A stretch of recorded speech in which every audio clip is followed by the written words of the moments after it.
first reason is because you're here. All of you are here. They're also here just in time for ASMR. Oh, it's a little bit quiet. Is this a little bit better?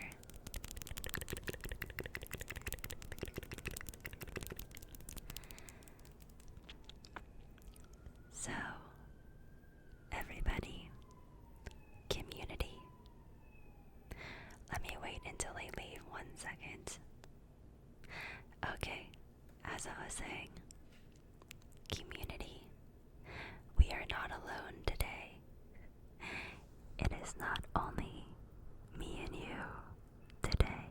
There are more people in the room with us.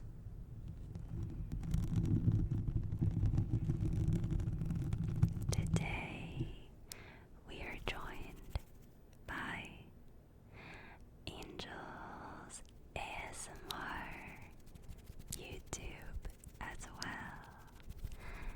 This VOD will be saved on Angel's ASMR.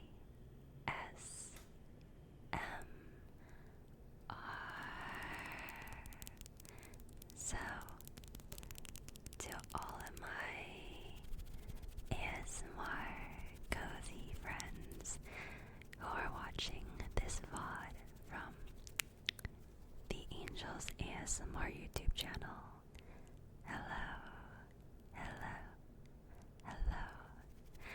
I wanted to put this VOD on the Angel's ASMR channel because I thought that reading chapter 1 of Pride and Prejudice would be so cute to have on the ASMR channel in case we enjoy this and it becomes an actual thing.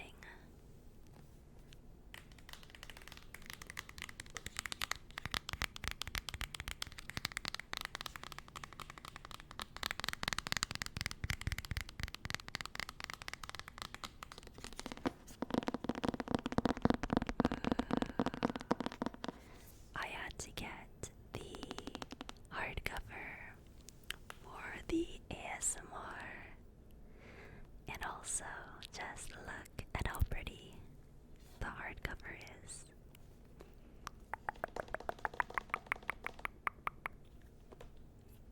Pride and Prejudice by Jane Austen.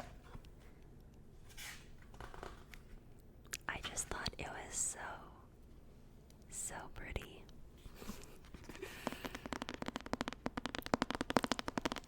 Thank you so much, Anonymous Gifter, for the sub.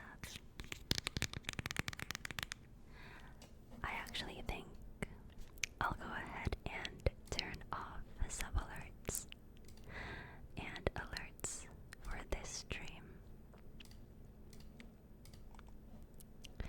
just so we can all enjoy the ASMR and the storytime book reading.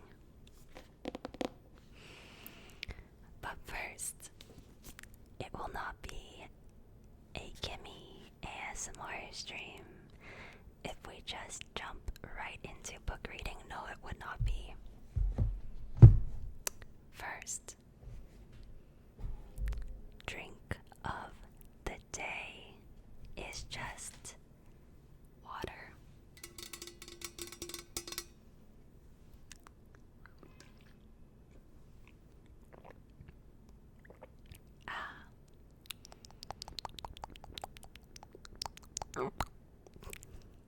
This is your chance to go get a drink and a snack, a drink and a snack, and I am not talking about that snack. I'm talking about a snack like, like this.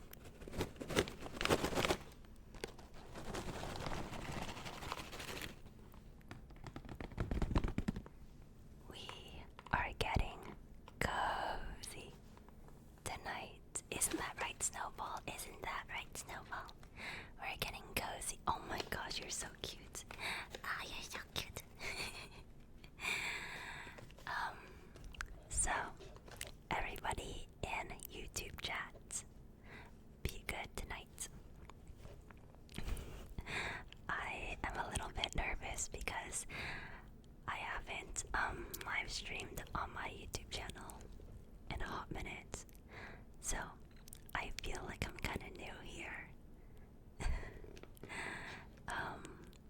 So the reason why I wanted to eat honey, you're so cute, honey. Oh my goodness. How are you so cute? Is because I bought this powder and it says Korean magic dust. And I'm like, say less. It says it is MSG free.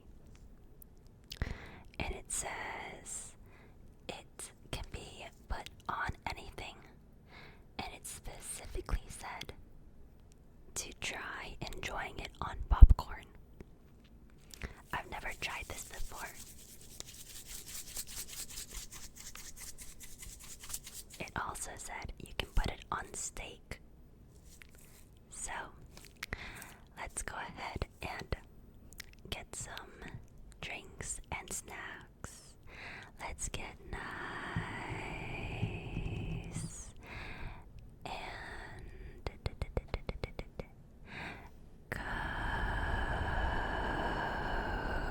cozy.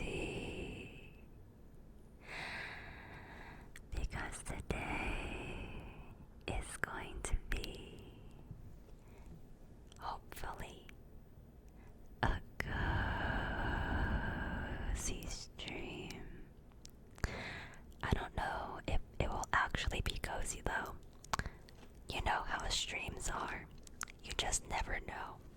But I will try to make it cozy.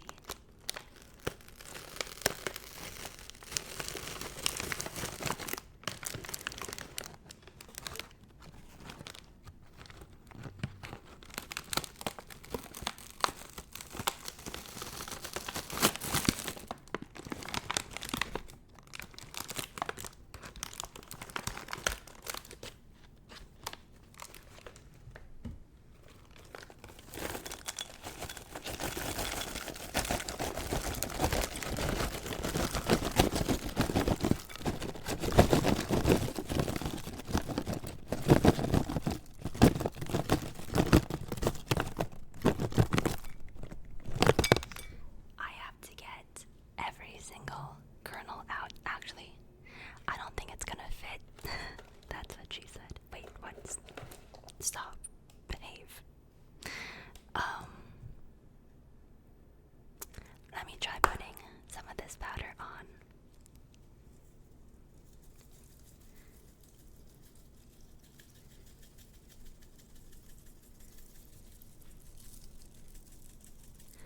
Not much is coming out.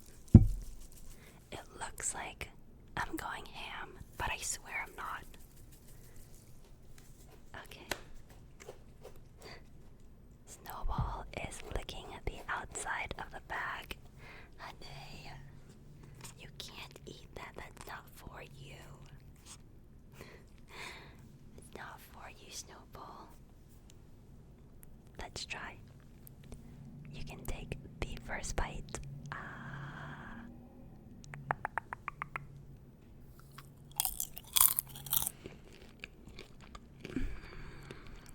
Wow.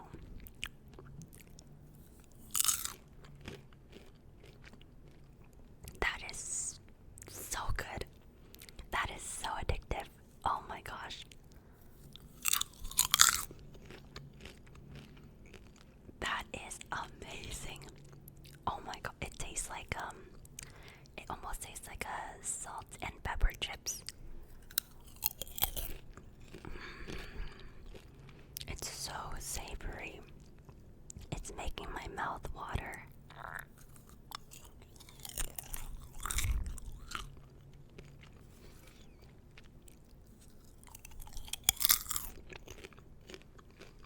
Okay, one more.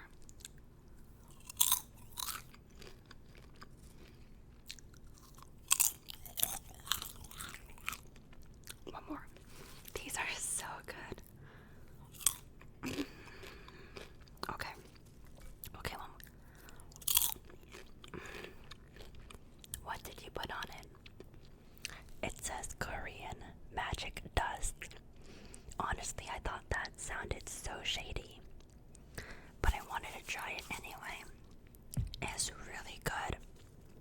is really good.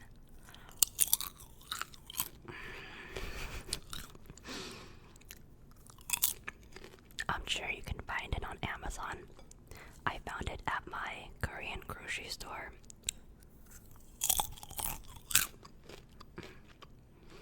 Okay. I will put this down before this turns into a popcorn eating ASMR stream. I mean, it could. Unless.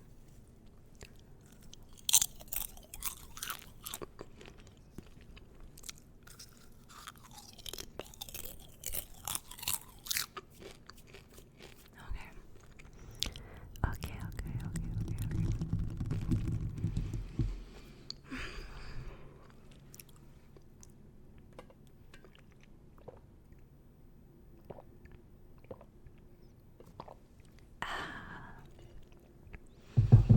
I wanted to have a cup of tea for today because I thought that Pride and Prejudice would get me in the mood, like wanting to have tea, but I don't have any tea in my apartment. The only tea I have is twisted tea, and I don't think we are trying to get drunk tonight.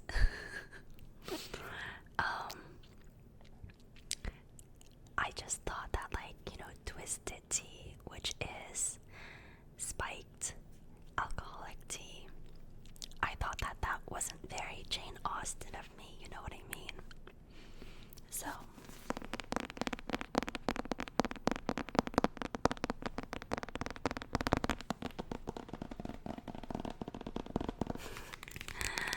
I'm excited to start the book.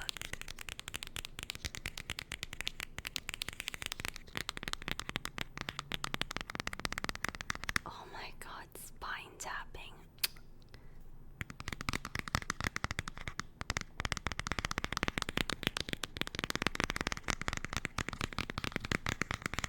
Oh my god.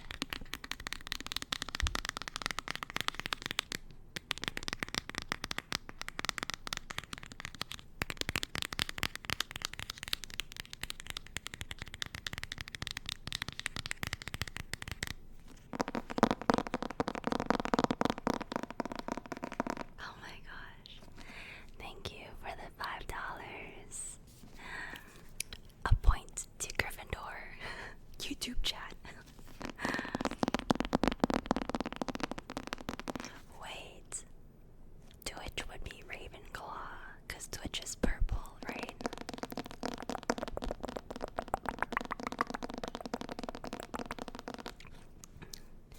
Red Toaster donated $5 and said, "Do drunk ASMR, lol.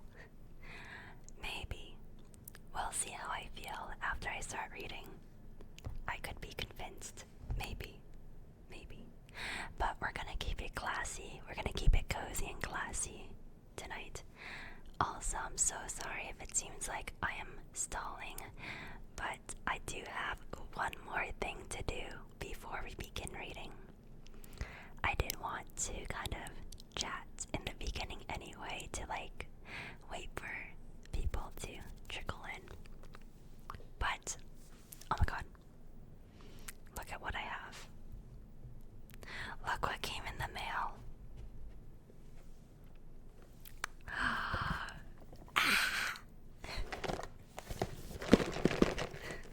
My Pop Marts came in. Oh my god. Okay, so I want the mushroom so bad. This is the one I want. I want the mushroom. Okay, so let me show you which ones you can get. A lot of these are really cute. Okay, so you can get the flower, which is also very cute. You can get the butterfly, which is also really cute, but not my aesthetic. I don't like the blue color in the butterfly. And then the mushroom, which I want you.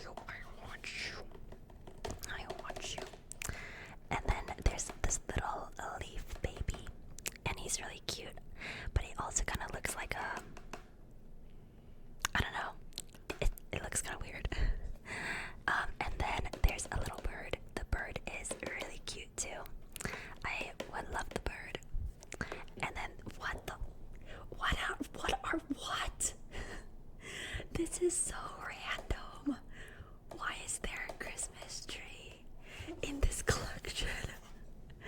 Why is there a Christmas tree? Anyway, all I know is that I better not get this one, because what? Why is there a Christmas tree? Okay. So, I'm excited. Welcome back, Loops. Welcome back.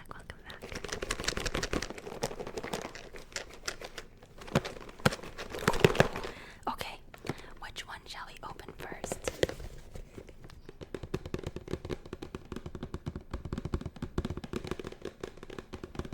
I waited 2 weeks for these to come in the mail. 2 weeks. I don't know why it took so long.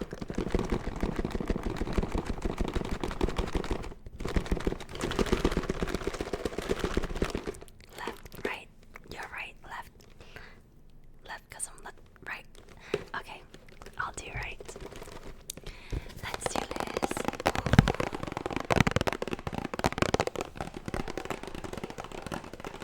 Come on, mushroom.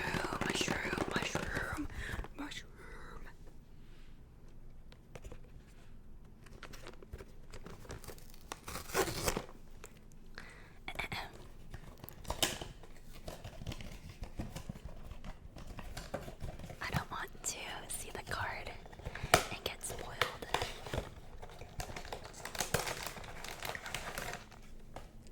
Okay.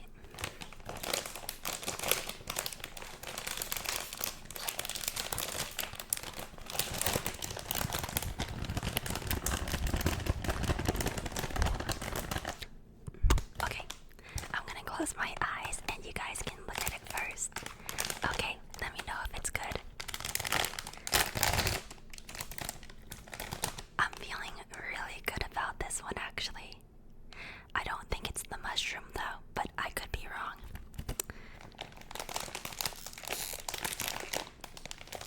Yeah, did I get it? Yeah.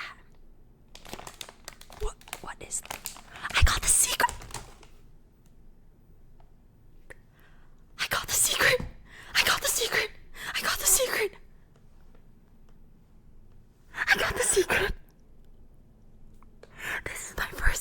This is my first secret. Oh my god. Oh my god, I'm shaking.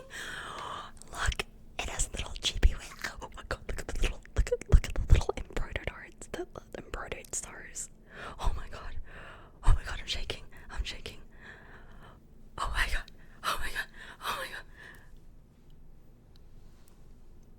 I can't believe it. Oh my gosh. I love you.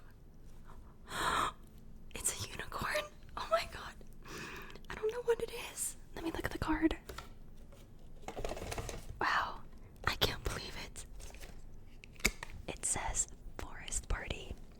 And on the other side, it says Unicorn Baby. It's holographic.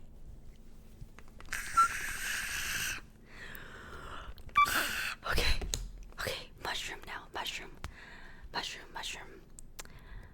Okay, mushroom.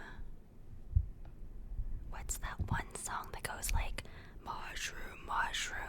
Badger. Oh, badger. Mushroom. Badger. Okay.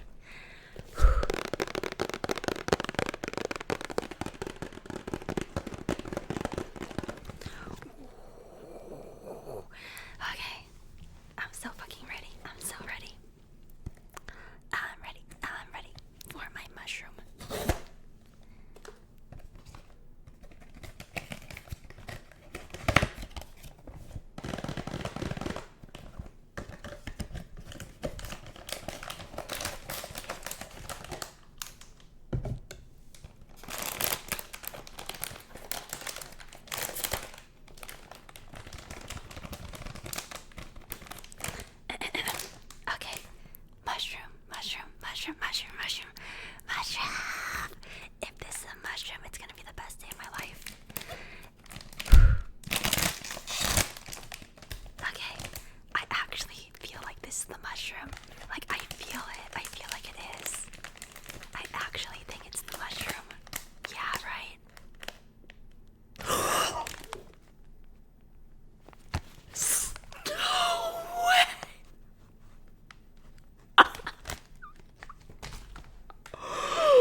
What?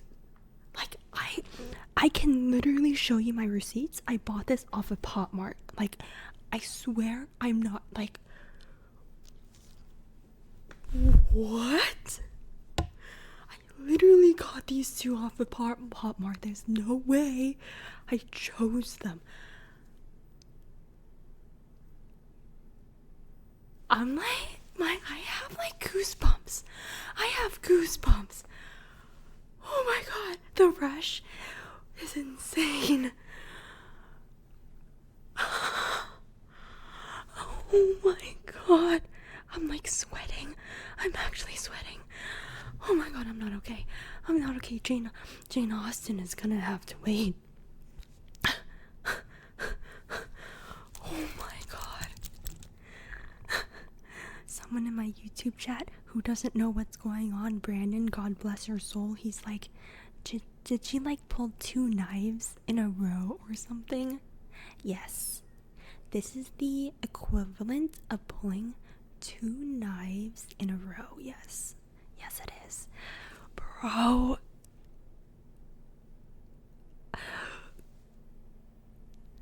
Oh my god, I love them. This is the best day ever. Oh my god, Green Billy Maze, thank you for the 1,000 bits. Hey Kimmy, if I send you my Uma Matsume account info, can you do my next 10 pulls on both Scout and Support cards? I have no idea what I just read, but I will say I think all of my luck has been used up today, so I don't think I can help you. I think all my luck is gone. It's gone. All my luck is gone. Goodbye. Goodbye. Goodbye.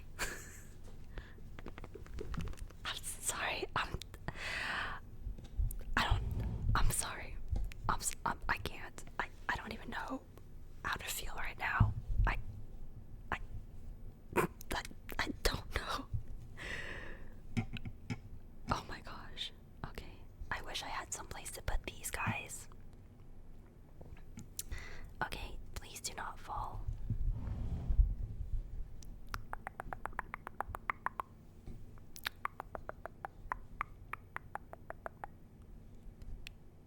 I love them so much. I'm not gonna lie. I'm kind of phasing out of Labubu's, and I don't know. I'm falling in love with like other characters now. Holy moly. Oh gosh. Hate to break it to you, but they are fake knockoffs. I will show you my Pop Mart account right now. Like, oops, static.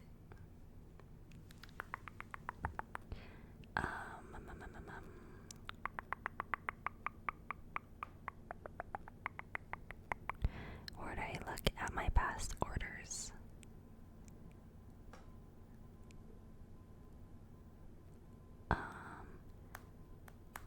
I can see my points history, but I can't see my order history. Okay, I don't need to prove the fact I got them off of the Pop Mart website. I will say, on the Pop Mart website, you can like shake the box, and it confirms that 2 of the characters are not in the box you're gonna get. I mean, the chances are still so low that I get these even with the hints. Okay, okay, wow, I feel embarrassed. I wish I was cooler. Like, I feel like I acted so, like, El Aura, you know? I wish I was, like, cool, calm, and collected when I pulled those, but instead, like, I freaked the fuck out.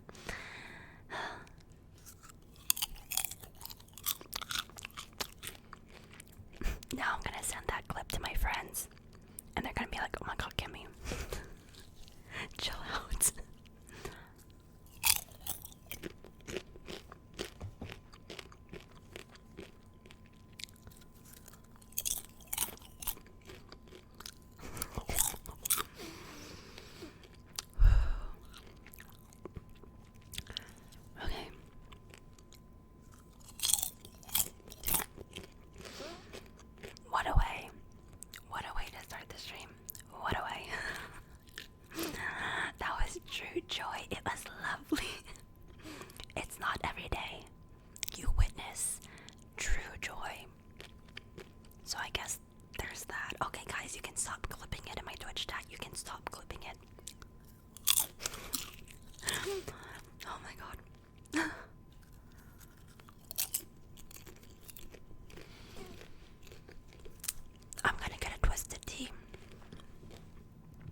need to get a twisted tea.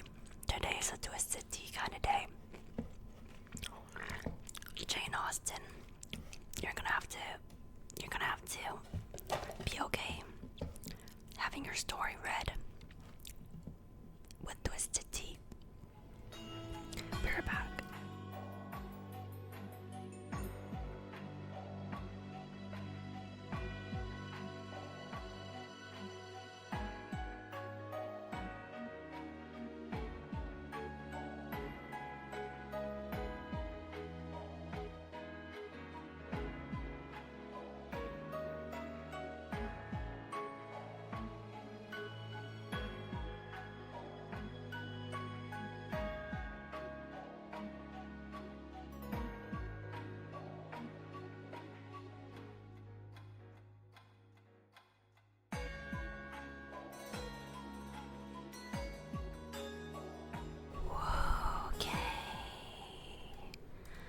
Wow, what?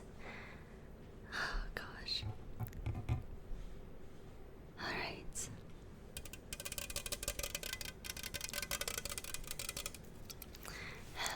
And I have my Pride and Prejudice mug. Look how cute it is. It has a little bow. It's perfect for Pride and Prejudice. Let me just go pour myself a cup of tea before reading Pride and Prejudice.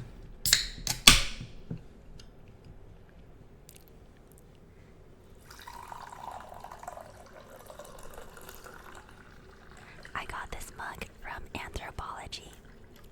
They're having like a sale because I think this is like a Valentine's Day cup or something. I don't remember, but I yoinked it so fast. It was so cute.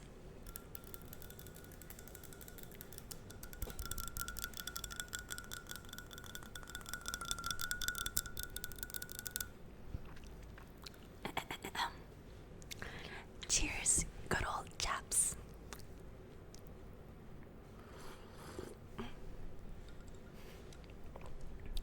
Okay. Oh my god, the mushroom almost fell in my cup of tea. Okay.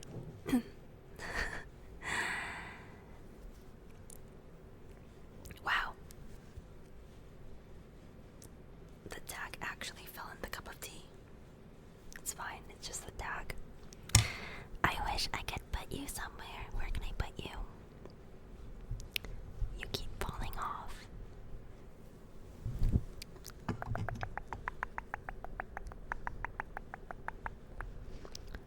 You guys have to keep me company today. You're my good luck charm. Oh my god, one for Twitch chat and one for YouTube chat. Oh, perfect. Cute. Oh, so cute.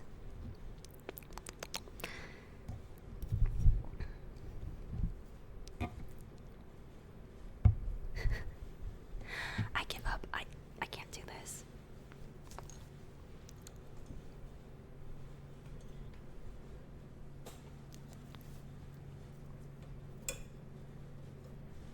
There we go.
this on my Patreon a little bit, but if I kind of suck at reading, then please do not come for me.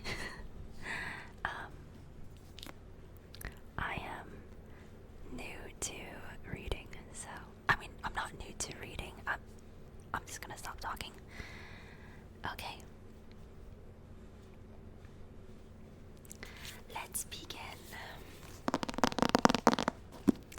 Pride and Prejudice by Jane Austen. You know what?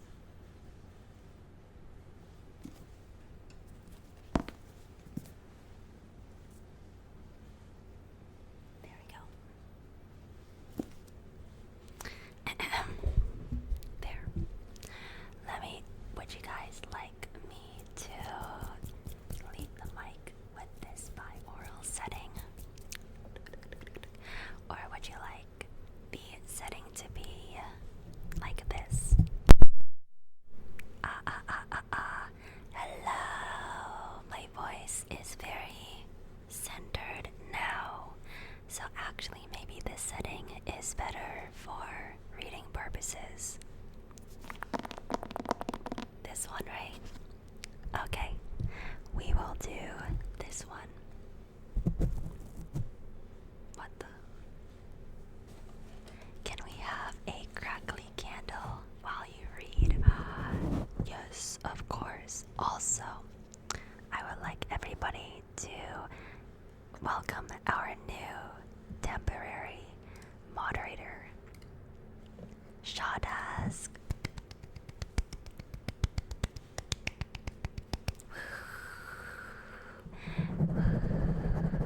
Welcome, Shawdusk, on Twitch. Just, she's gonna try things out. Okay.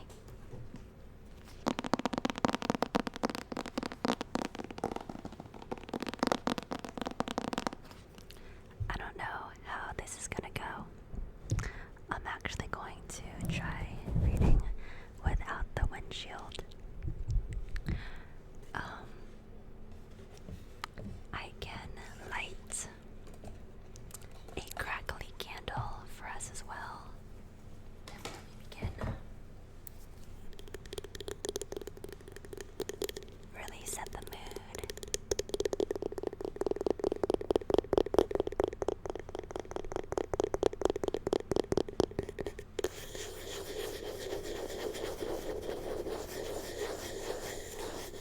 As moderator initiation, Shawdusk, I will allow you to ban anyone you like who talks in the next 30 seconds. Every single person. Go, go, go, go, go, go, go, go, go, go, go. If you want to be banned, say message deleted.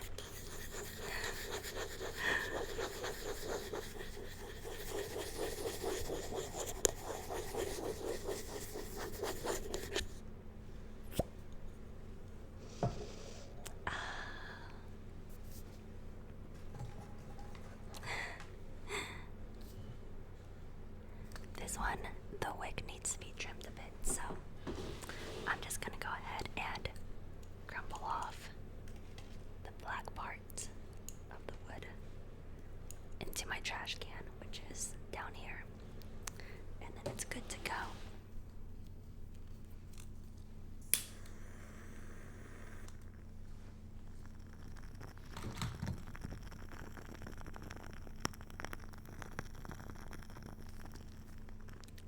And please welcome our two new mods on YouTube, Angels ASMR, Sid and Ellie.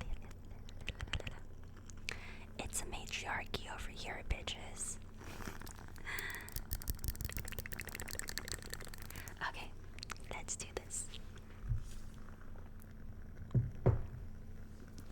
I'll put the candle next to me for some ambiance.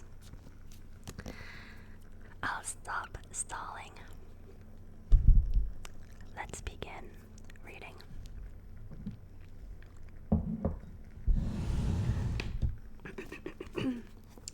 Also, I'm going to try interchanging between soft-spoken And whispering. just to see which we like better, what the vibe is. Pride and Prejudice. Look at that art.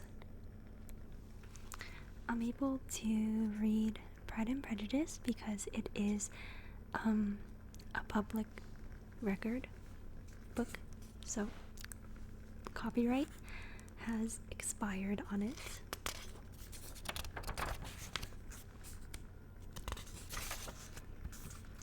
Volume 1.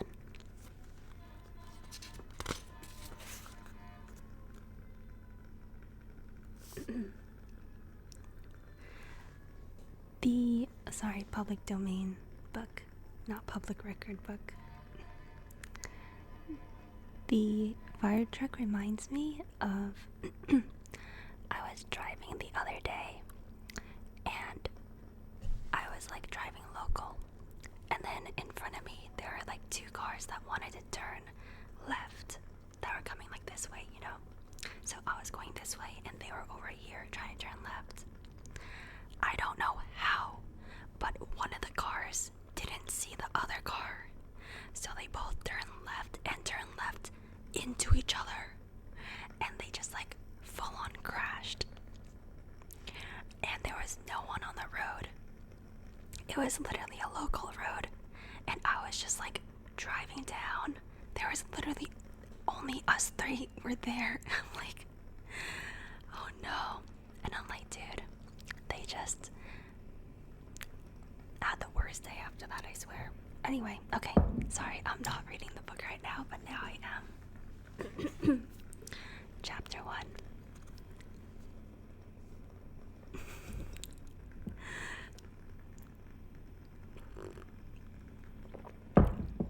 I can't take myself seriously right now.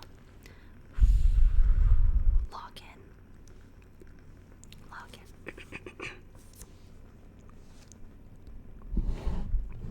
Hold on. Maybe I think I'm feeling more like this way better. Oh, there we go. That's the vibe. There we go. Okay. It is a truth universally acknowledged that a single man in possession of a good fortune must be in want of a wife. However little known the feelings or views of such a man may be on his first entering a neighborhood, this truth is so well fixed in the minds of the surrounding families that he is considered as the rightful property of someone or other of their daughters. My dear Mr. Bennet, oh my god, it's been so long since I read this book. Sorry, this is taking me back. My dear Mr. Bennet, said his lady to him one day, have you heard that Netherfield Park is let at last? Mr. Bennet replied that he had not. But it is, returned she, for Mrs. Long has just been here, and she told me all about it. Mr. Bennet made no answer.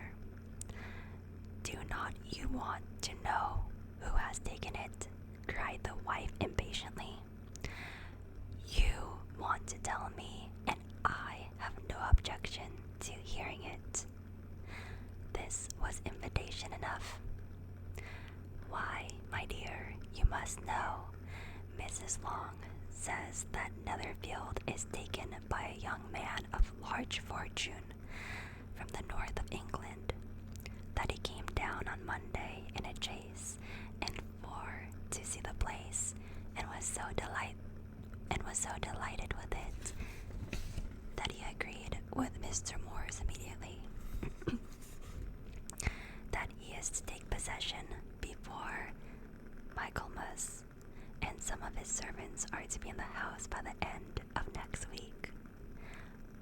what is his name? Bingley. Is he married or single? Oh, should I read slower? Please give me feedback on how my reading is because this is like my first time doing it. Longhorn, thank you for tier 3. I'll read a little bit slower. Bingley. Is he married or single? Oh, single, my dear, to be sure. A single man of large fortune, 4,000 or 5,000 a year. What a fine thing for our girls. How so? How can it affect them? My dear Mr. Bennet, replied his wife, how can you be so tiresome? You must know that I am thinking of his marrying one of them. Is that his design in settling here? Design? Nonsense. How can you talk so? But it is very likely that he may fall in love with one of them, and therefore you must visit him as soon as he comes.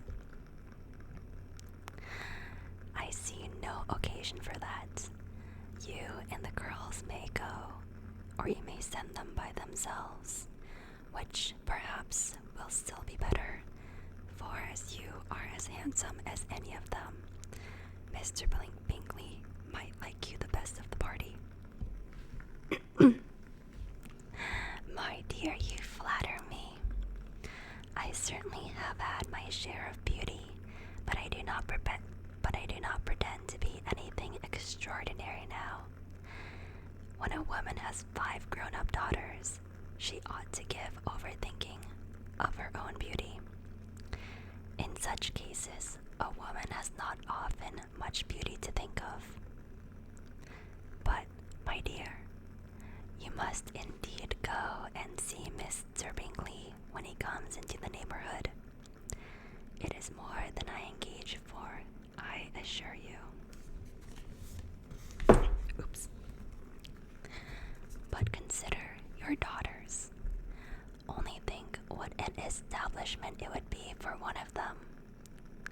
Sir William and Lady Lucas are determined to go, merely on that account, for in general, you know, they visit no newcomers.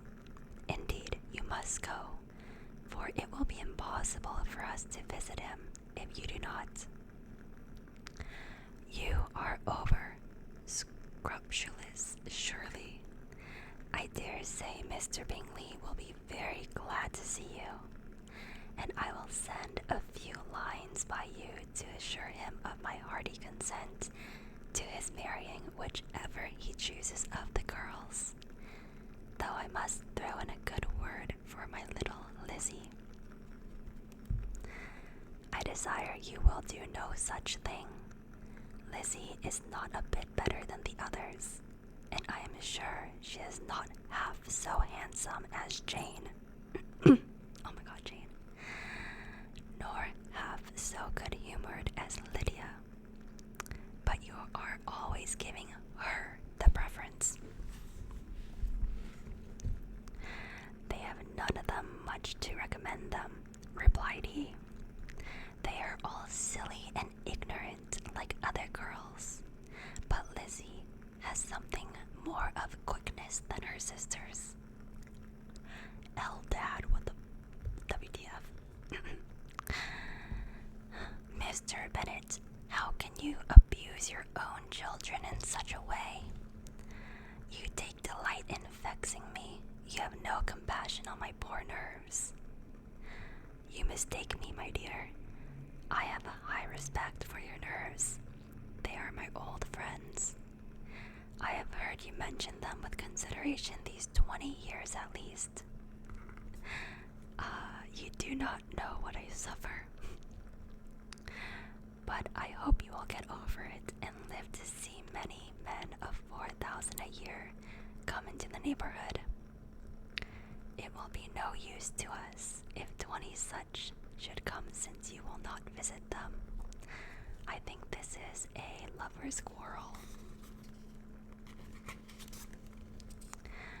depend upon it, my dear, that when there are 20, I will visit them all.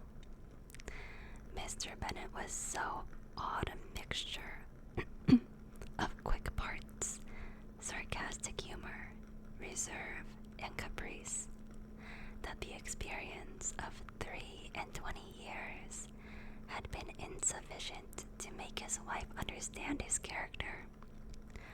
Her mind was less difficult to develop. She was a woman of mean understanding, little information, and uncertain temper. When she was discontented, she fancied herself nervous. The business of her life was to get her daughters married. Its solace was visiting and news. End of chapter 1. Wow. This is bringing back so many memories.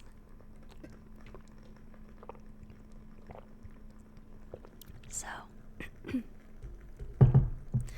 for those of you who tuned in late or stopped following along, basically, this couple has 5 daughters, and they have to marry off all 5 of them. Oh my gosh. And there's this boy who's coming to town, and he makes a lot of money, and the mom is like, maybe we can marry one of our daughters to him. And the dad is like, let's marry off, what's her name? Who's the dad's favorite again? Okay, pop quiz. Who's the dad's favorite? Lydia. It's Lydia. And the mom is like, what is wrong with you? All of our daughters are amazing. Anyway, end of chapter 1. Chapter 2. Mods, can you please update my title to be chapter 2? I guess you could keep it as chapter 1 because it's like we're starting at chapter 1 today. Alright. Mr. Bennet was among the earliest of those who waited on Mr. Bingley.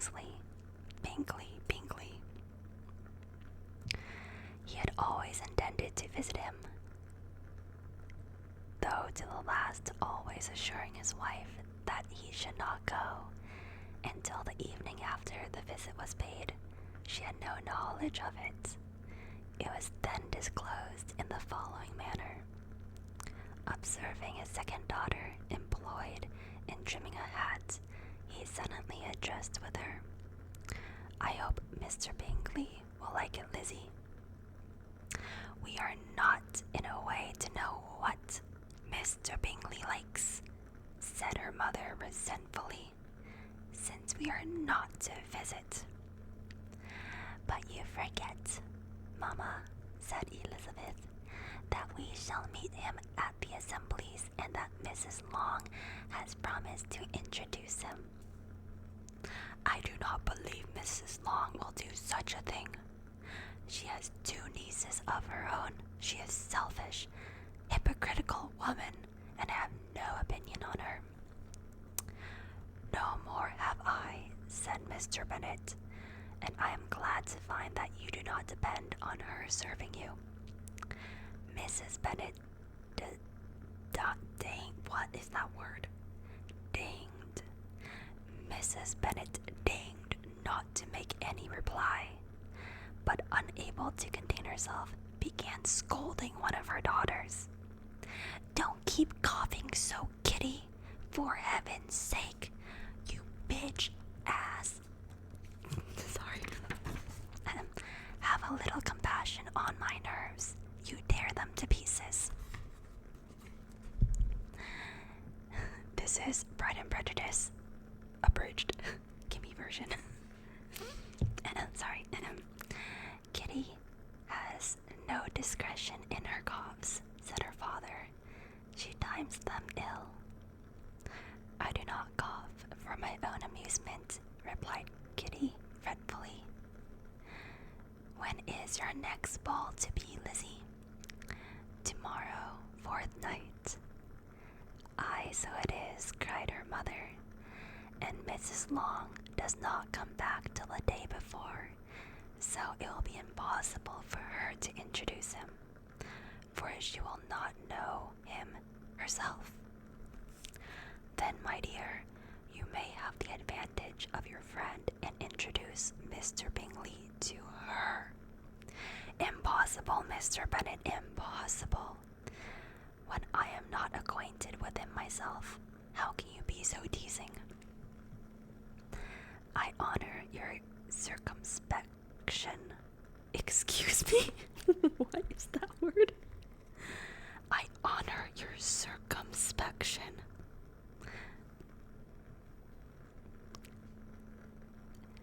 What?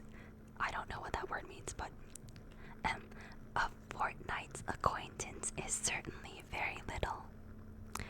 One cannot know a man really is but one cannot know One cannot know what a man really is by the end of a fortnight.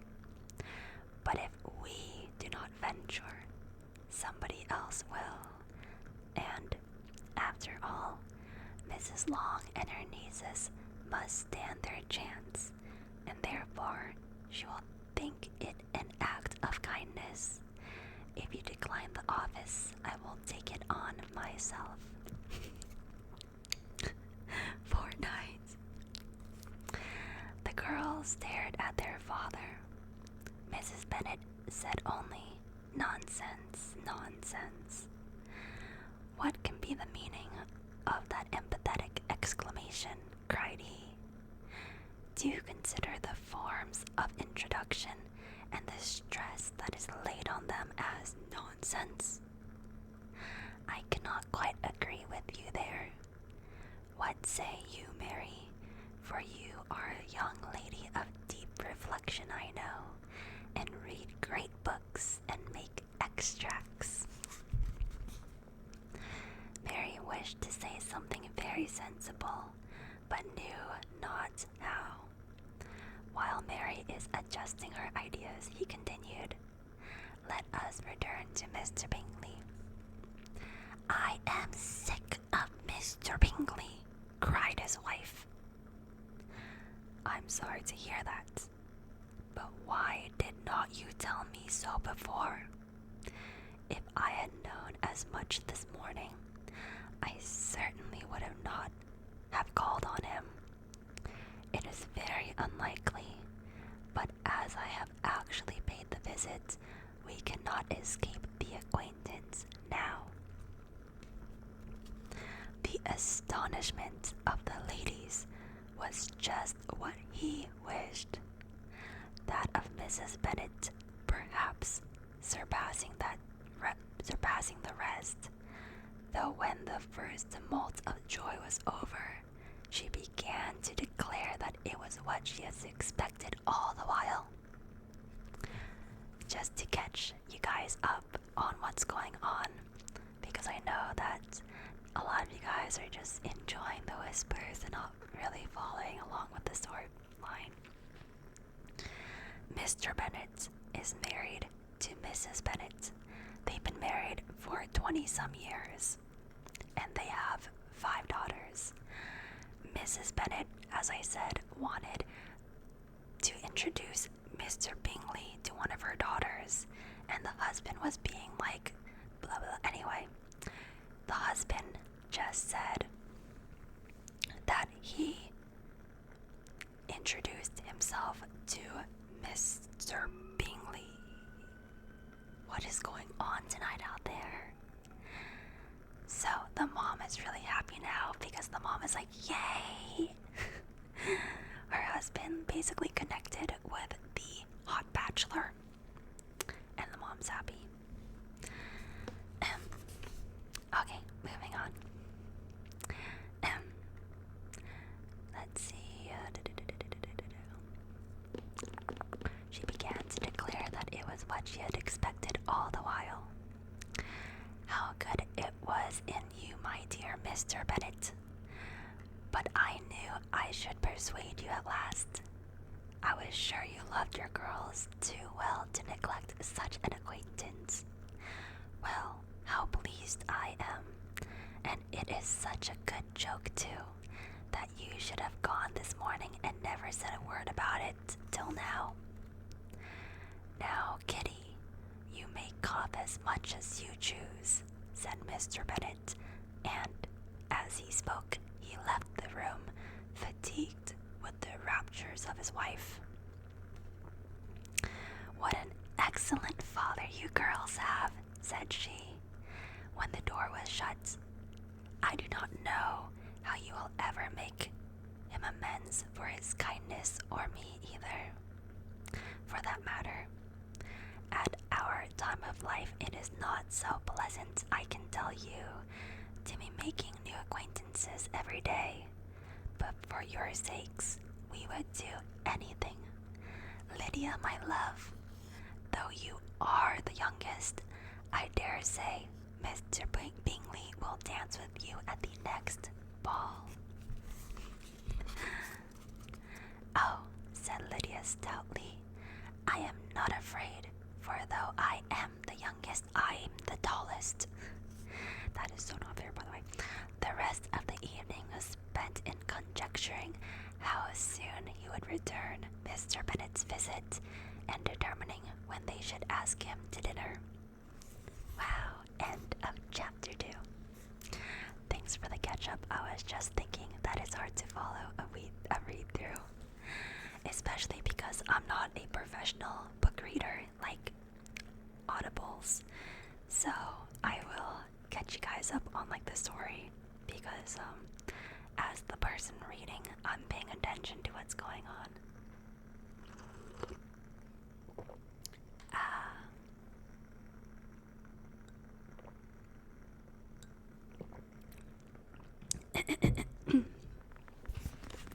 Okay, popcorn break.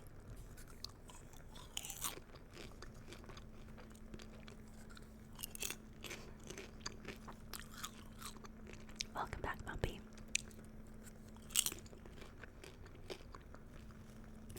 So good, I love popcorn.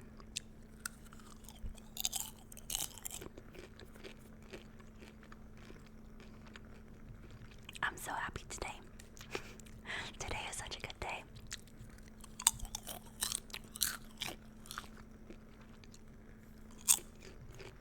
Okay, so just to catch you guys up, they're all gonna see the new bachelor in town, Mr. Bingley, the hot, sexy, single, and available bachelor in your city, Mr. Bingley. Okay. Chapter 3. Not all that Mrs. Bennet, however, with the assistance of her 5 daughters, could ask on the subject was sufficient to draw from her husband any satisfactory description of Mr. Bingley. They attacked him in various ways, with barefaced questions, ingenious suppositions, and distant surmises, but he eluded the skill of them all, and they were at last obligated to accept the second-hand intelligence of their neighbor, Lady Lucas. Her report was highly favorable. Sir William had been delighted with him. He was quite young, wonderfully handsome, extremely agreeable, and to crown the whole, he meant to be at the next assembly with a large party. Nothing could be more delightful. To be fond of dancing was a certain step towards falling in love. And very lively hopes of Mr. Bingley's heart were entertained. If I can but see one of my daughters happily settled at Netherfield, said Mrs. Bennet to her husband, and all the other equally well married, I shall have nothing to wish for.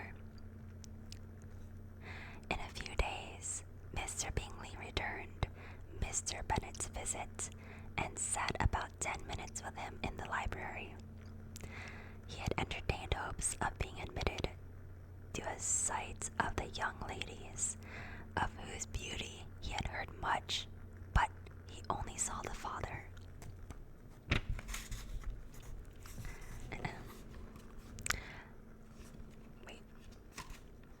But he only saw the father. The ladies were somewhat more fortunate, for they had the advantage of ascertaining from an upper window that he wore a blue coat and rode a black horse. An invitation to dinner was soon afterwards dispatched, and already had Mrs. Bennet planned the courses that were to do credit for her housekeeping. I think Mr. Bingley is coming over. Ooh, so exciting.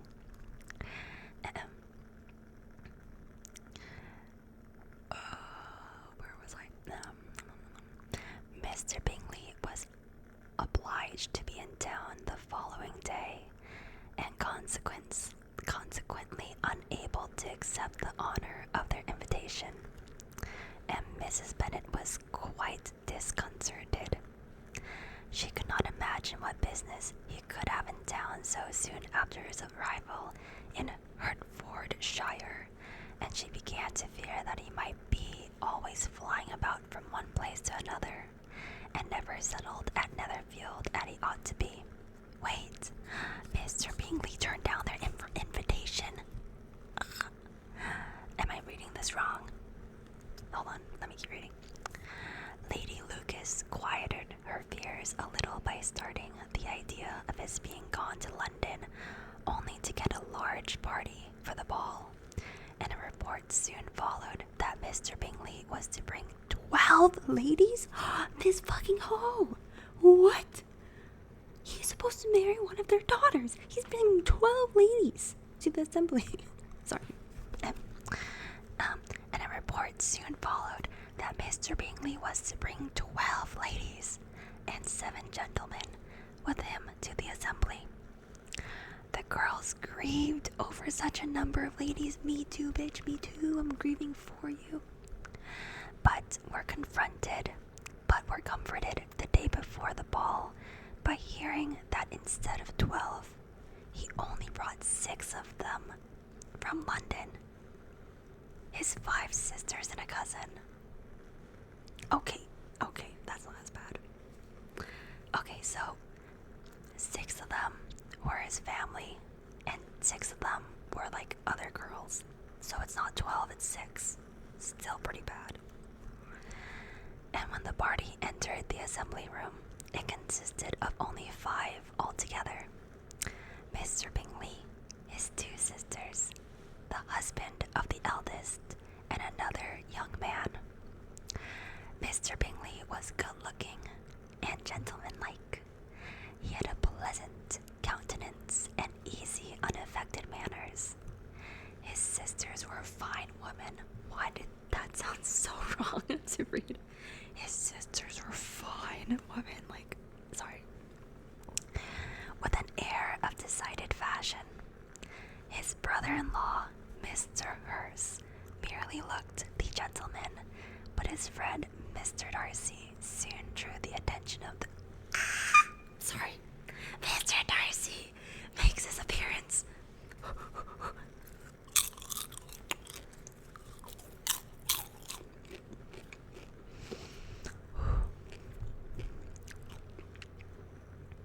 But his friend, Mr. Darcy, soon drew the attention of the room by his fine, tall person, handsome features, noble mien, and the report, which was in general circulation within 5 minutes after his entrance, of his having 10,000 a year.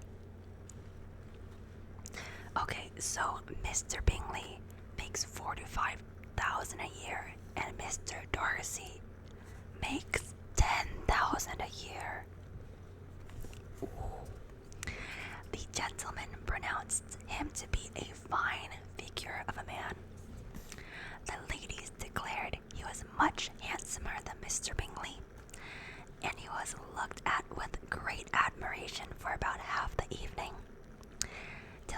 others gave a disgust which turned the tide of his popularity, for he was discovered to be proud, to be above his company, and above being pleased, and not all his large estate in Derbyshire could then save him from having a most forbidding, disagreeable countenance, and being unworthy to be compared with his friend. Damn. Mr. Bingley had soon made himself acquainted with all the principal people in the room. He was lively and unreserved, danced after every dance, was angry that the ball closed so early, and talked of giving one himself at Netherfield. Such amiable qualities must speak for themselves. What a contrast between him and his friend. Mr. Darcy danced only once with Mrs. Hurst and once with Miss Bingley, declined being introduced to any other lady, and spent the rest of the evening in walking about the room, speaking occasionally to one of his own party. His character was decided. He was the proudest, most disagreeable man in the world, and everybody hoped that he would never come again. Amongst the most violent against him was Mrs. Bennet, whose dislike of his general behavior was sharpened into particular resentment by his having slighted one of her daughters. Elizabeth Bennet had been obliged by the scarcity of gentlemen to sit down for 2 dances, and during part of the time Mr. Darcy had been standing near enough for her to overhear a conversation between him and Mr. Bingley, who came from the dance for a few minutes to press his friend to join it. "Come, Darcy," he said, "I must have you a dance. I hate to see you standing about by yourself in this stupid manner. You had much better dance." "I certainly shall not.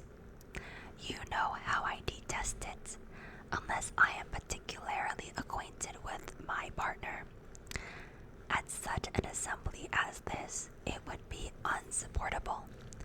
Your sisters are engaged, and there is not another woman in this room whom it would not be a punishment to me to stand up with. Damn. You know, my 2 cents is, I trust a man who hates every woman than a man who is good at navigating every woman. Okay, I don't know, maybe that's a red flag. Just to catch you guys up, for all my people who are not following along as well, because y'all are relaxing, they're all at a ball, and Mr. and Mrs. Bennet's 5 daughters are all at this ball, and 2 eligible bachelors are there and their friends, and one of them is a baller and makes a lot of money, but he's like really prideful and arrogant, and he's like, "Everyone here, I would never dance with anyone here." And the other guy, he makes less money, but he was really good at like dancing and talking to everybody. So no one likes Darcy right now.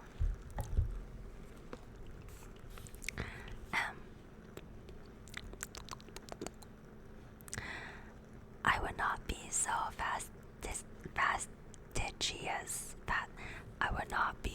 fastidious as you are, cried Bingley.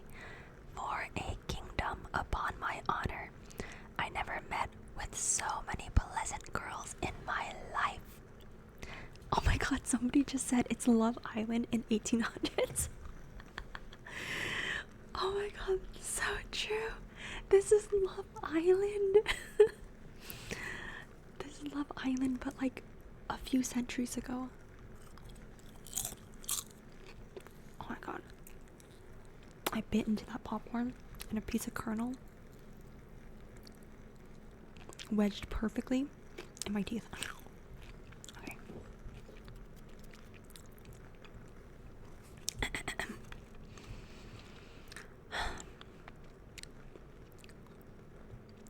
Okay, let me reread that.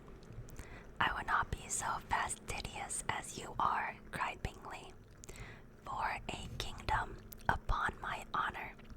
I never met with so many pleasant girls in my life as I have this evening, and there are several of them you see uncommonly pretty. You are dancing with the only handsome girl in the room, said Mr. Darcy, looking at the eldest, Miss Bennet. Oh, Darcy does like them older. Oh, she is the most beautiful creature I ever beheld. But there's one of her sisters sitting down just behind you, who is very pretty, and I dare say very agreeable. Do let me ask my partner to introduce you. Which do you mean? And turning around, he looked for a moment at Elizabeth, till catching her eye, he withdrew his own and coldly said, She is tolerable, but not handsome enough to tempt me, and I am in no humor at present to give consequence to young ladies who are slighted by other men.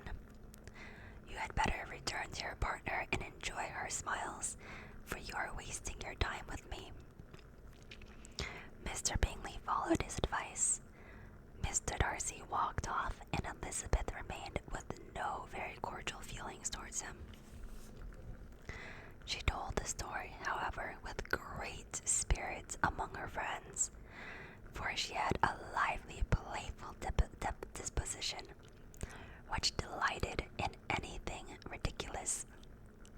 The evening altogether passed off pleasantly to the whole family. Mrs. Bennet had seen her eldest daughter much admired by the Netherfield party. Mr. Bingley had danced with her twice, and she had been distinguished by his sisters.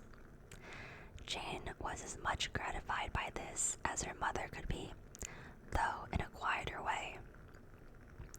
Elizabeth felt Jane's pleasure. Mary had heard herself mentioned to Miss Bingley as the most accomplished girl in the neighborhood, and Catherine and Lydia had been fortunate enough to never be without partners, which was all that they had yet learned to care for at a ball. They returned, therefore, in good spirits to Longbourn, the village where they lived, and of which they were the principal inhabitants. They found Mr. Bennet still up. With a book he was regardless of time, and on the present occasion he had a good deal of curiosity as to the events of an evening which has raised such splendid expectations. He had rather hoped that all of his wife's views on the stranger would be disappointed, but he soon found that he had a very different story to hear.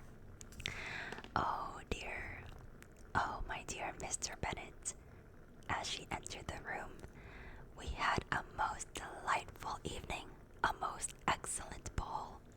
I wish you could have been there. Jane was so admired, nothing could be like it. Everybody said how well she looked, and Mr. Bingley thought her quite beautiful, and danced with her twice. Only think of that, my dear. He actually danced with her twice. And she was the only creature in the room that he asked the second time. First of all, he asked Miss Lucas. I was so vexed to see him stand up with her, but however, he did not admire her at all. Indeed, nobody can, you know. And he seemed quite struck with Jane as she was going down the dance. So he inquired who she was and got introduced, and asked for the next 2 dances. Then the 2/3, he danced with Miss King, and the 2/4 with Maria Lucas, and the the 2/5 with Jane again, and the 2/6 with Lizzie, and the Bollinger. Oh my gosh, I can't believe the mom was keeping track.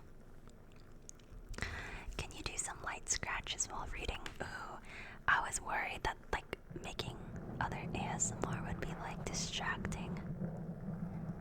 But would you guys like some like ASMR noises while I read?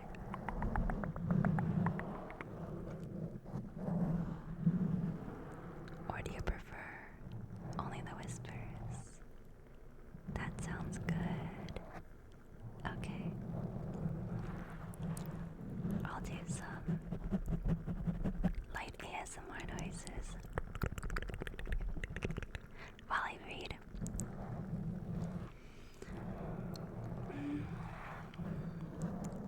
If he had had any compassion for me, cried her husband impatiently, he would not have danced half so much. For God's sake, say no more of his partners. Oh, that he had sprained his ankle in the first dance. Oh, my dear, continued Miss Bennet, I am quite delighted with him. He is so excessively handsome, and his sisters are charming women. I never in my life saw anything more elegant than their dresses. I dare say the lace upon Mrs. Hurst's gown. Here she was interrupted again. Mr. Bennet protested against any description of finery. She was therefore obliged to seek another branch of the subject, and related with much bitterness of spirit and some exaggeration the shocking rudeness of Mr. Darcy. But I can assure you, she added, that Lizzie does not lose much by not suiting his fancy, for he is a most disagreeable, horrid man, not at all worth pleasing, so high and conceited that there was no endearing him.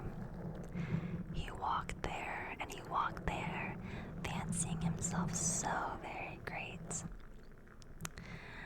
Not handsome enough to dance with. I wished you had been there, my dear, to have given him one of your own set downs. I quite detest the man. End of chapter 3. For all of my cozy enjoyers who want a little recap, they basically just all went to the ball, and Darcy was very rude, but he liked the oldest daughter of the 5, and didn't like anybody else, which honestly is kind of attractive. Like, I'll accept that red flag. I don't want my man getting along with all the girls. I don't want that. I want my man hating every girl but me.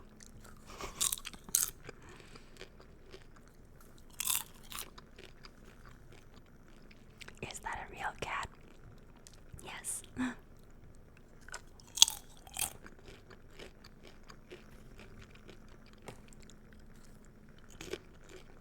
I'm just kidding, by the way. I think it's actually like a good quality for people to get along with everyone. But, yeah. This seasoning is crack.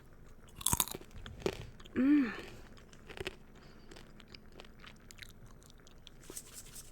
my gosh. Everyone who just like tuned in late, I put this random Korean magic dust seasoning on my popcorn, and it is so good.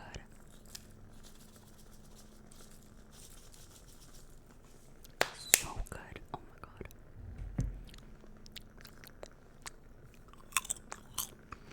Elizabeth is the youngest sister, yes.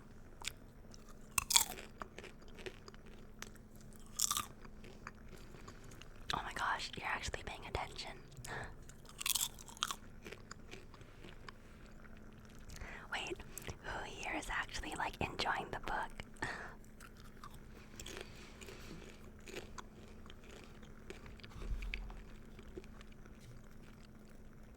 Or all you guys just like chilling. Yeah. Can we see the seasoning again? Yeah. It says Korean magic dust.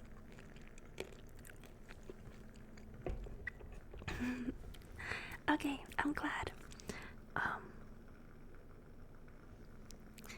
If you guys like this, then I will do more ASMR reading streams. Okay, yay. Chapter 4. Time to lock in, you guys.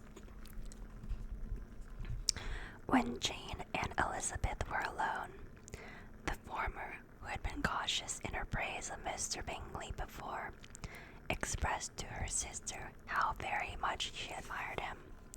By the way, Jane is the oldest, and Elizabeth is the youngest. Wait, no, Jane is the oldest, and Lydia is the youngest.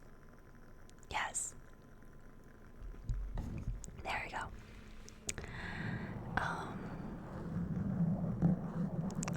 Elizabeth, I'm not sure if Elizabeth is the second. I'm not sure how old Elizabeth is. I forgot. When Jane and Elizabeth were alone, the former, who had been cautious in her praise of Mr. Bingley before, expressed to her sister how very much she admired him. He is just what a young man ought to be, she said. Sensible, good-humored, lively, and I never saw such a happy manner. So much ease with such perfect good breeding. Did Elizabeth just say that Mr. Bingley has good breeding? He is also handsome, replied Elizabeth, which a young man ought likewise to be, if he possibly can. His character is thereby complete. Ooh, I can do like mic noises while I read. I was very much flattered by him asking me to dance a second time. I did not expect such a compliment. Did not you? I did, for you. But this is one great difference between us. Compliments always take you by surprise, and me never. What could be more natural than his? What could be more natural than his asking you again? He could not help seeing that you were about 5 times as pretty as every other woman in the room. No thanks to his gallantry for that. Well, he certainly is very agreeable, and I give you leave to like him. You have liked many a stupider person. Dear Lizzie. Oh, you are a great deal too apt, you know, to like people in general. You never see a fault in anybody, and all the world are good and agreeable in your eyes. I never heard you speak ill of a human being in your entire life. I would wish not to be hasty in censuring anyone, but I always speak what I think. I know you do, and it is that which makes the wonder. With your good sense, to be honestly blind to the follies and nonsense of others, affectation, of candor is common enough. One meets it everywhere, but to be candid without these words. How did they know these words back then? Like, who's using the word ostentation and affectation in one sentence? Anyway, affectation of candor is common enough. One meets it everywhere, but to be candid without ostentation or design, to take the good of everybody's character and make it still better and say nothing of the bad, belongs to you alone. I think Elizabeth is just telling Jane that Jane just sees everyone in a positive light. And so, you like this man's sister too, do you? Their manners are not equal to his. Wait, or is it the other way? No, Jane is telling this to Elizabeth. Okay, Jane is the oldest telling this to Elizabeth. Elizabeth can fix them. Yes, Elizabeth is the fixer.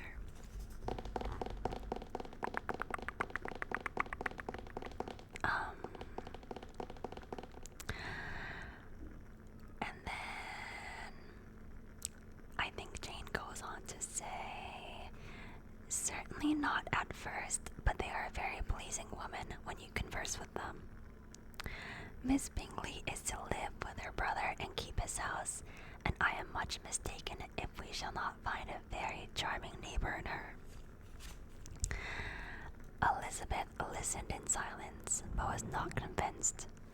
Their behavior at the assembly had not been calculated to please in general, and with more quickness of observation and less pliancy of temper than her sister, and with a judgment too unassailed by any attention to herself, she was very little disposed to approve them. They were in fact very fine ladies, not deficient in good humor, and when they were pleased, nor in the power of being agreeable. Who is telling this to? Hold on, I'm lost. Is Jane or Elizabeth the nice one? I'm like, I keep losing track in this conversation.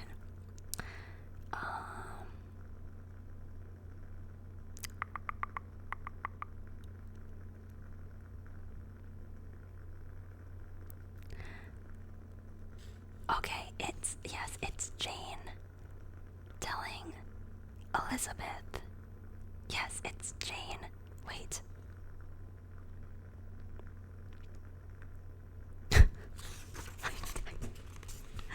You know, I'm sure we'll find out very soon.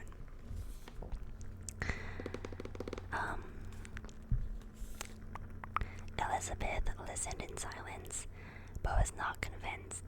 Their behavior at the assembly had not been calculated to please in general, and with more quickness of observation and less pliancy of temper than her sister, and with a judgment too unassailed by any attention to herself, she was very little disposed to approve them. Okay, so Jane is the one who is nicer. They were in fact very fine ladies, not deficient. Oh, I said that.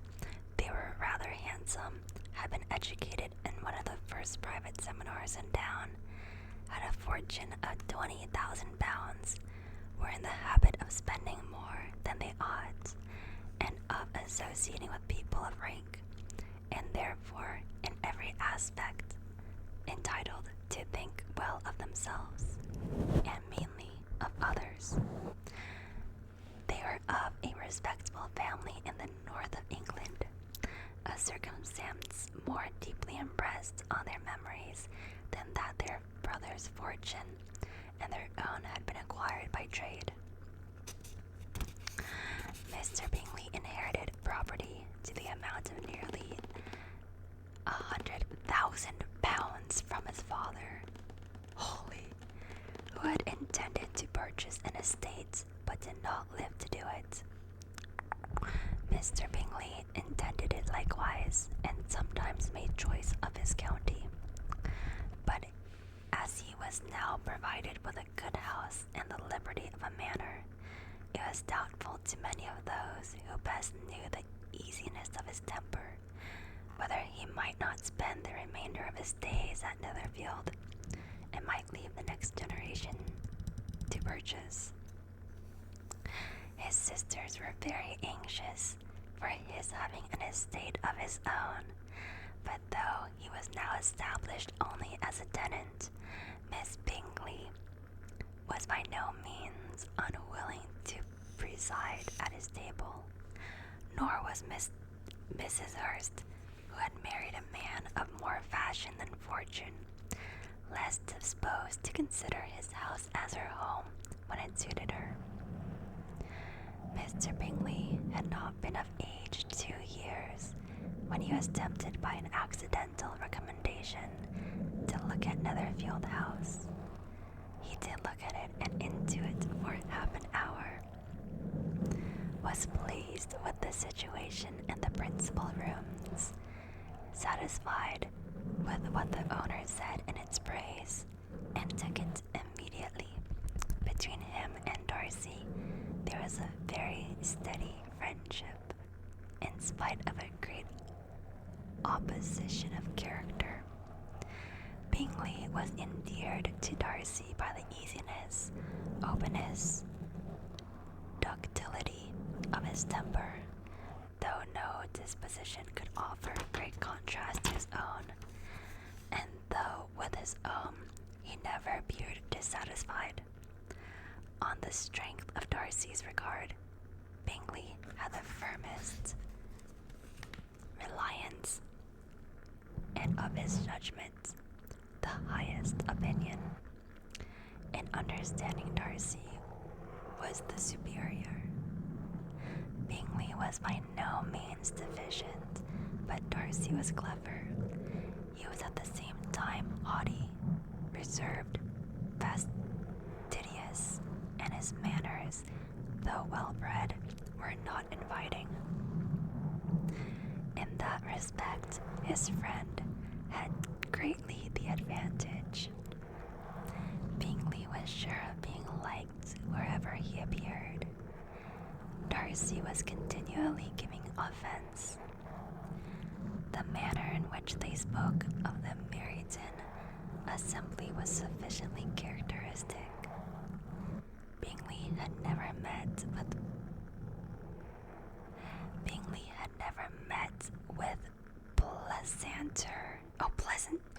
pleasanter. I didn't know that was a word. Bingley had never met with pleasanter people or prettier girls in his life. Everybody who had been most kind and attentive to him.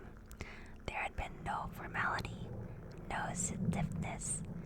He had soon felt acquainted with all the room, and as to Miss Bennet, he could not conceive an angel more beautiful. Darcy, on the contrary, had seen a collection of people in whom there was little beauty and no fashion, for none of whom he had felt the smallest interest, and from none received either attention or pleasure. Miss Bennet he acknowledged to be pretty, but she smiled too much.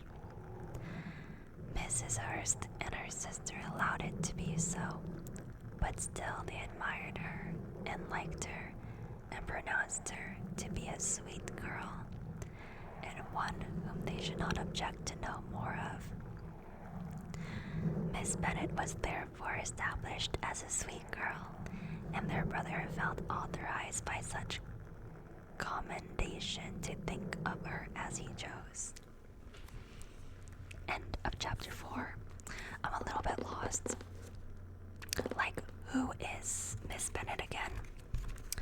Miss Bennet is another single girl that Darcy liked. I thought Darcy liked Jane. Darcy likes Miss Bennet. Oh, okay. Okay, so Mrs. Bennet. Mrs. Bennet is the friend of Mrs. Wait. No, wait. Oh my god, Miss Bennet is Jane. Because, okay. It's Mr. and Mrs. Bennet, right? Wait, hold on. Oh my god. Okay, because, like, if I get lost, it's doomed. Because I can't, like, summarize it for you guys. So I have to make sure I know what's going on.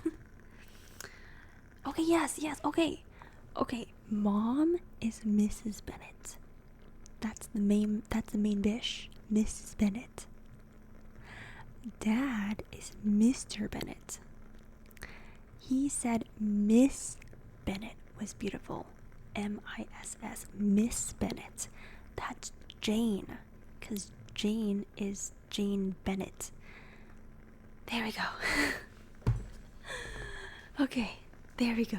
Okay, I'm caught. I understand now. Okay. We all got lost together.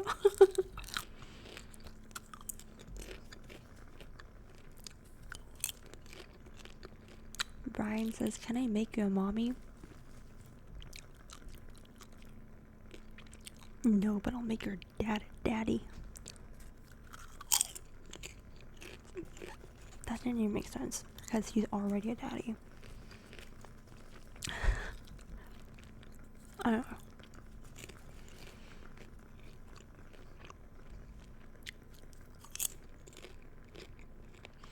Okay, we're all caught up now. Miss Darcy likes them old, so he likes Jane Bennett. There we go. Okay, we're all caught up. Good. ASMR break, ASMR break, ASMR break.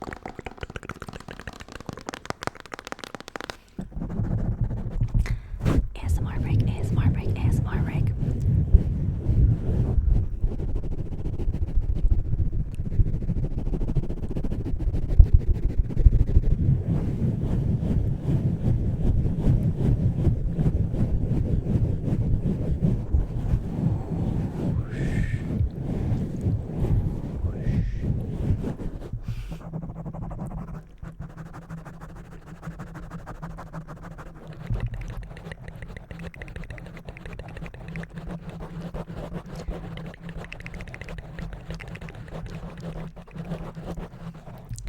Okay. Chapter numero 5. Let me try reading this in soft spoken. Shall we? Within. Oh my god. I like breathed into popcorn.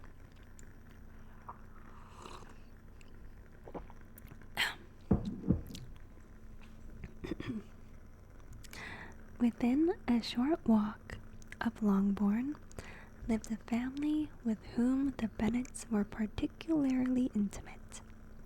Sir William Lucas had been formerly in trade in Meryton, where he had made a tolerable fortune and risen to the honour of knighthood by an address to the king during his mayoralty. The distinction had perhaps been felt too strongly. It had given him a disgust to his business and to his residence in a small market town, and quitting them both, he had removed with his family to a house about a mile from Meryton, denominated from that period Lucas Lodge, where he could think with pleasure of his own importance, and unshackled by business, occupy himself solely in being civil to all the world. For though elated by his rank, it did not render him supercilious. On the contrary, he was all attention to everybody. By nature inoffensive, friendly, and obliging, his presentation at St. James's had made him courteous.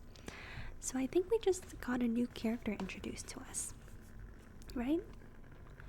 Wait, within a short walk lived a family with whom the Bennets were particularly intimate. Okay, yes.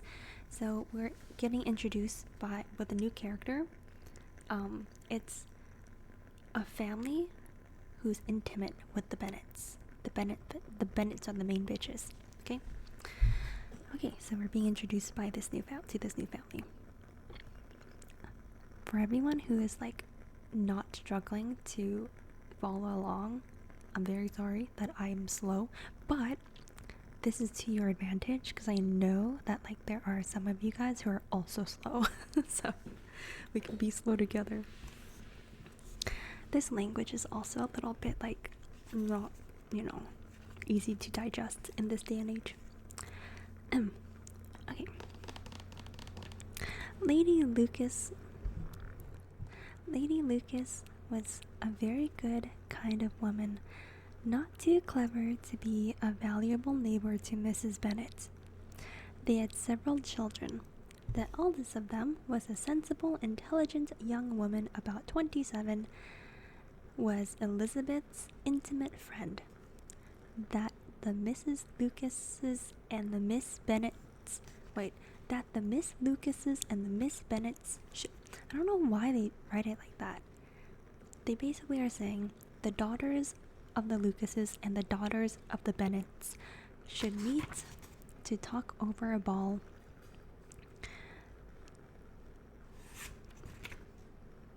Huh? Okay, this sentence is worded a little bit strange. This is literally how the sentence starts. That the Miss Lucases and the Miss Bennets should meet to talk over a ball was absolutely necessary, and the morning after the assembly brought the former to Longbourn to hear and to communicate. I don't know, I need ChatGPT to translate this way of speaking. It's okay. Our clip notes. You began the evening well, Charlotte, said Mrs. Bennet with civil self-command to Miss Lucas. You were Mr. Bingley's first choice. Yes, but he seemed to like his second choice better. Oh, you mean Jane, I suppose, because he danced with her twice. To be sure, that did seem as he admired her. Indeed, I rather believe he did. I heard something about it, but I hardly know what. Something about Mr. Robinson. Perhaps you mean what I overheard between him and Mr. Robinson. Did I not mention it to you? Mr. Robinson's asking him how he liked our Meryton assemblies, and whether he did not think there were a great many pretty women in the room, and which he thought the prettiest. Am I reading English? What did I read? Let me reread the sentence. Mr. Robinson's asking him how he liked our Meryton assemblies, and whether he did not think there were a great many pretty women in the room, and which he thought the prettiest? Excuse me? That was a question? And it goes on. And his answering immediately to the last question, oh, the eldest, Miss Bennet, beyond a doubt. There cannot be two opinions on that point. Upon my word. Well, that was very decided indeed. That does seem as if, but however, it may all come to nothing, you know. My overhearings were more to the purpose than yours, Eliza, said Charlotte. Mr. Darcy is not so well worth listening to as his friend, is he? Poor Eliza, to be only just tolerable. I beg you would not put it into Lizzie's head to be vexed by his ill treatments, for he is such a disagreeable man that it would be quite a misfortune to be liked by him. Mrs. Long told me last night that he sat close to her for half an hour without once opening his lips. Are you quite sure, ma'am? Is not there a little mistake? Said Jane. I certainly saw Mr. Darcy speaking to her.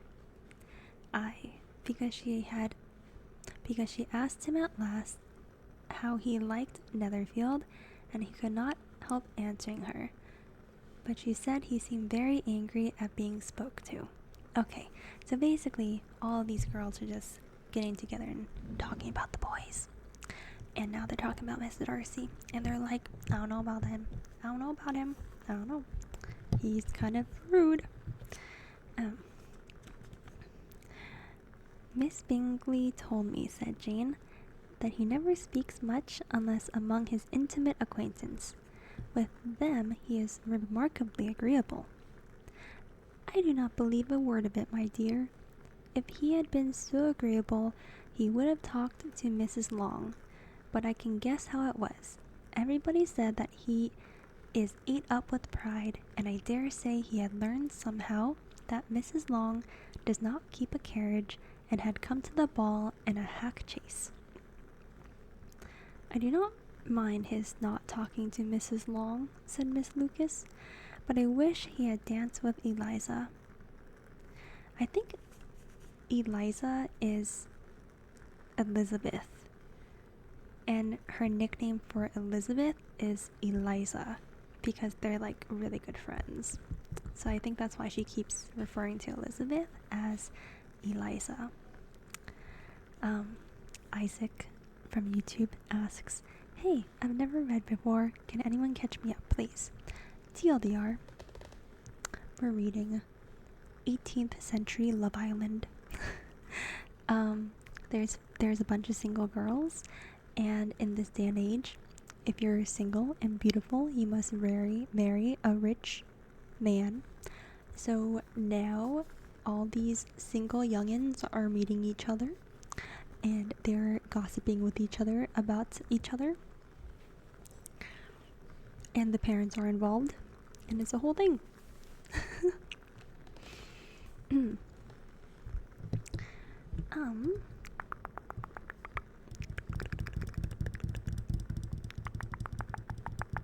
Oh yeah, I was just saying that whenever I say Eliza, it's short for Elizabeth, because Elizabeth and Charlotte are really good friends. And Charlotte is the daughter of the family who's really good friends with the Bennet family. Okay, there we go. Another time, Lizzie, said her mother, I would not dance with him if I were you. I believe, ma'am, I must safely promise you never to dance with him. His pride, said Miss Lucas, does not offend me so much as his pride often does, because there is an excuse for it. One cannot wonder that so very fine a young man with family, fortune, everything in his favor, should think highly of himself. If I may so express it, he has a right to be proud. That is very true, replied Elizabeth, and I could easily forgive his pride if he had not mortified mine. Pride, observed Mary, who piqued herself upon the solidity of her reflections, is a very common failing, I believe. By all that I have ever read, I am convinced that it is very common indeed. That human nature is particularly prone to it, and that there are very few of us who do not cherish a feeling of self-complacency on the scone of some quality or other, real or imaginary. Vanity and pride are different things, though the words are often used synonymously. A person may be proud without being vain. Pride relates more to our opinions of ourselves, vanity to what we would have others think of us. If I were as rich as Mr. Darcy, cried a young Lucas who came with his sisters, I should not care how proud I was. I would keep a pack of foxhounds and drink a bottle of wine every day. Then you would drink a great deal more than you ought, said Mrs. Bennet, and if I were to see you at it, I should take away your bottle directly. The boy protested that she should not. She continued to declare that she would, and the argument ended only with the visit. Alright, so the girls and the moms are just gossiping about the potential boys. It seems like Darcy's getting a lot of negative attention for being arrogant. But then people are also defending him, being like, well, if I was as rich and successful as them, I would kind of be too. Anyway.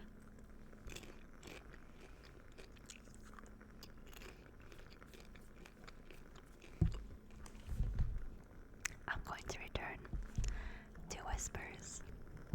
Whispers. Hello.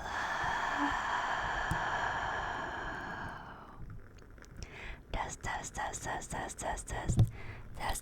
Oh my god, oh my lord, oh my god. This is where the mic is. This whole time. This is where the mic is. I did not know that this is where the mic was. I thought it was on the top of the mic. Hello. Hello. I feel as if I am whispering my voice through your souls. Relax. You better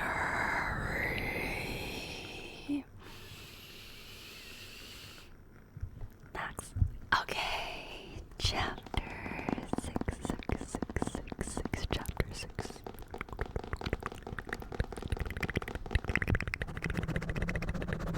Good. ASMR break.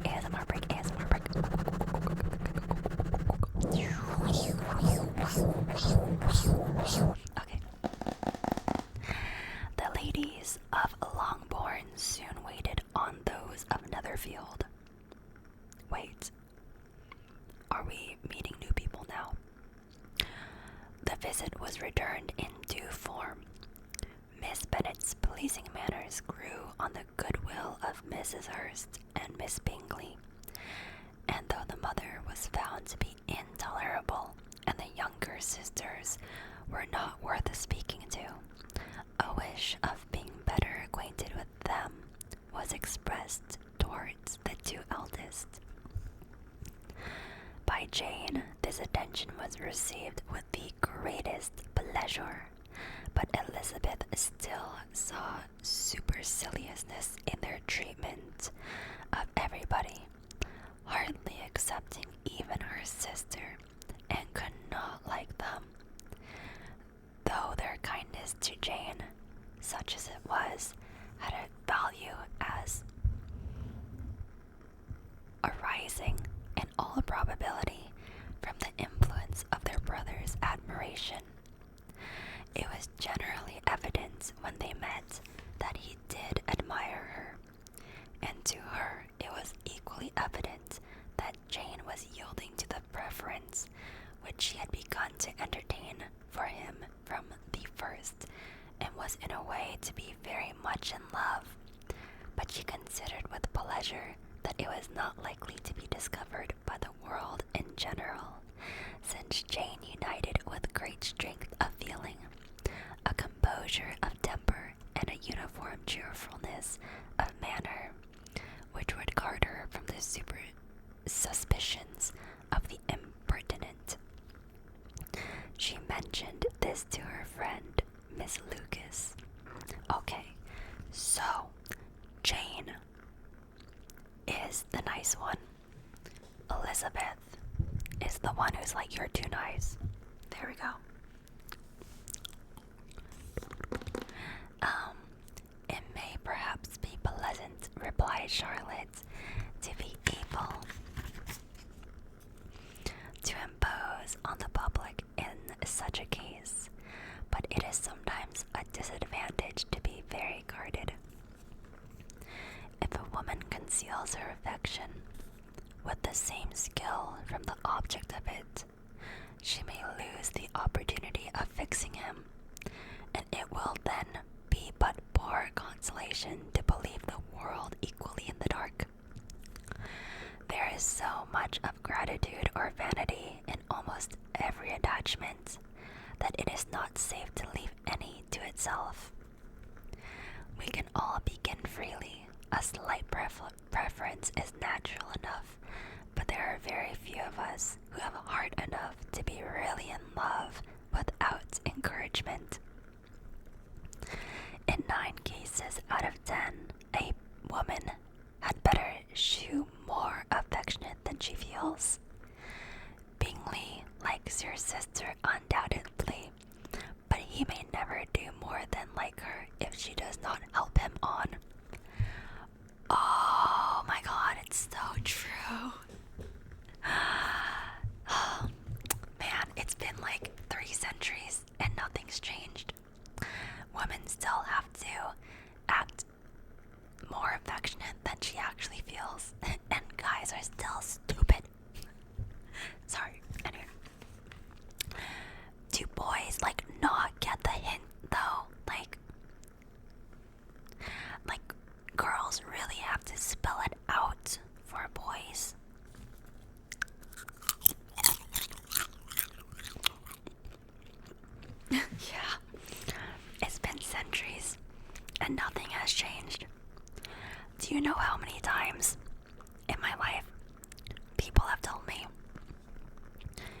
just started leaving you alone because I thought that you didn't like me. And I'm like, what, how did you get that impression from me? Like, I think it's because I just, like, I tend to, like, not be, like, overly expressive. So I think people just might not know what I'm feeling. But I feel like I'm just being normal. Okay, continuing on.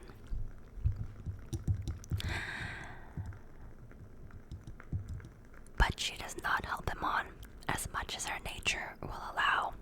If I can perceive her regard for him, he must be a simpleton indeed not to discover it too. Remember, Eliza, that he does not know Jane's disposition as you do. But if a woman is partial to a man and does not endeavor to conceal it, he must find it out. Perhaps he must if he sees enough of her. But though Bingley and Jane meet tolerably often, it is never for many hours together. And as they always see each other in large mixed parties, it is impossible that every moment should be employed in conversing together. Jane should therefore make the most of every half hour in which she can command his attention. When she is secure of him, there will be leisure for falling in love as much as she chooses. Your plan is a good one, replied Elizabeth, where nothing is in question but the desire of being well married. And if I were determined to get a rich husband or any husband, I dare say I should adopt it. But these are not Jane's feelings. She is not acting by design. As yet, she cannot even be certain of the degree of her own regard, nor of its reasonableness. She had known him only a fortnight. She danced 4 dances with him at Meryton. She saw him one morning at his own house, and has since dined in company with him 4 times. This is not quite enough to make her understand his character. Not as you represent it. Had she merely dined with him, she might only have discovered whether he had a good appetite, but you must remember that 4 evenings have been also spent together, and 4 evenings may do a great deal. Yes, those 4 evenings have enabled them to ascertain that they both like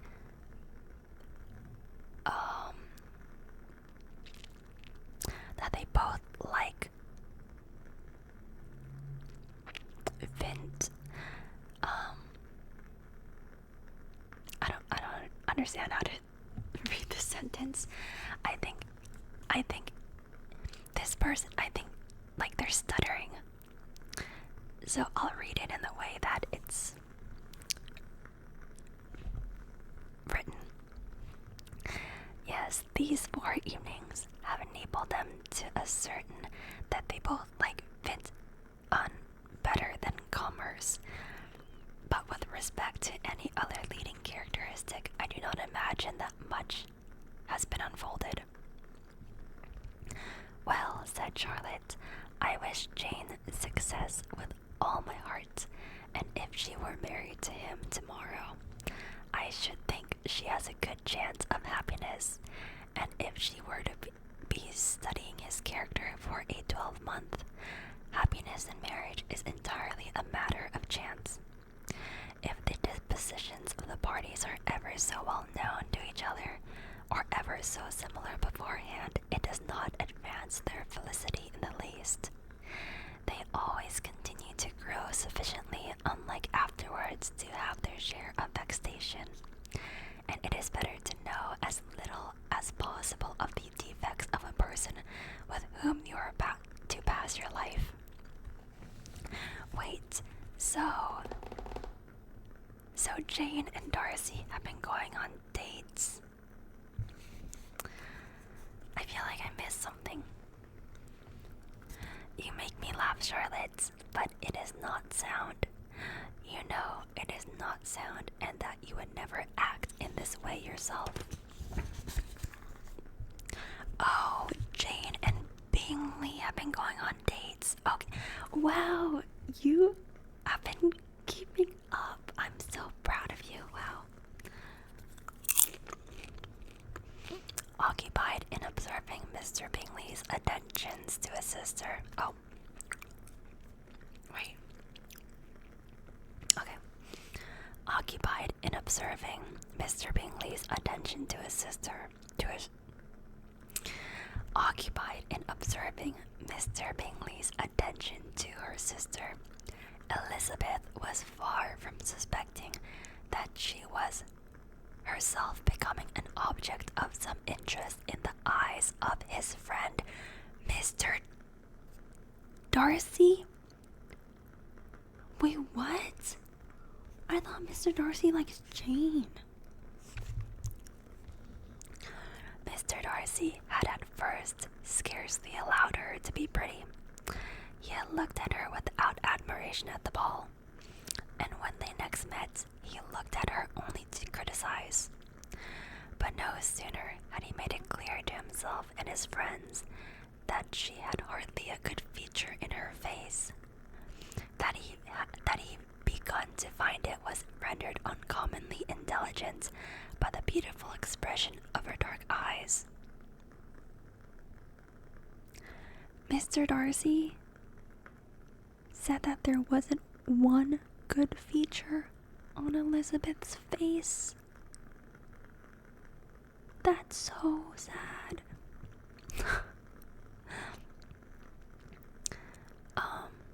But he did say that she had a beautiful expression in her eyes. To this discovery succeeded some others equally mortifying. Though he had detected with a critical eye more than one failure of perfect symmetry in her form, he was forced to acknowledge her figure to be light and pleasing, and in spite of his asserting that her manners were not those of the fashionable world, he was caught by their easy playfulness. Of this she was perfectly unaware. To her, he was only the man who made himself agreeable nowhere, and who had not thought her handsome enough to dance with. He began to wish to know more of her, and as a step towards conversing with her himself, attended to her conversation with others. His doing so drew her notice. It was at Sir William Lucas's, where a large party were assembled. "What does Mr. Darcy mean," she said to Charlotte, "by listening to my conversation with Colonel Foster?" "That is a question which Mr. Darcy can only answer. But if he does it any more, I shall certainly let him know that I see what he is about. He has a very satirical eye, and if I do not begin by being impertinent myself, I shall soon grow afraid of him." On his approaching them soon afterwards, though without seeming to have any intention of speaking, Miss Lucas defied her friend to mention such a subject to him, which immediately provoking Elizabeth to do it, she turned to him and said, "Did not you think, Mr. Darcy, that I expressed myself uncommonly well just now, when I was teasing Colonel Foster to give us a ball at Merrington?" "With great energy, but it is a subject which always makes a lady energetic." "You are severe on us." "It will be her turn soon to be teased," said Miss Lucas. "I'm going to open the instrument, Eliza, and you know what follows. You are a very strange creature by way of a friend, always wanting me to play and sing before anybody and everybody. If my vanity had taken a musical turn, you would have been invaluable, but as it is, I would really rather not sit down before those who must be in the habit of hearing the very best performers." On Miss Lucas's Persevering, however, she added, "Very well, if it must be so, it must," and gravely glancing at Mr. Darcy. "There is a fine old saying, which everybody here is of course familiar with. Keep your breath to cool your porridge, and I shall keep mine to swell my song." Her performance was pleasing, though by no means capital.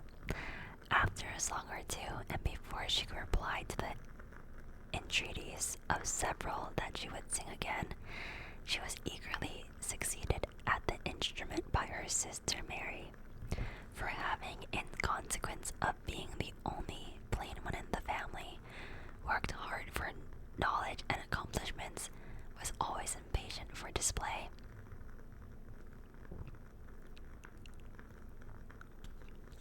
Okay, so I think we are learning about Mary now, who is the most plain of the sisters, but very talented, I think. Mary had neither genius nor taste. Never mind. Mary had neither genius nor taste, and though vanity had given her application, it had given her likewise a pedantic air and conceited manner, which would have injured a higher degree of excellence than she had reached. Elizabeth, easy and unaffected, had been listened to with much more pleasure, though not playing half so well, and Mary, at the end of a long concerto, was glad to purchase praise and gratitude by Scott and Irish airs at the request of her younger sisters, who, with some of the Lucases and 2 or 3 officers, enjoyed eagerly in dancing at one end of the room.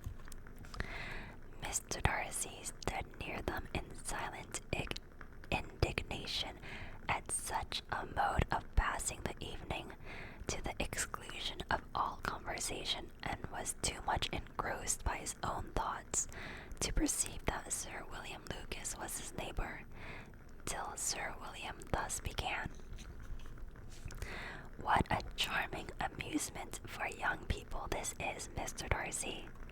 There is nothing like dancing after all. I consider it as one of the first refinements of polished societies." "Certainly, sir, and it has the advantage also of being in vogue amongst the less polished societies of the world. Every savage can dance." Sir William only smiled.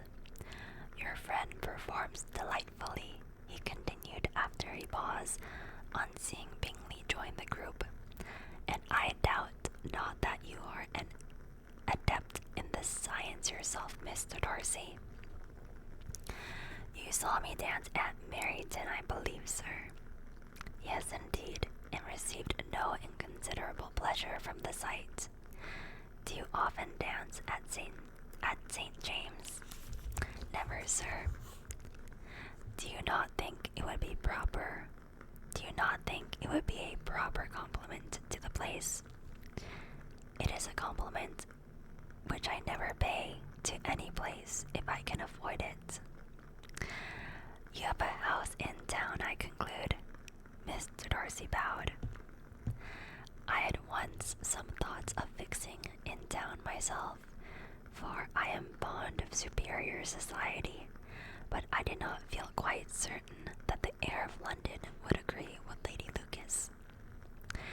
He paused in hopes of an answer, but his companions was not disposed to make any, and Elizabeth at that instant moving towards them, he was struck with the notion of doing a very gallant thing and called out to her, "Wait, Darcy, hold on, I have to review this. My dear Miss Eliza, why are you not dancing? Mr. Darcy, you must allow me to present this young lady to you as a very desirable partner. You cannot refuse to dance, I am sure, when so much beauty is before you." And taking her hand, he would have given it to Mr. Darcy, who, though extremely surprised, was not unwilling to receive it, when she instantly drew back and said with some discomposure to Sir William, "Indeed, sir, I have not the least intention of dancing. I entreat you not to suppose that I move this way in order to beg for a partner." Mr. Darcy, with grave propriety, requested to be allowed the honor of her hand, but in vain. Elizabeth was determined, nor did Sir William at all shake her purpose by his attempt at persuasion. "You excel so much in the dance, Miss Eliza, that it is cruel to deny me the happiness of seeing you. And though this gentleman dislikes the amusement in general, he can have no objection, I am sure, to oblige us for 1/2 hour." "Mr. Darcy is all politeness," said Elizabeth, smiling. "He is indeed, but considering the inducement, my dear Miss Eliza, we cannot wonder at his complacence.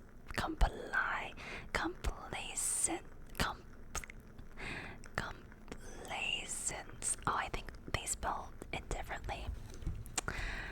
For who would object such a partner?" Elizabeth looked archly and turned away.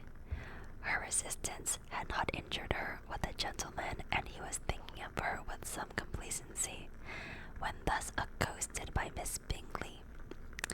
"I can guess the subject of your reverie." "I should imagine not.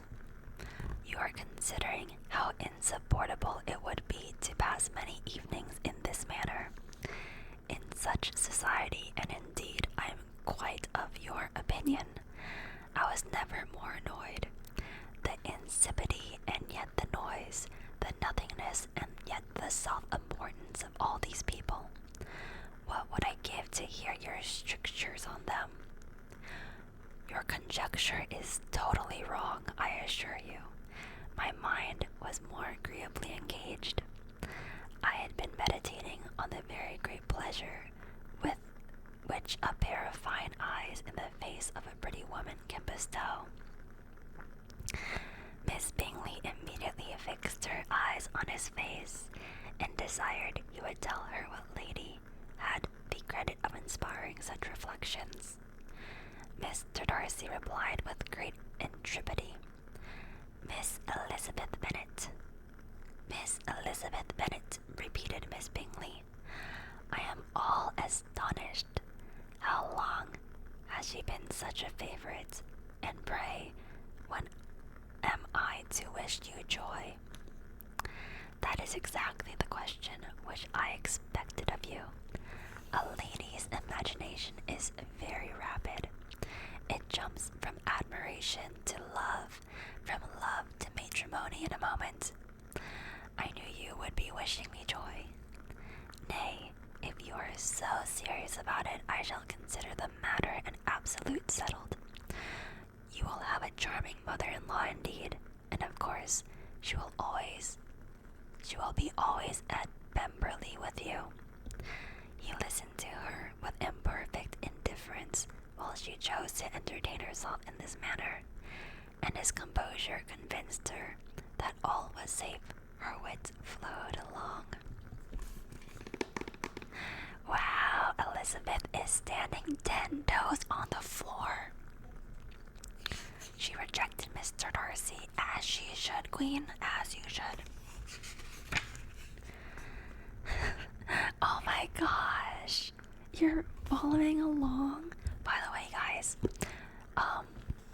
Pride and Prejudice is in the public domain of books, so you could follow along if you want to open it on your computer as well. You should be able to find it online somewhere for free. But yeah, no pressure. And I realized that it's okay if I don't understand every single sentence of what's going on, because I'm not going to understand every sentence of what they say because I'm not familiar with a lot of the language much they use, but it's okay because we get the general gist of what's going on by the end of the chapter. So we're here for the vibes.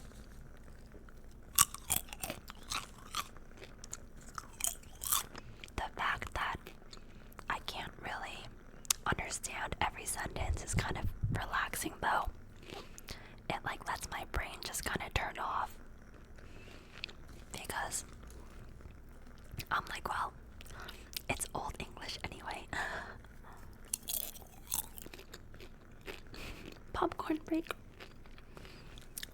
I hope you guys all have some snackies that you guys are enjoying too.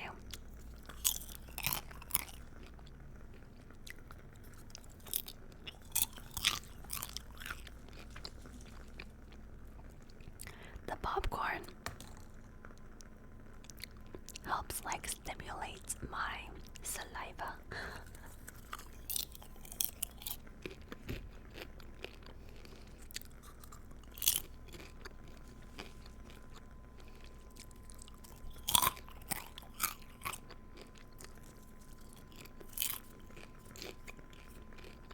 Let's do an ASMR break. I feel like ASMR breaks are like dance breaks. Alright, who here is relaxing? Who here is feeling nice and relaxed? Who here is enjoying the story time, the book, the reading? It's okay if you're not feeling relaxed.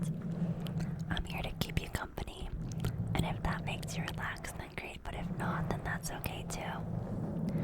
You're free to feel however you feel right now. You are always free to feel however you feel. Never forget that. Never let someone tell you how you're supposed to feel, because your feelings are yours, not anyone else's. And your feelings are valid. Your feelings are valid. Don't let anybody tell you they're not.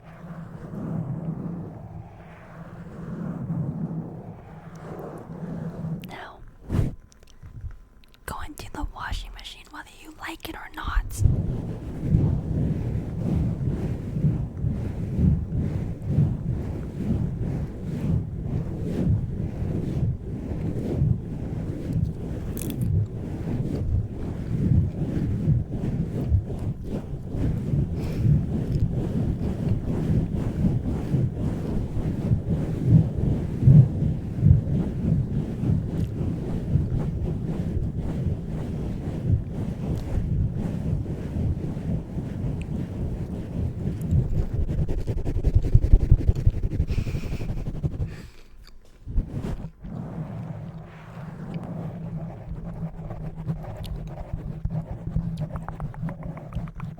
How are you guys over on the YouTube land? Are you guys okay? How are you guys? Is anybody there? Is anybody home?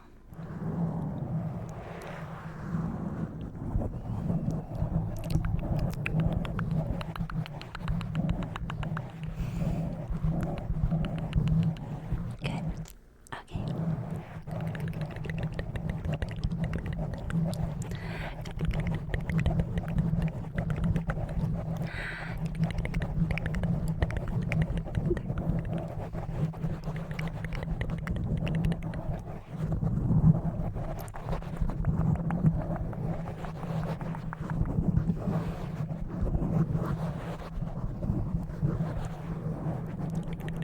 I think the beginning chapters are a lot of us getting to know the characters and getting to know like the storyline, the plots. So I think it's a lot to take in, but I'm excited to keep reading. Get to the juicy part. Oh my gosh. Thank you for the 20 bomb. This is very relaxing, but it's time for bed.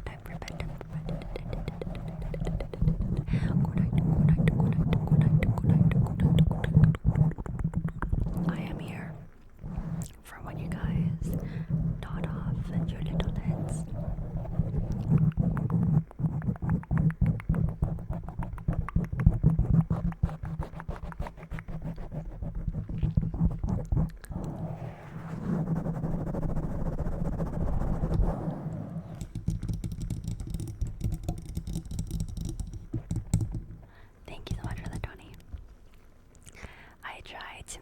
aesthetic of today's stream look like a book page. 420. Everything that looks like a page. So I made the light and my colors all like blend in together. I don't know. Today's like we're cosplaying a book today. We're cosplaying a piece of paper, a page in the book.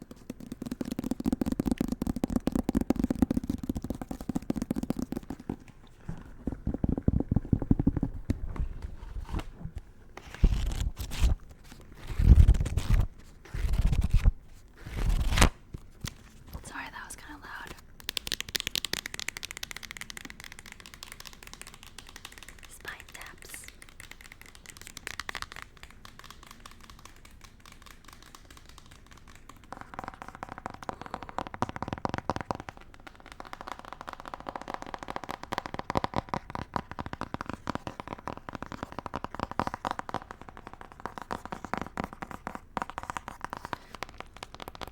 Everyone who's enjoying Pride and Prejudice, I'm so glad.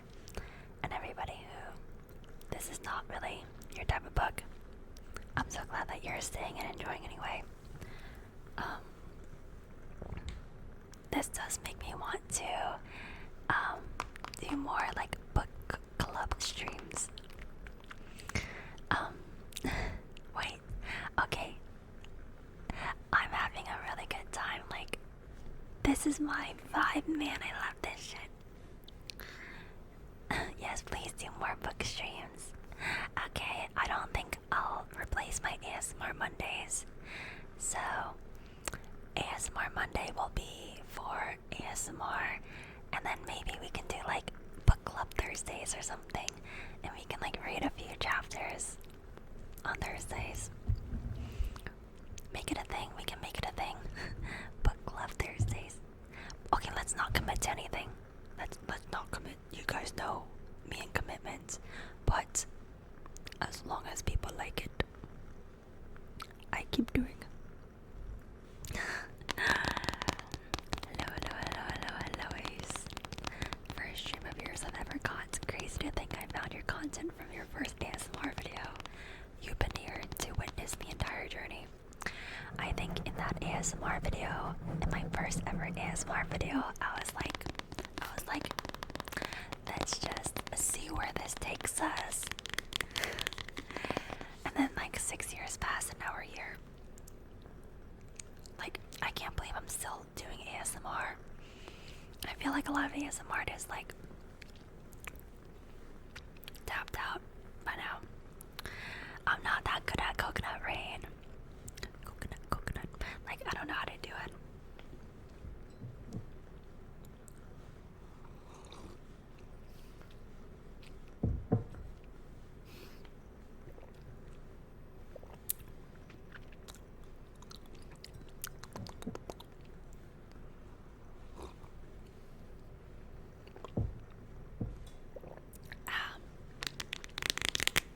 We'll do one more washing machine before we continue to read. Alright.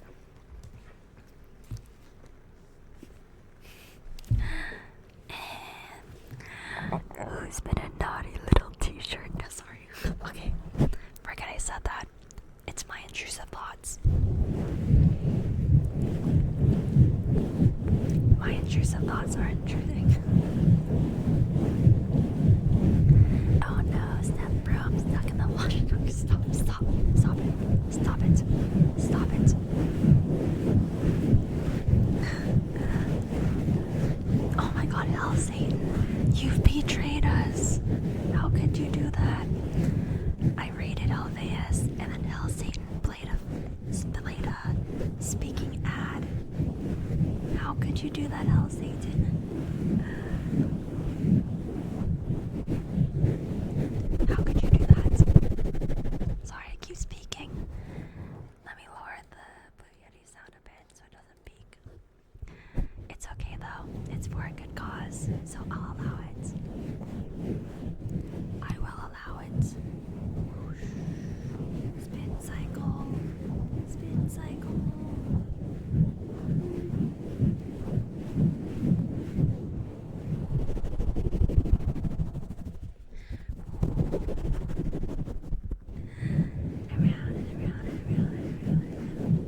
sweet.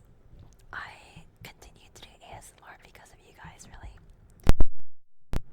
For making everything just so warm and welcoming and wholesome. And there are like a few people who are kind of weird in ASMR, but like there's always gonna be weird people everywhere. But for the most part, the ASMR community is just like so sweet. Yes, and I was in a really dark time in my life. Really dark time. And ASMR saved me.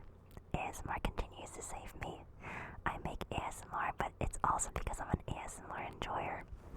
I rely on ASMR a lot of nights to go to sleep because my brain doesn't turn off at night, so sometimes my brain starts thinking like scary, sad thoughts. So when I put on ASMR videos, it makes me feel better. And just knowing that I can be that for some of you guys out there makes it all like come full circle, makes me so happy. So it makes me happy to give back to the ASMR community. It makes me happy to consume ASMR content. It's like a very healing thing we got going on. And my life only got better after I started focusing on ASMR, so there's that too. And yeah, so those are all the reasons. Those are all the reasons.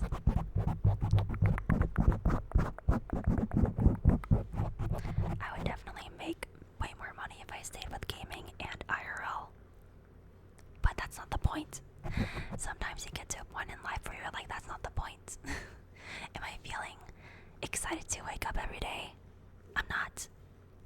And that's not to say that like no one who plays games does. Like it's just I don't. But a lot of my friends jump out of bed in the morning excited to play their games and stream. I'm not like that. I don't know why I can't be like that. We're just different people. So it just wasn't working for me. But it still works for a lot of my friends.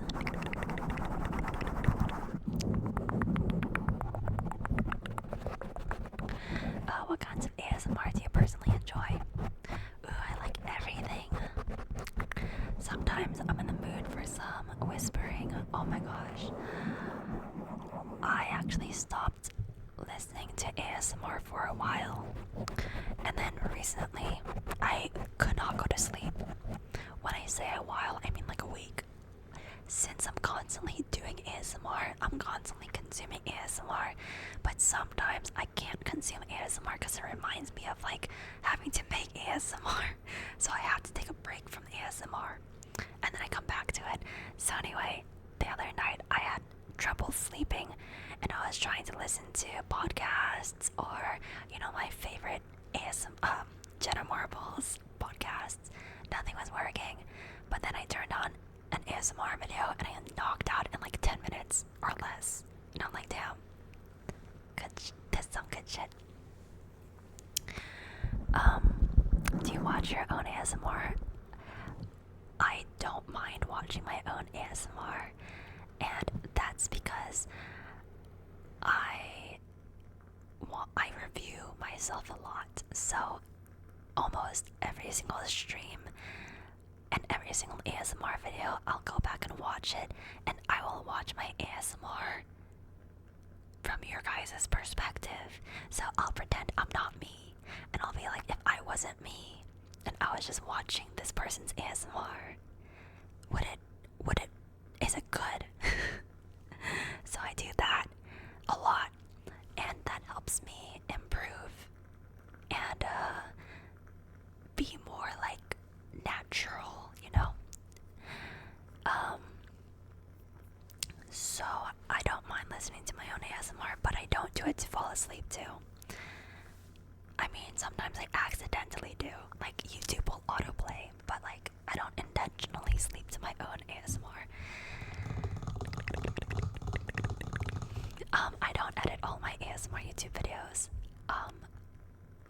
One of my mods and longtime friends, Epic Nubby, he edits a lot of my videos, and he's gotten so good. He edits them better than I do now. And I pay him, by the way. He's a paid editor. I pay him, do not worry.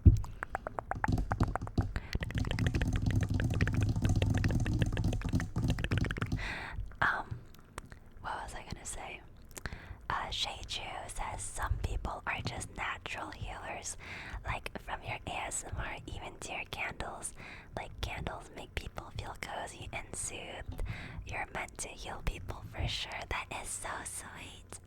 I agree with you. I think I'm a natural healer. Like I even gravitate towards healers in like games. And it's not because I'm just, I genuinely just love healing. I love things that like heal people because a lot of people are fucked up. No, I'm kidding. But life's hard. So it makes me happy when I can help. I just have to make sure to always be like taking care of myself as well. Because if I'm not at my best, then my healing abilities do not work. And then no one gets healed. So that's why I like peace out sometimes. Because I'm like, oh god, I need to heal myself again right now.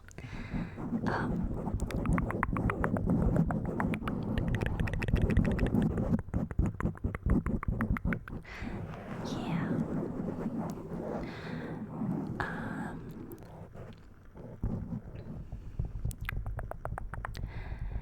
There are some good videos that you privated a few days later. Yeah, it depends. Honestly, the videos I privated back then, I privated for like such random reasons. I'm like, I don't like my facial expression at 22 minutes and 37 seconds. Private.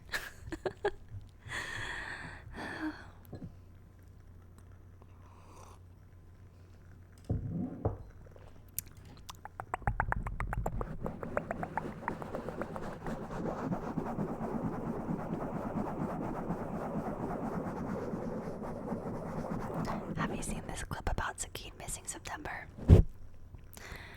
I need to ask you guys a question. Does Sakine have a girlfriend? Cause before he met me, Sakine was known to always have girlfriends. But whenever I watch his stream, he never has a girlfriend. So I'm like, is it cause he's still like September?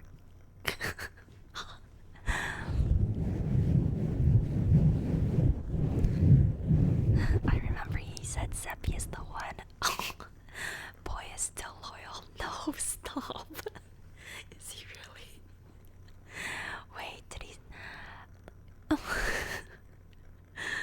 Oh my gosh. Oh, Zakid.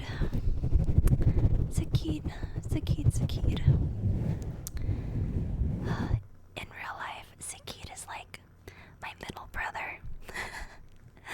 It's so crazy that like in GTRP we're like dating.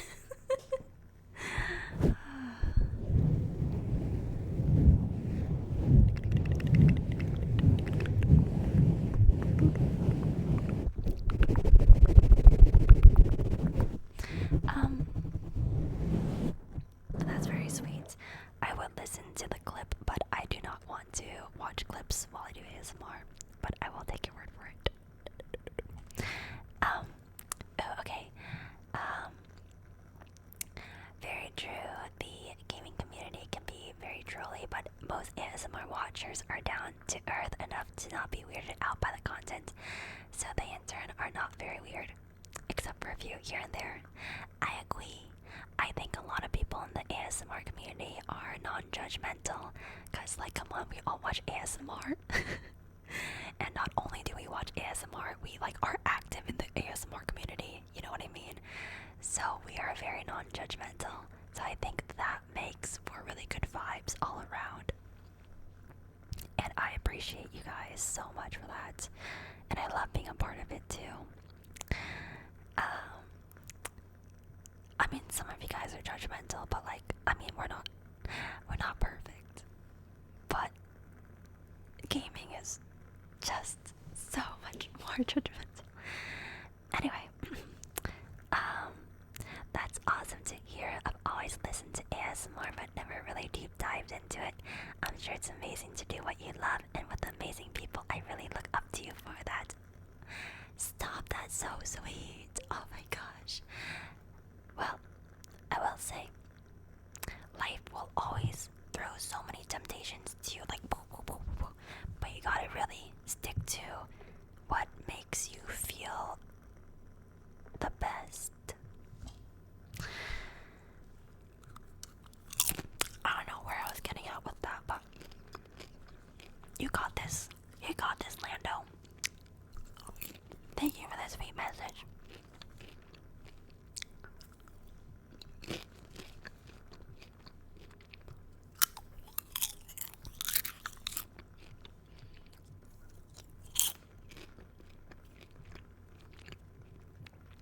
Between, oh my god, her little toes.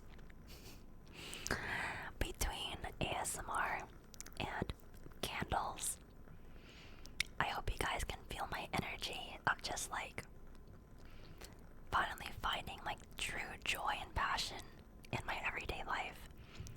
I am just so focused on and addicted to the craft of what I'm doing these days. I'm just obsessed with the craft.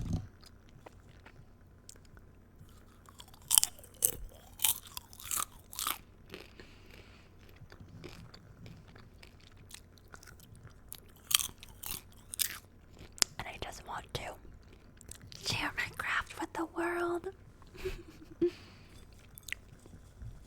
Yeah.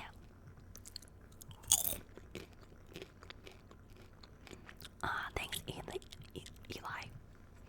My brain is still thinking about GTA. Thanks, Ellie. I'm here to tell you, you can do it. You can all do it.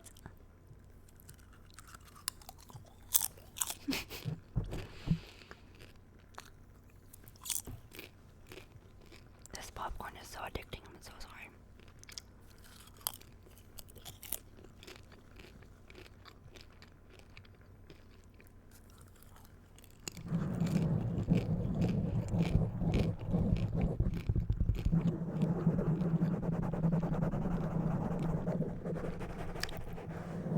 I feel very, very, very fortunate and lucky to be able to do what I do. And I think my biggest goal now is to just keep doing this as long as possible, but more. So,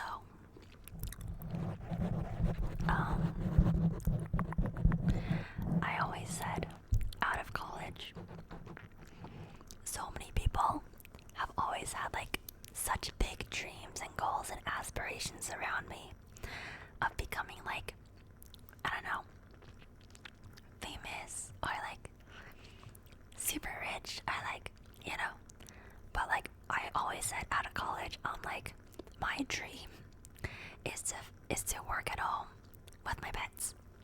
Like that was my goal out of college. I'm just like, it would be great if I could just work at home with my pets. Like, so if I can continue to do this for as long as possible, that is like ideal. Ideally, I would love to have like, I used to say that I wanted to have like an art studio, but I don't think I want an art studio. I think I just want to afford a bigger place and I can make one of my rooms an art studio. That would be ideal, so I never have to leave. Why would I ever want to leave? Why does anyone ever want to leave their house? Okay, I'm just kidding, but like, kind of not really.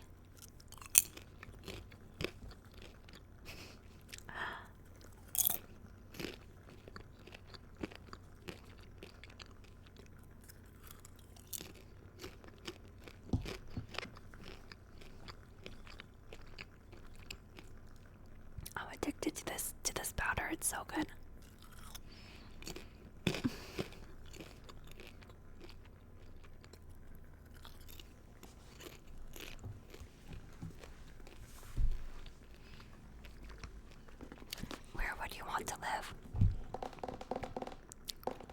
Probably Switzerland. Oh, it's beautiful there. Absolutely gorgeous. Honestly, as long as I'm within America, I'm happy where I am right now. Like, I genuinely am. I love my apartment, and I love that I'm close to people, because like a bunch of people live in Los Angeles, so I'm happy that like people live here. I love my apartment complex finally. I mean, my apartment unit. I love my apartment. Usually I always want to move every single year, but finally I'm content. I am happy and content here. If anything, I might move to another unit within my complex. But yeah, and then my cats are very happy here too. Very cute and happy. Look at Snowball, she's so happy here. She's living the life. Yes, you are, Snowball, you're living the life. Oh yes, come closer, baby, come closer.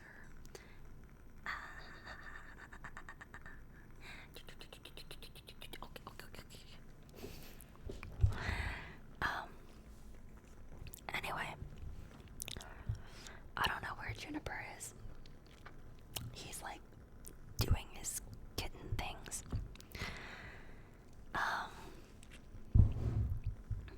But anyway, so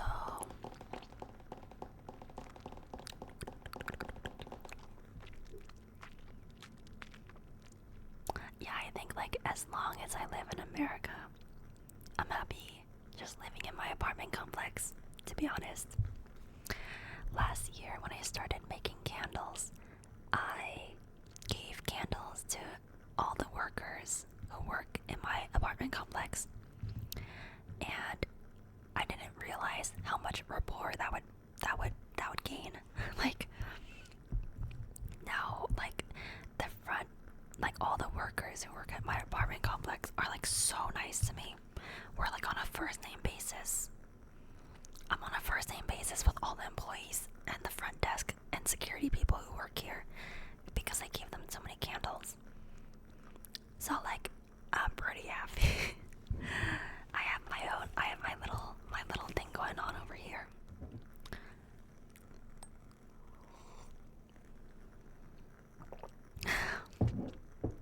I know. One of the workers had a resident talking to him, and he told her, "Oh, this is the girl who like she makes candles, and she's just a really good person." An employee said that. I'm like, oh my heart. And then the other girl was like, "Oh my gosh, like tell me your company name." She's like, "I want to support good people." And I'm like, I don't have a company. And I ran away. I didn't tell her. I just ran. I'm like, gotta go by. I think you have the wrong person. But it was very nice that he said that. It was very nice. But I was too shy to be like, "Oh yeah, like come check out my ASMR." I don't need the people at the front desk knowing I whisper into a mic at night, you know. I don't need them to know that. So this can be our little secret, okay? Anyway.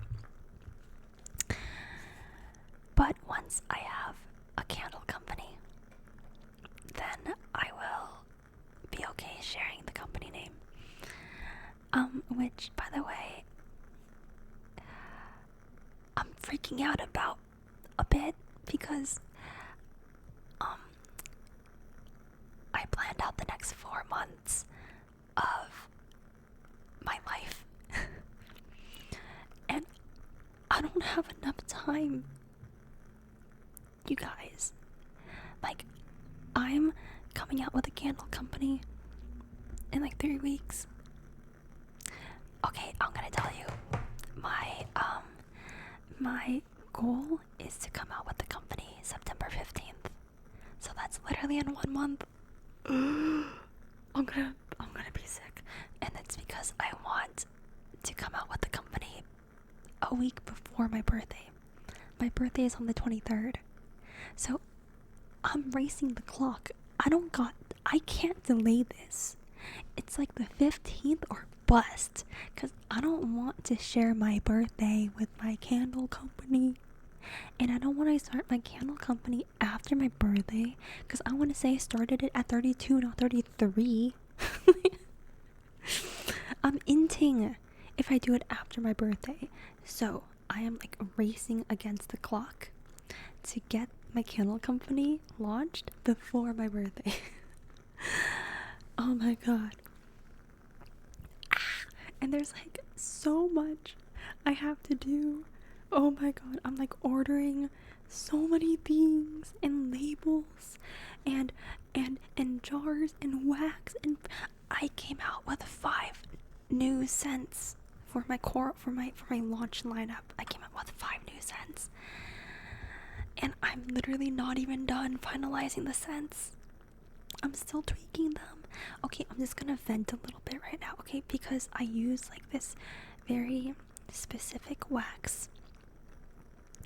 And this wax doesn't make every scent smell really strong. Which I like. I like that. I don't like candles that like smell really strong. But with some of the scents, it really doesn't throw them that strong. So now I'm like trying to chemically figure out why. And I'm trying to like, oh my god, I have like a thermometer, and I'm trying to like do so many things to like try to make the scent stronger. But then I might just scrap the scents, because like I don't want people to get their candles and be like, this doesn't work. Anyway, Regis, thank you for 9 months. Burren, welcome. 110 months, holy moly. Thank you. But I will say, okay, I'm just gonna yap about it a little bit. Okay, so my first 5 scents are going to be more atmospheric scents. They're not going to be scents that smell like a thing. Like, for example, like I worked so hard on these 5 scents, you guys. I've been working on these scents for so long, and I ended up using the most expensive oils pretty much on the market that I had access to. So what I decided for my launch lineup of scents is, instead of choosing scents that smell literal, so for example, instead of using a scent that smells like an orange, like you smell the candle, you think of an orange, right? Like that is a literal scent. Orange scent. For me, I chose scents that make it feel like you're in an orchard of trees, you know? It's more atmospheric. So all 5 of my scents feel more atmospheric. Which usually means that the scent notes are very complex, and the scents are made to elevate the space around you, not compete with the space. Anyway, I drew a lot of inspiration through ASMR, because that's kind of like how I like doing ASMR. The ASMR like doesn't like compete for attention. It's not flashy. It's not like bam, bam, bam, you know? And that's what I want this candle company to be. I want it to be more like, you know, existing alongside people, not in everyone's faces. So I've been working hard. I'm really excited to show you guys when it's launched. It's all I can think about. I work on it every day, 24/7. I'm working on everything. And it's been making me really happy. And then I get really stressed out, and then I watch ASMR.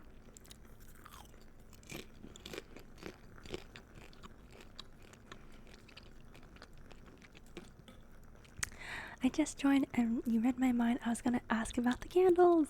Welcome, Murder. Welcome.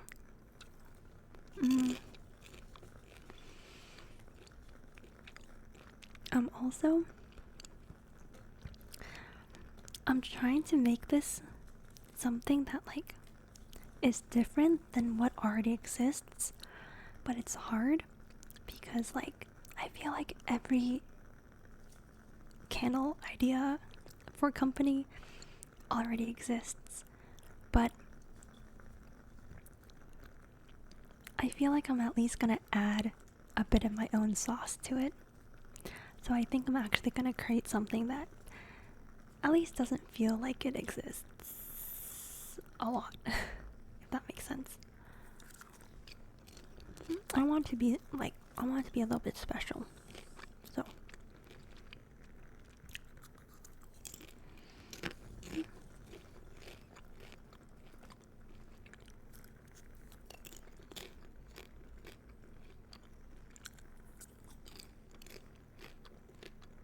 okay, enough yapping.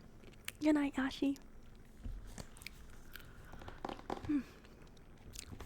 Let's continue for a little bit.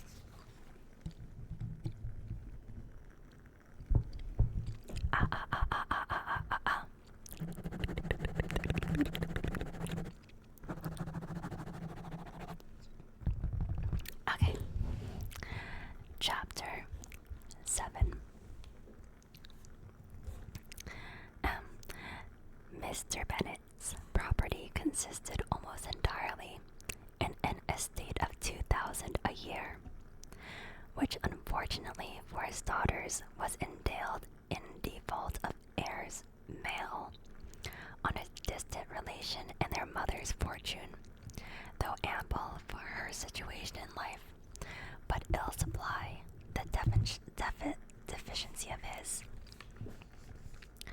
Her father had been an attorney in Meryton and had left her £4,000. She had a sister married to a Mr. Phillips, who had been a clerk to their father and succeeded him in the business, and a brother settled in London in a respectable line of trade. The village of Longbourn was only 1 mile from Meryton, a most convenient distance for the young ladies who were unusually tempted thither 3 or 4 times a week to pay their duty to their aunts and to a milliner's shop just over the way. The 2 youngest of the family, Catherine and Lydia, were particularly frequent in these attentions. Their minds were more vacant than their sisters, and when nothing better offered, a walk to Meryton was necessary to amuse their morning hours and furnish conversations for the evening. And, however bare of news the country in general might be, they always contrived to learn some from their aunts. At present, indeed, they were well supplied both with news and happiness by the recent arrival of a militia regiment in their neighborhood. It was to remain the whole winter, and Meryton was the headquarters. Their visits to Mrs. Phillips were now productive of the most interesting intelligence. Every day added something to their knowledge of the officers' names and connections. Their lodgings were not long a secret, and at length they began to know the officers themselves. Mr. Phillips visited them all, and this opened to his nieces a source of felicity unknown before. They could talk of nothing but officers and Mr. Bingley's large fortune, the mention of which gave animation to their mothers, was worthless in their eyes when opposed to the regimentals of an ensign. After listening one morning to their effulsions on this subject, Mr. Bennet coolly observed, "From all that I can collect by your manner of talking, you must be 2 of the silliest girls in the country. I have suspected it some time, but I am now convinced." Catherine was disconcerted and made no answer, but Lydia, with perfect indifference, continued to express her admiration of Captain Carter, and her hope of seeing him in the course of the day as he was going the next next morning to London. I am astonished, my dear, said Mrs. Bennet, that you should be so ready to think your own children silly. If I wish to think slightingly of anybody's children, it should not be of my own, however. If my children are silly, I must hope to be always sensible of it. Yes, but as it happens, they're all of them. Yes, but as it happens, they are all of them very clear. This is the only point, I flatter myself, on which we do not agree. I had hoped that our sentiments coincided in every particular, but I must so far differ from you as to think our two youngest daughters uncommonly foolish. My dear Mr. Bennet, you must not expect such girls to have the sense of their father and mother. When they get to our age, I dare say, they will not think about officers any more than we do. I remember the time when I liked a red coat myself very well, and indeed so I do still at my heart, and if a smart young colonel with 5,000 or 6,000 a year should want one of my girls, I shall not say nay to him. And I thought Colonel Foster looked very becoming the other night at Sir William's in his regimentals. Mamma, cried Lydia, my aunt says that Colonel Foster and Captain Carter do not go so often to Miss Watson's as they did when they first came. She sees them now very often standing in Clark's library. Mrs. Bennet was prevented replying by the entrance of the footman with a note for Miss Bennet. It came from Netherfield, and the servant waited for an answer. Mrs. Bennet's eyes sparkled with pleasure, and she was eagerly calling out, while her daughter read, Well, Jane, who is it from? What is it about? What does he say? Well, Jane, make haste and tell us, make haste, my love. It is from Miss Bingley, said Jane, and then read it aloud. My dear friend, if you are not so compassionate as to dine today with Louisa and me, we shall be in danger of hating each other for the rest of our lives. For whole days.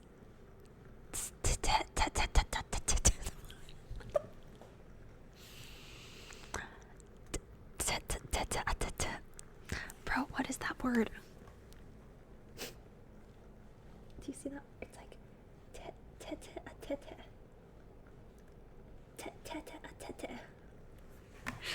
I feel like I'm stuttering.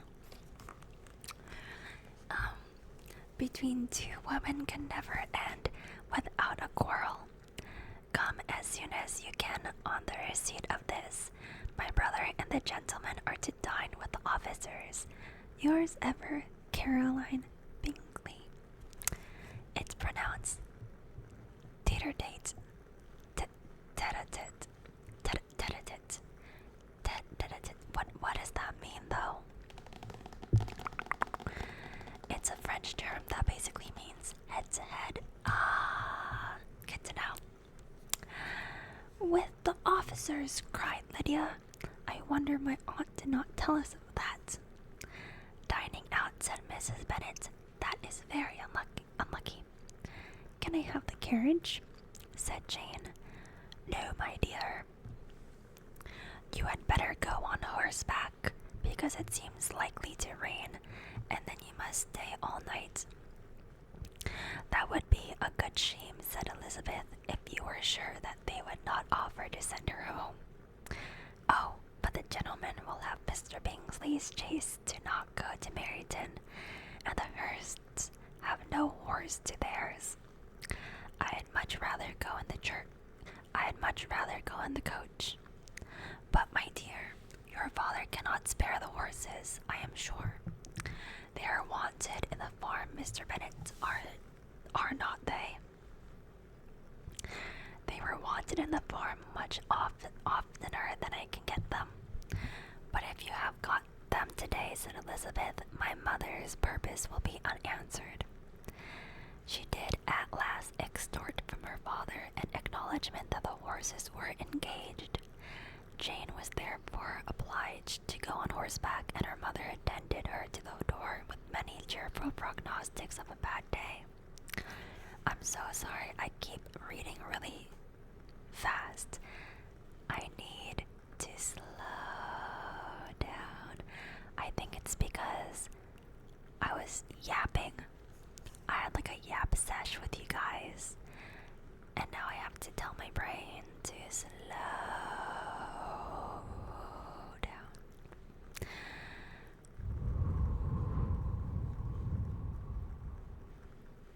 Slow down. Like we're on a walk in the park. We're in a nice stroll together.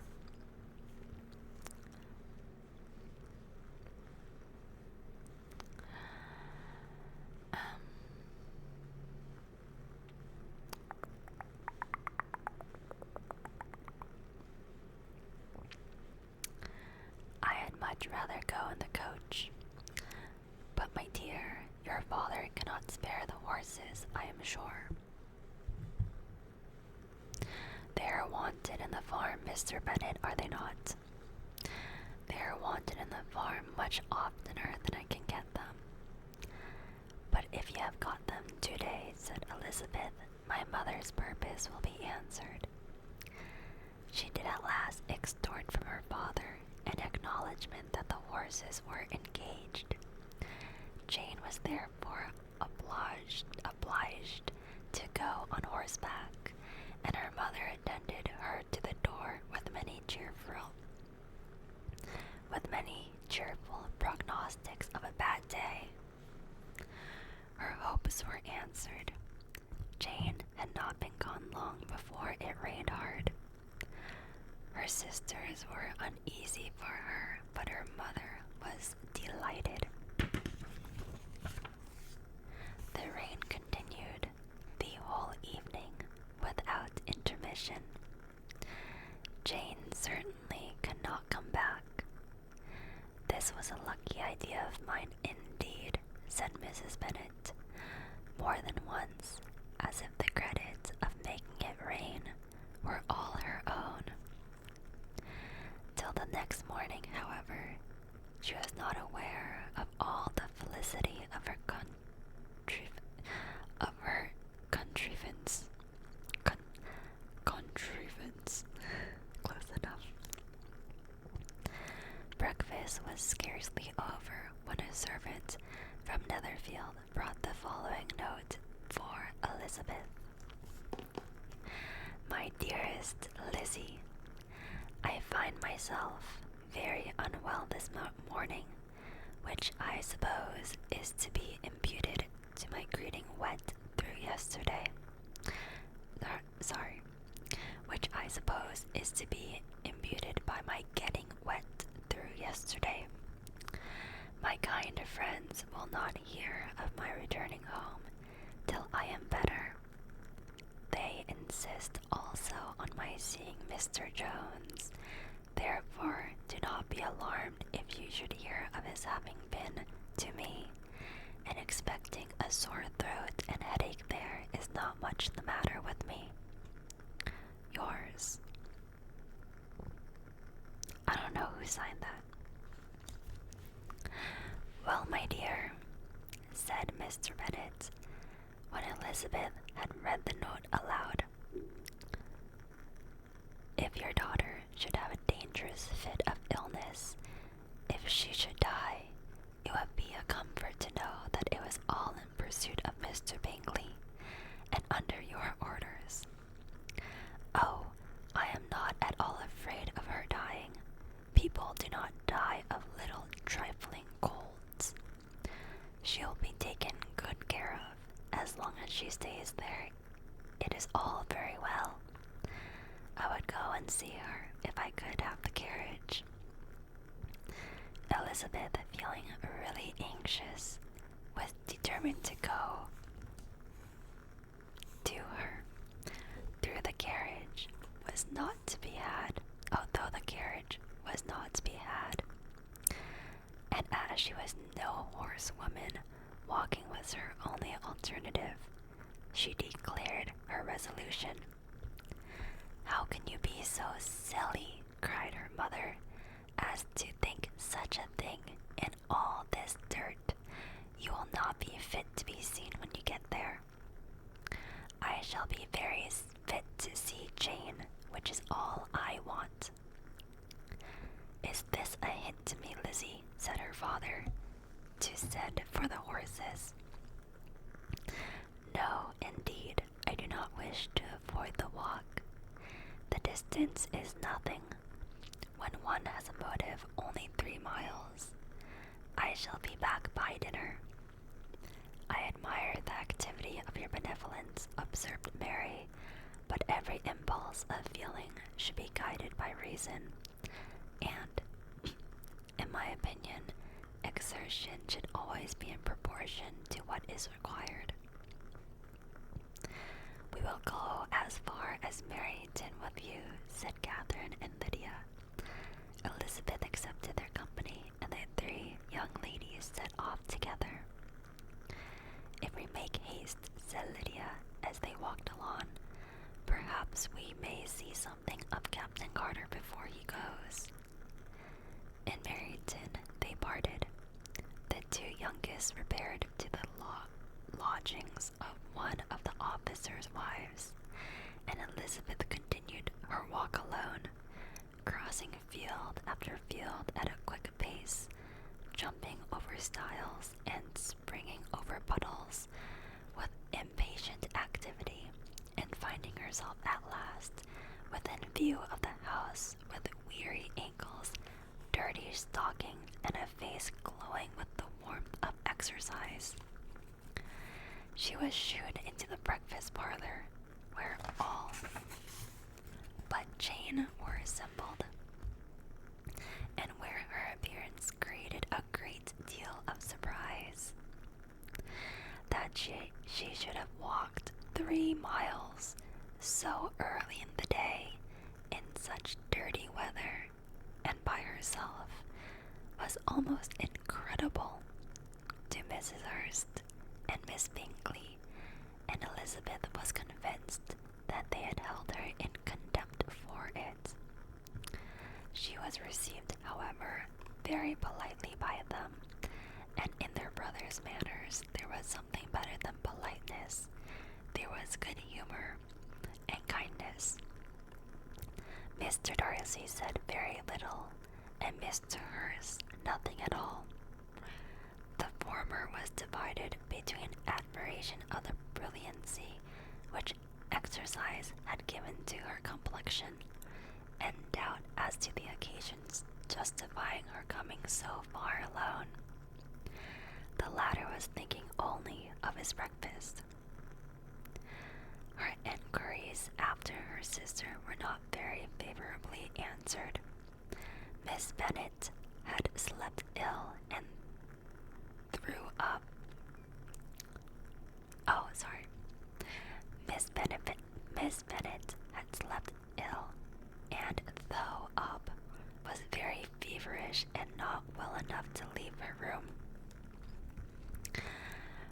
Elizabeth was glad to be taken to her immediately, and Jane, who had only been withheld by the fear of giving alarm or inconvenience from expressing in her note how much she longed for such a visit, was delighted at her entrance.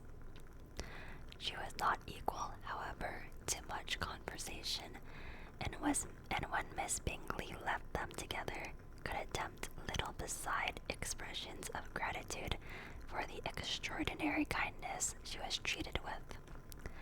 Elizabeth silently attended her. When breakfast was over, they were joined by the sisters, and Elizabeth began to like them herself.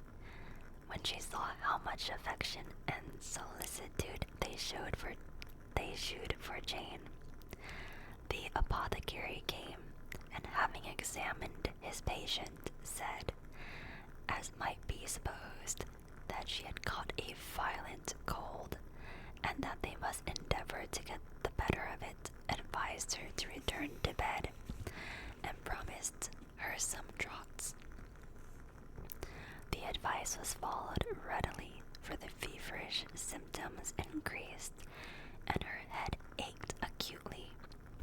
Elizabeth did not quit her room for a moment, nor were the other ladies often absent. The gentlemen being out, they had in fact nothing to do elsewhere. When the clock struck 3, Elizabeth felt that she must go, and very unwillingly said so. Miss Bingley offered her the carriage, and she only wanted a little pressing to accept it. When Jane testified such concern in parting with her, that Miss Bingley was obliged to convert the offer of the chaise into an invitation to remain at Netherfield for the present, Elizabeth most thankfully consented, and a servant was dispatched to Longbourn to acquaint the family with her stay and bring back a supply of clothes.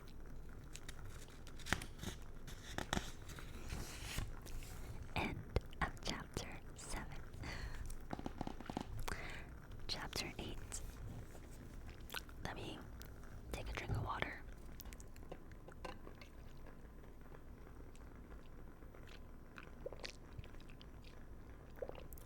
Got popcorn in my teeth.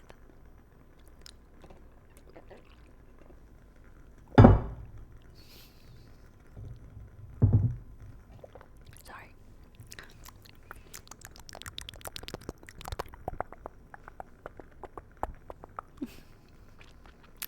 Hold on. I gotta dig a kernel out of my tooth. Okay. Got it.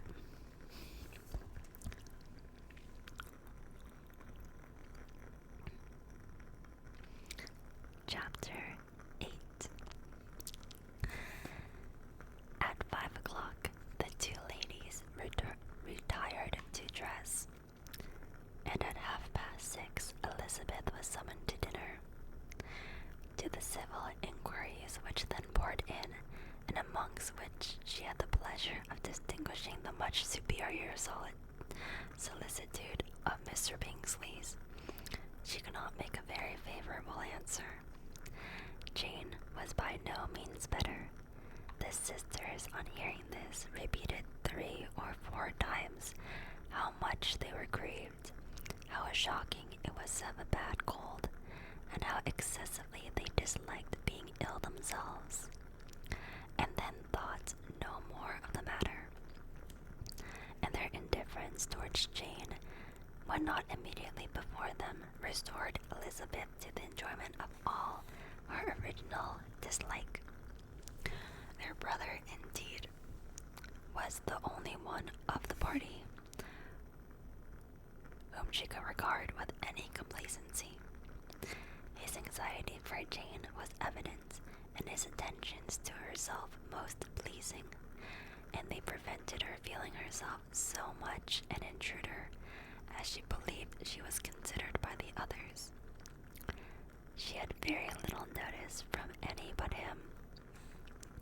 Miss Bingley was engrossed by Mr. Darcy, her sisters scarcely less so, and as for Mr. Hurst, by whom Elizabeth sat, he was an indolent man, who lived only to eat, drink, and play at cards, for when he found her prefer a plain dish to a ragout, he had nothing to say to her. When dinner was over, she returned directly to Jane, and Miss Bingley began abusing her as soon as she was out of the room. Her manners were pronounced to be very bad indeed, a mixture of pride and impertinence. She had no conversation, no style, no taste, no beauty. Mrs. Hurst thought the same and added, "She has nothing, in short, to recommend her, but being an excellent this morning. She looked almost wild. She did indeed, Louisa. I could hardly keep my countenance. Very nonsensical to come at all. Why must she be scampering about the county? Because her sister had a cold. Her hair is so untidy, so blowsy. Yes, and her petticoat. I hope you saw her petticoat. 6 inches deep in the mud. I am absolutely certain. And the gown which had been let down to hide it not doing its office. Your picture may be very exact, Louisa, said Bingley, but this was all lost upon me. I thought Miss Elizabeth Bennet looked remarkably well when she came into the room this morning. Her dirty petticoat quite escaped my notice.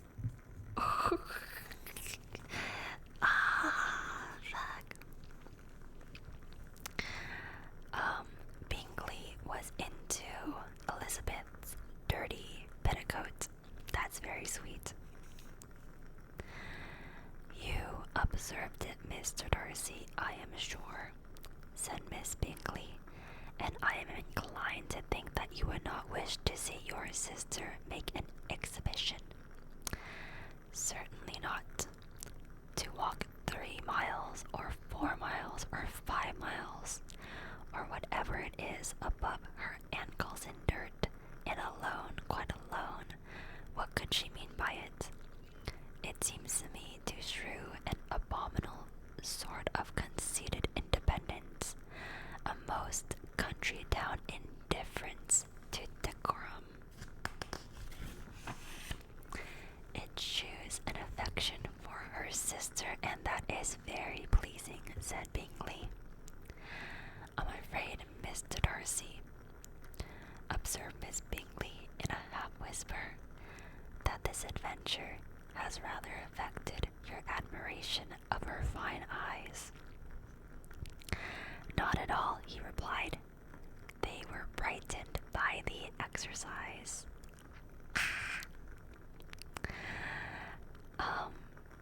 A short pause followed his speech, and Mrs. Hurst began again. I have an excessive regard for Jane Bennet. She is really a sweet girl, and I wish with all my heart she were well settled. But with such a father and mother, and such low connections, I'm afraid there is no chance of it. I think I have heard you say that their uncle is an attorney in Meryton. Yes, and they have another who lives somewhere near Cheapside.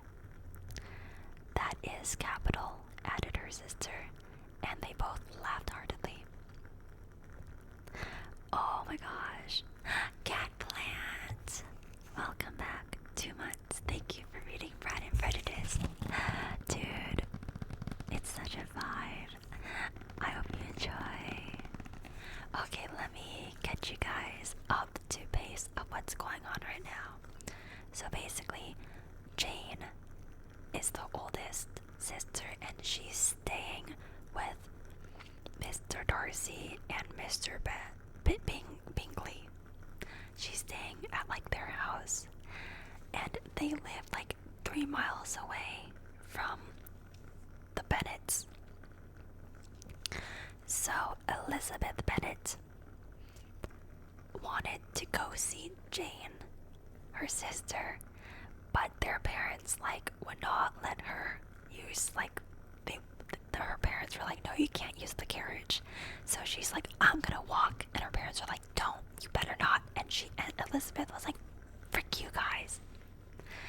And so Elizabeth walked from their house to where Jane, Mr. Darcy, and Mr. Bingley are. 3 miles in the mud. She made a 3-mile trek over in the mud and got so muddy. And then the mothers and the woman were judging her, and they're like, Darcy, don't you see gross, like that dirt all over her was. She ruined. She's like, and basically both the guys stood up for her, and they're like, I think it's pretty admirable how much she likes Jane and how much she came over, got herself dirty to come over. And even Darcy was like, I think her eyes shined even more beautifully. So Elizabeth is like dripping with mud, and both the boys are like on her side. So W Elizabeth. And then the women were like, well, Mr. Darcy, like, you're not allowed to date Jane because Jane is from useless parents, like their families have no connections. And that's what they're basically saying now. They're basically saying that, like, the Bennets have, like, no connections. Yeah. The cliff notes are great. I got you guys. Well, I'll give you guys the cliff notes as long as I can, like, follow along myself, because sometimes it's hard to understand what they're saying.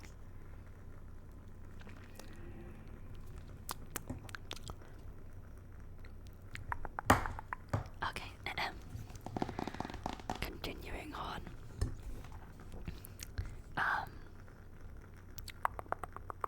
They're basically just making fun of the Bennets for being of low birth.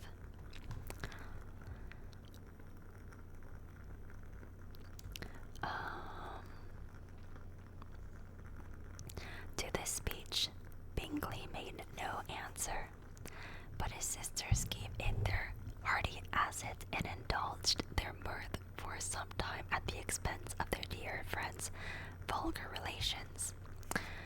So basically, Bingley's sisters are like making fun of Jane and Elizabeth and their family, and they're like cracking up about it. So sad. With a renewal of tenderness, however, they repaired to her room on leaving the dining parlor, and sat with her till summoned to the office. She was still very poorly, and Elizabeth would not quit her at all till late in the evening, when she had the comfort of seeing her asleep, and when it appeared to her rather right than pleasant that she should go downstairs herself. On entering the drawing room, she found the whole party at loo, and was immediately invited to join them, but suspecting them to be playing high, she declined it, and making her sister the excuse, said she would amuse herself for the short time she could stay below with a book. Mr. Hurst looked at her with astonishment. Do you prefer reading to cards? Said he. That is rather singular. Miss Eliza Bennet, said Miss Bingley, despises cards. She is a great reader and has no pleasure in anything else. I deserve neither such praise nor such censure, cried Elizabeth. I am not a great reader, and I have pleasure in many things. In nursing your sister, I am sure you have pleasure, said Bingley, and I hope it will soon be increased by seeing her quite well. Elizabeth thanked him from her heart, and then walked towards a table where a few books were lying. He immediately offered to fetch her others, and all that his library afforded. And I wish my collection were larger for your benefit and my own credit, but I am an idle fellow, and though I have not many, I have more than I ever look into. Elizabeth assured him that she could suit herself perfectly with those in the room. I am astonished, said Miss Bingley, that my father should have left so small a collection of books. What a delightful library you have at Pemberley, Mr. Darcy. It ought to be good, he replied. It had been the work of many generations. And then you have added so much to it yourself. You are always buying books. I cannot comprehend the neglect of a family library in such days as these. Neglect. I am sure you neglect nothing that can add to the beauties of that noble place. Charles, when you build your house, I wish it may be half as delightful as Pemberley. I wish it may. But I would really advise you to make your purchase in that neighborhood and take Pemberley for a kind of model. There is not a finer country in England than Derbyshire.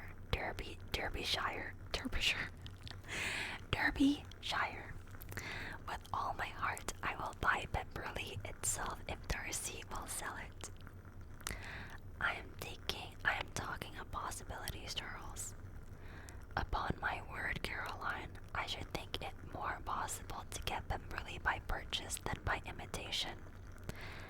Elizabeth was so much caught by what passed as to leave her with little attention for her books, and soon laying it wholly aside, she drew near the card table and stationed herself between Mr. Bingley and his eldest daughter to observe the game.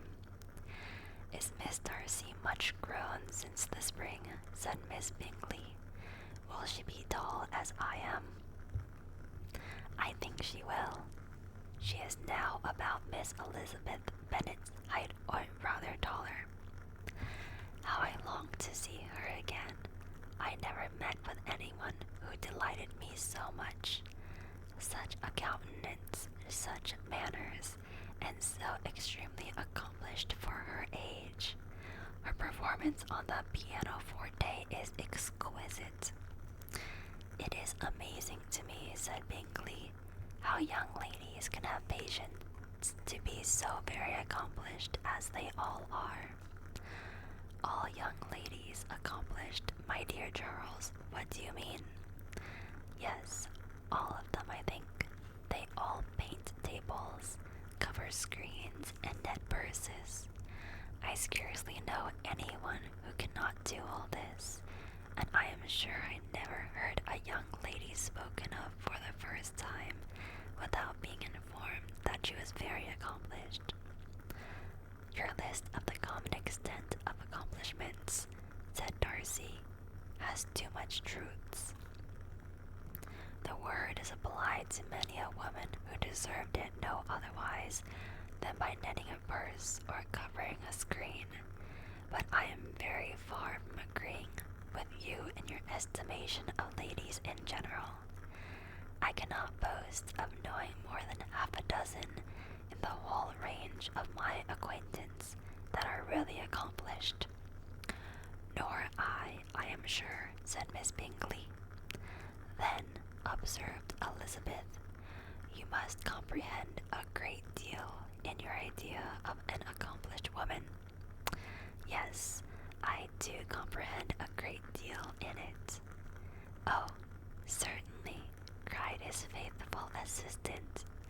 No one can be really esteemed accomplished who does not greatly surpass what is unusually met with. A woman must have a thorough knowledge of music, singing, drawing, dancing, and the modern languages to deserve the world. And besides all this, she must possess a certain something in her air and manner of walking, the tone of her voice, her address and expressions, or the word will be but half deserved. Shawdesk says obscured, hey, yo, it's good we're not in the 18th century, you know what I mean?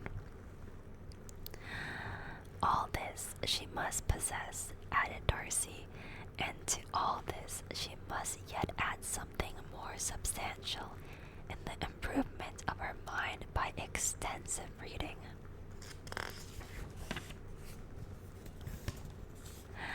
I am no longer surprised at your knowing only 6 accomplished women.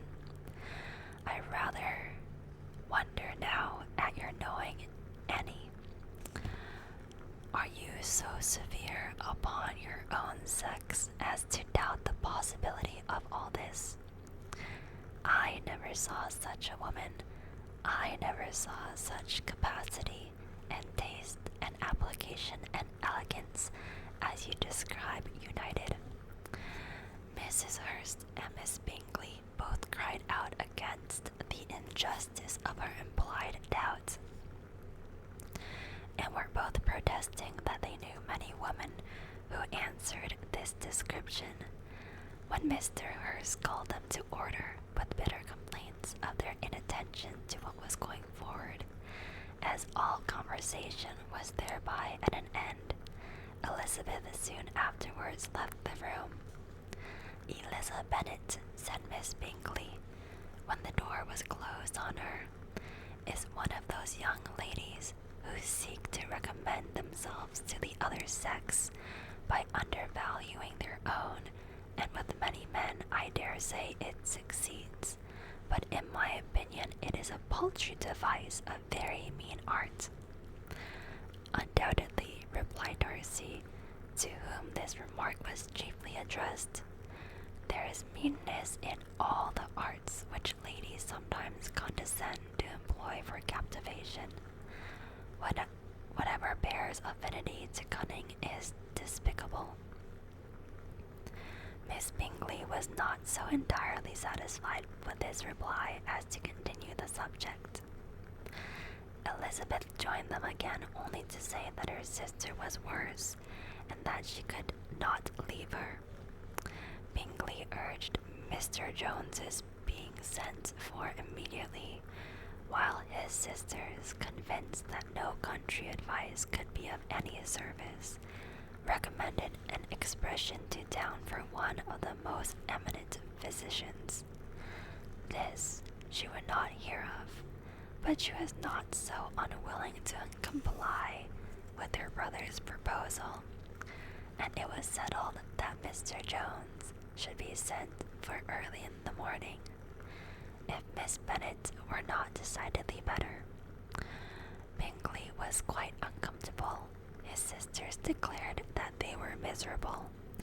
They solaced their wretchedness, however, by duets after supper, which he could find no better relief to his feelings than by giving his housekeeper directions that every possible attention might be paid to the sick lady and her sister. Okay, so the reason why Elizabeth went all the way in the mud is because Jane is really sick. That makes more sense. Okay, hold on. There's a popcorn kernel. That literally. Hold on. Okay, I got it. I'm going to read a summary of Pride and Prejudice, Chapter 8, Summary.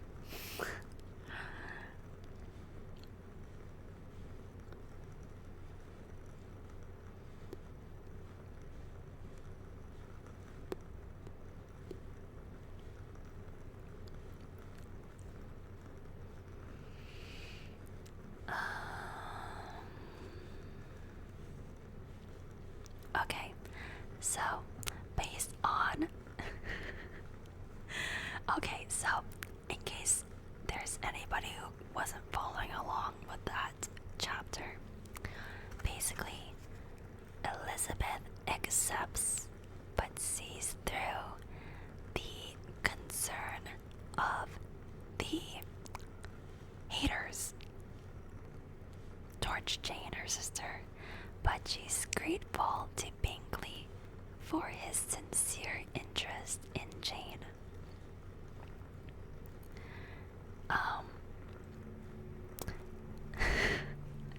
Dude, this Cliff Notes isn't for me, this is for you guys. This is for you guys, man, not me. When Elizabeth returns upstairs, the hater girls, aka Miss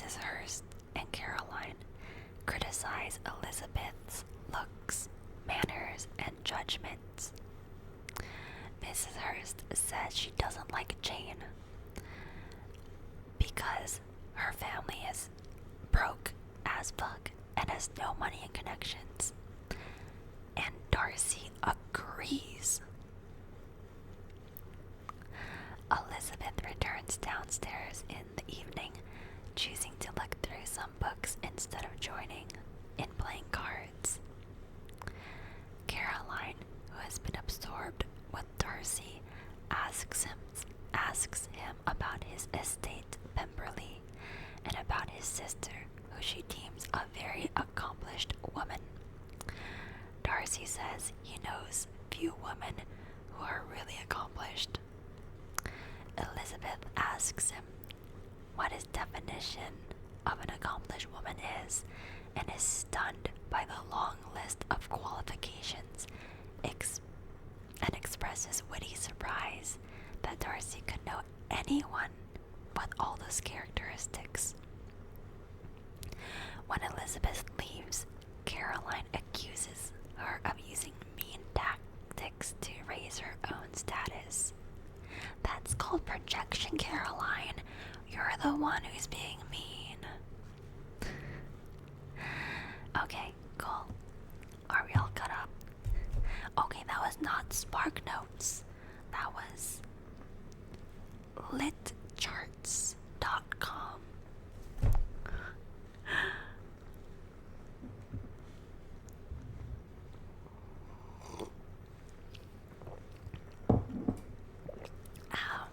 Dang. We've already read. We're on our 50th page.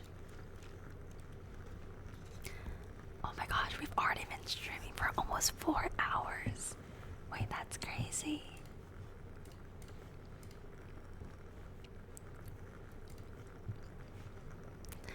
Damn, time flies.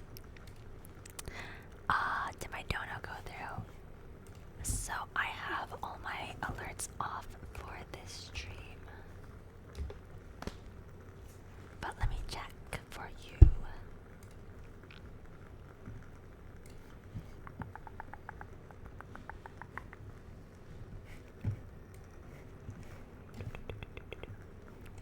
Spiral says, did you see my 69 months, by the way? Hey, nice. Thank you for the 69-month resub. Cat Plant again for the resub. Baron Who for the bits. Thank you.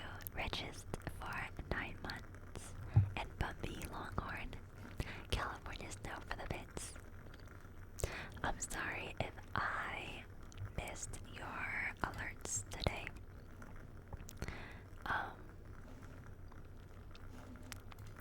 I want to have my alerts off for today, so we can focus on reading.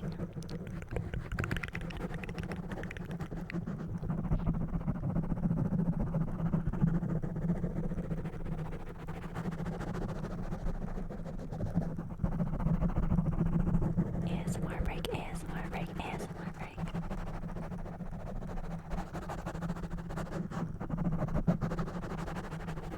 I am really enjoying this stream as well. There's something just like the vibes of just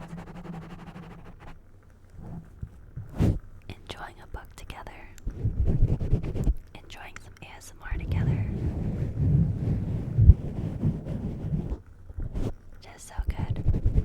And honestly, opening up my 2 Bob marked boxes makes me want to order more.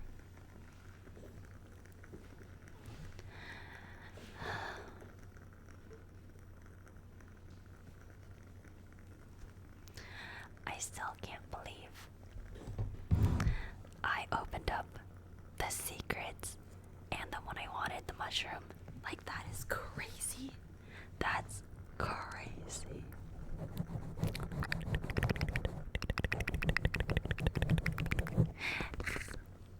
I love you. I love you. So cute. Like, look at the details. Oh my god, his mushroom head is so plush. Oh my gosh, and his little cape. Or I don't know if this is a guy or girl.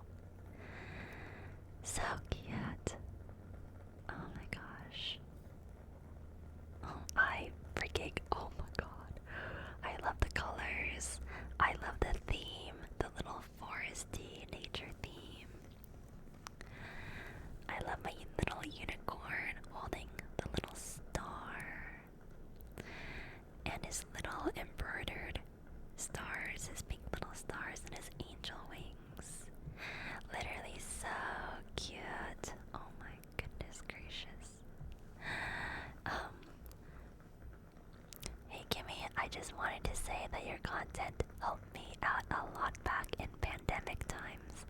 Crazy that it's been over 4 years since I started watching you. Thank you so much for watching me all these years, and I'm glad that I've been able to help you during some of your dark times. And just always remember that you are gonna be okay, and you got this, and no matter what you're going through, just be easy on yourself and know that you are just human, and you can do hard things. You got this, and it's okay to have to need comfort sometimes. It's okay to need to have to, like, take care of yourself. Like, it's okay. If anything, you should. We all need to take care of ourselves. Anyway, glad you're here. What are the dolls called? They're very cute. These are they are Pop Mart surprise boxes, and this collection is called Forest Party. Forest Party, Forest Party. I love you guys so much. They're my best friends to now. Me and my little forest friends.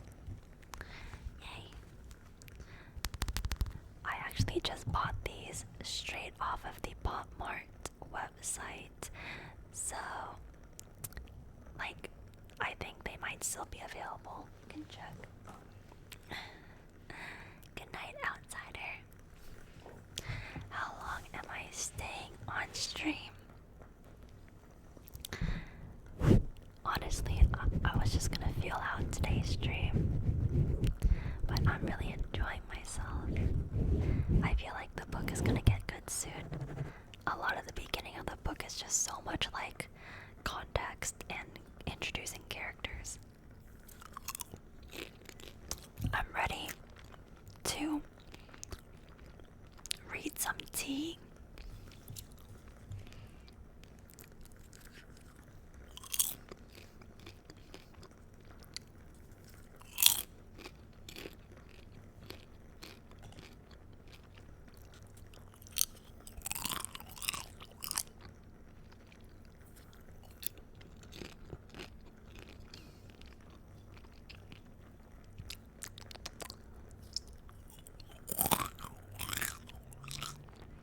I'm not sure how much longer I'll be streaming today though, but I think I'm definitely going to be back here next Thursday.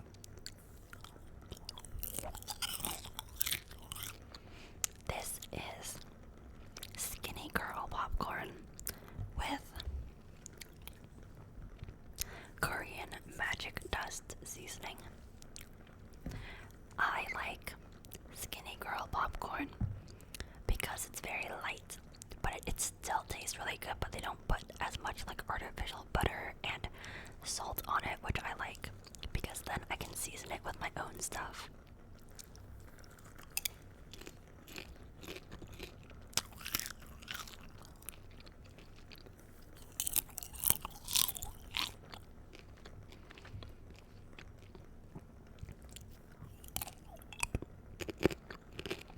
How is my candle business doing?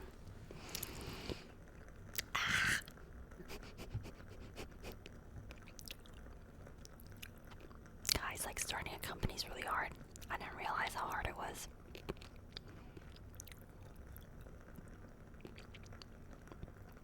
We'll see how it goes. I think it's going pretty good, but we'll see. We'll see next month. We'll see. By the way, if I'm like answering questions that aren't in chat, know that I am going between Twitch chat and YouTube chat.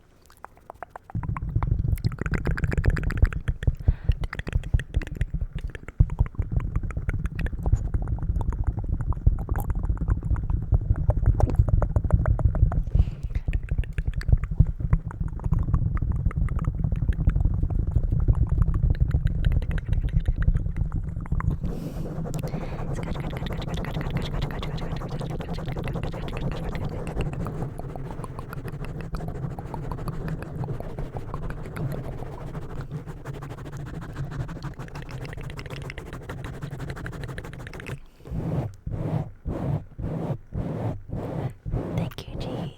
Says, gotta say you did a great job with the scents.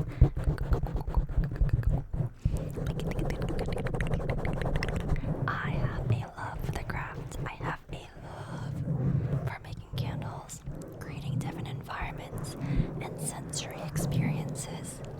What I realize is that I just have a love for creating sensory experiences in ways that like elevate and help people.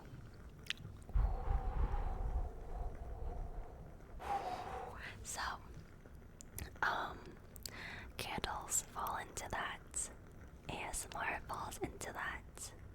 I just love. For somebody who is very, like I am naturally very cerebral. So I'm naturally in my head a lot. So that's why I love like engaging with my senses and other people's senses, because it takes me out of my head. And I feel like a lot of us can relate to that. I wanted to start an art shop sometime in the Cupcake says I've wanted to start an art shop sometime in the future. Do you have any tips from your experience? I don't have any experience with drawing myself, but if I were to give advice, it would be to, I'd say it would be to start to, oh gosh, I don't even know, man. Oh, what would I don't know. I don't even know how I started selling candles, actually. I'm blanking out. Like, I'd say to like draw what makes you happy. Like, just keep drawing what makes you happy, because I feel like connecting with somebody emotionally is like invaluable these days. So I'd say do what makes you happy and do it a lot and do it really well, and just get really good at doing what makes you happy. That's my advice for now. As for like how to grow and sell things as a new small business, I'd say Etsy is a good place to start, but I wouldn't stay on Etsy very long. I would do Shopify. But if you're just starting out, I heard Etsy is not bad right now. But yeah, just take things at your own pace. Exactly, Shawdesk. Take things at your own pace. At the end of the day, things should be fun.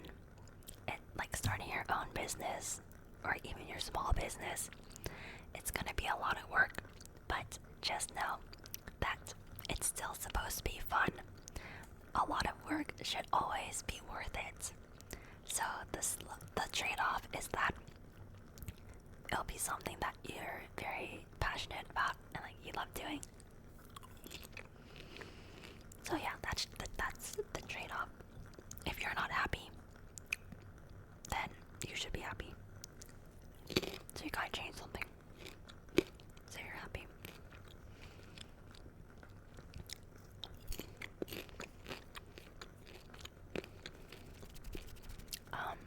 Do you think you'll do a stream with the 3DO soon? Mondays. I do ASMR Mondays, and I use my 3DO almost every ASMR Monday, so come back on Monday. Are you going to start doing joint streams between YouTube and Twitch? Honestly, this goes out to my YouTube chat. Should I just stream all of my streams on Angel's ASMR? Like, how is the... I almost blew out all your eardrums because I had to cough. But how has the viewing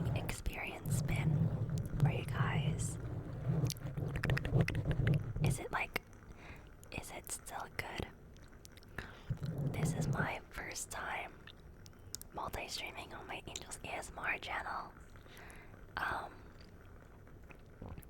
Okay, this is to my Twitch chat. How has the experience been for you guys, knowing that my attention is also on the YouTube chat? You know what I mean? It's not much different, right? It just seems like sometimes I'm speaking to the heavens. Jealous. Stop it, guys. Stop it.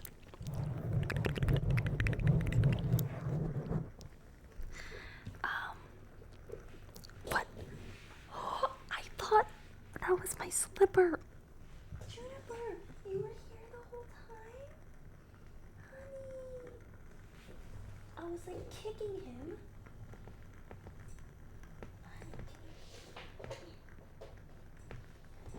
Oh my god, I thought he was my slipper underneath me this whole time.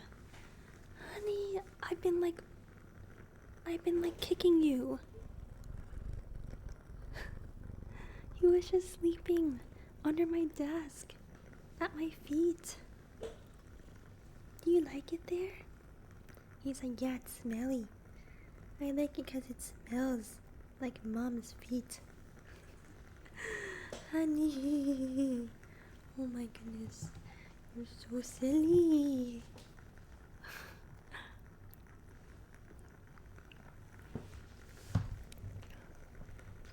Oh, your bed has company.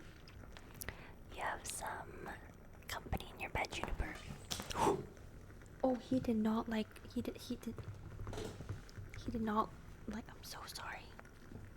I'm so sorry. He did not like you guys. He did not like you guys. Okay, never mind. You guys can stay with me. I think. Oh no, it's because he landed in the cat tree and then he freaked out because he like saw these guys and he's like, what the fuck? Oh my god, okay, he's back to sleeping at my feet. I think he actually likes how my feet smells. I think he finds comfort being next to my feet. This whole time I'm like putting my feet all over him because I'm like, oh, my slipper's here.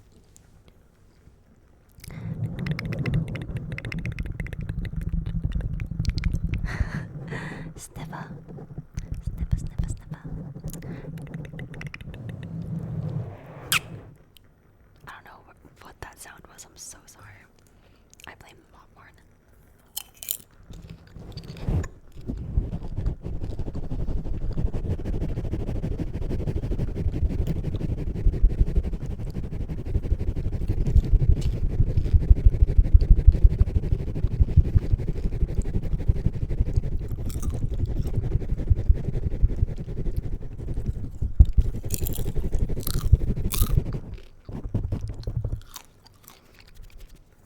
Do you consider your pets to be kids? Yes, they are my children. Okay, let me move these in case Juniper wants to go on. My pets are literally my children. I birthed them.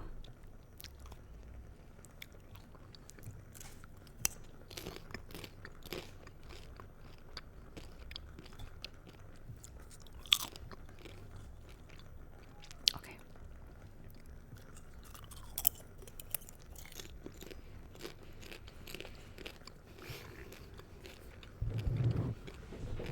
Oh, we have a visitor.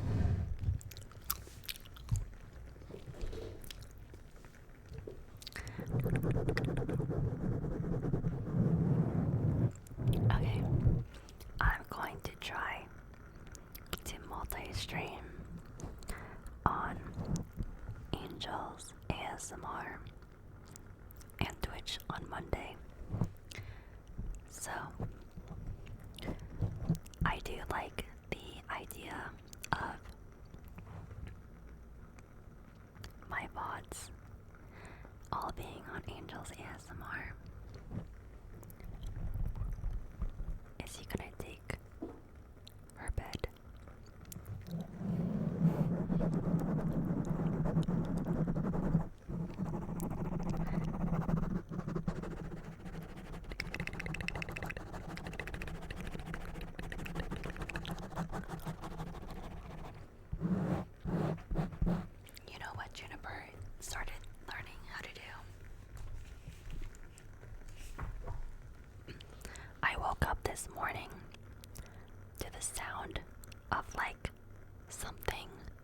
tapping.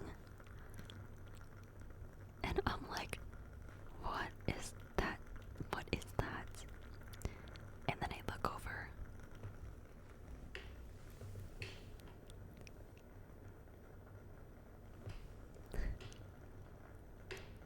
He was doing this for hours today.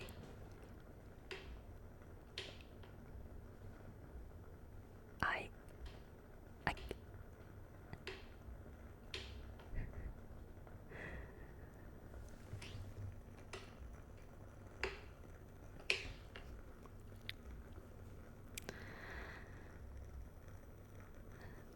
He's like, yeah, I did that.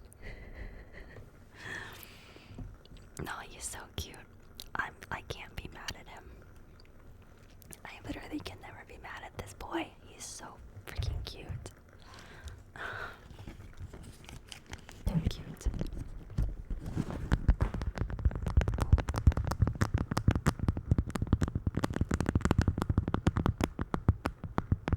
Hi, Annie.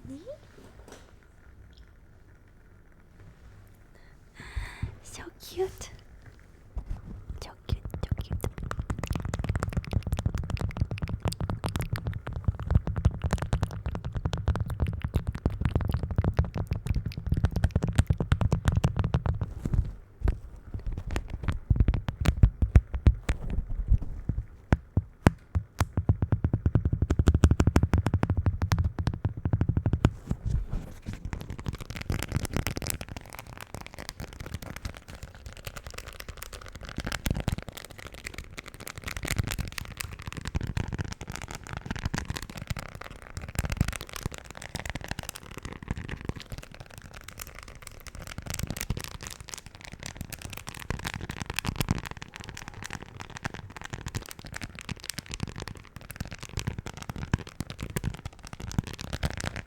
Okay.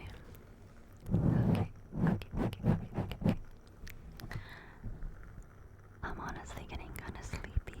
I don't know about you guys.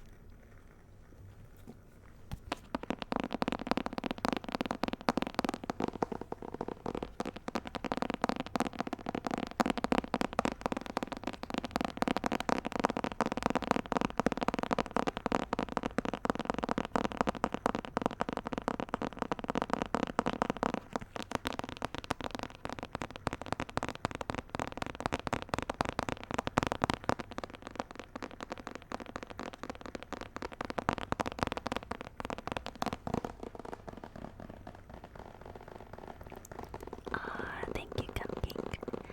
Says your ASMR is seriously one of my favorites. It's so crisp. I like keeping it crispy. Crispy. Welcome back, Tyrese.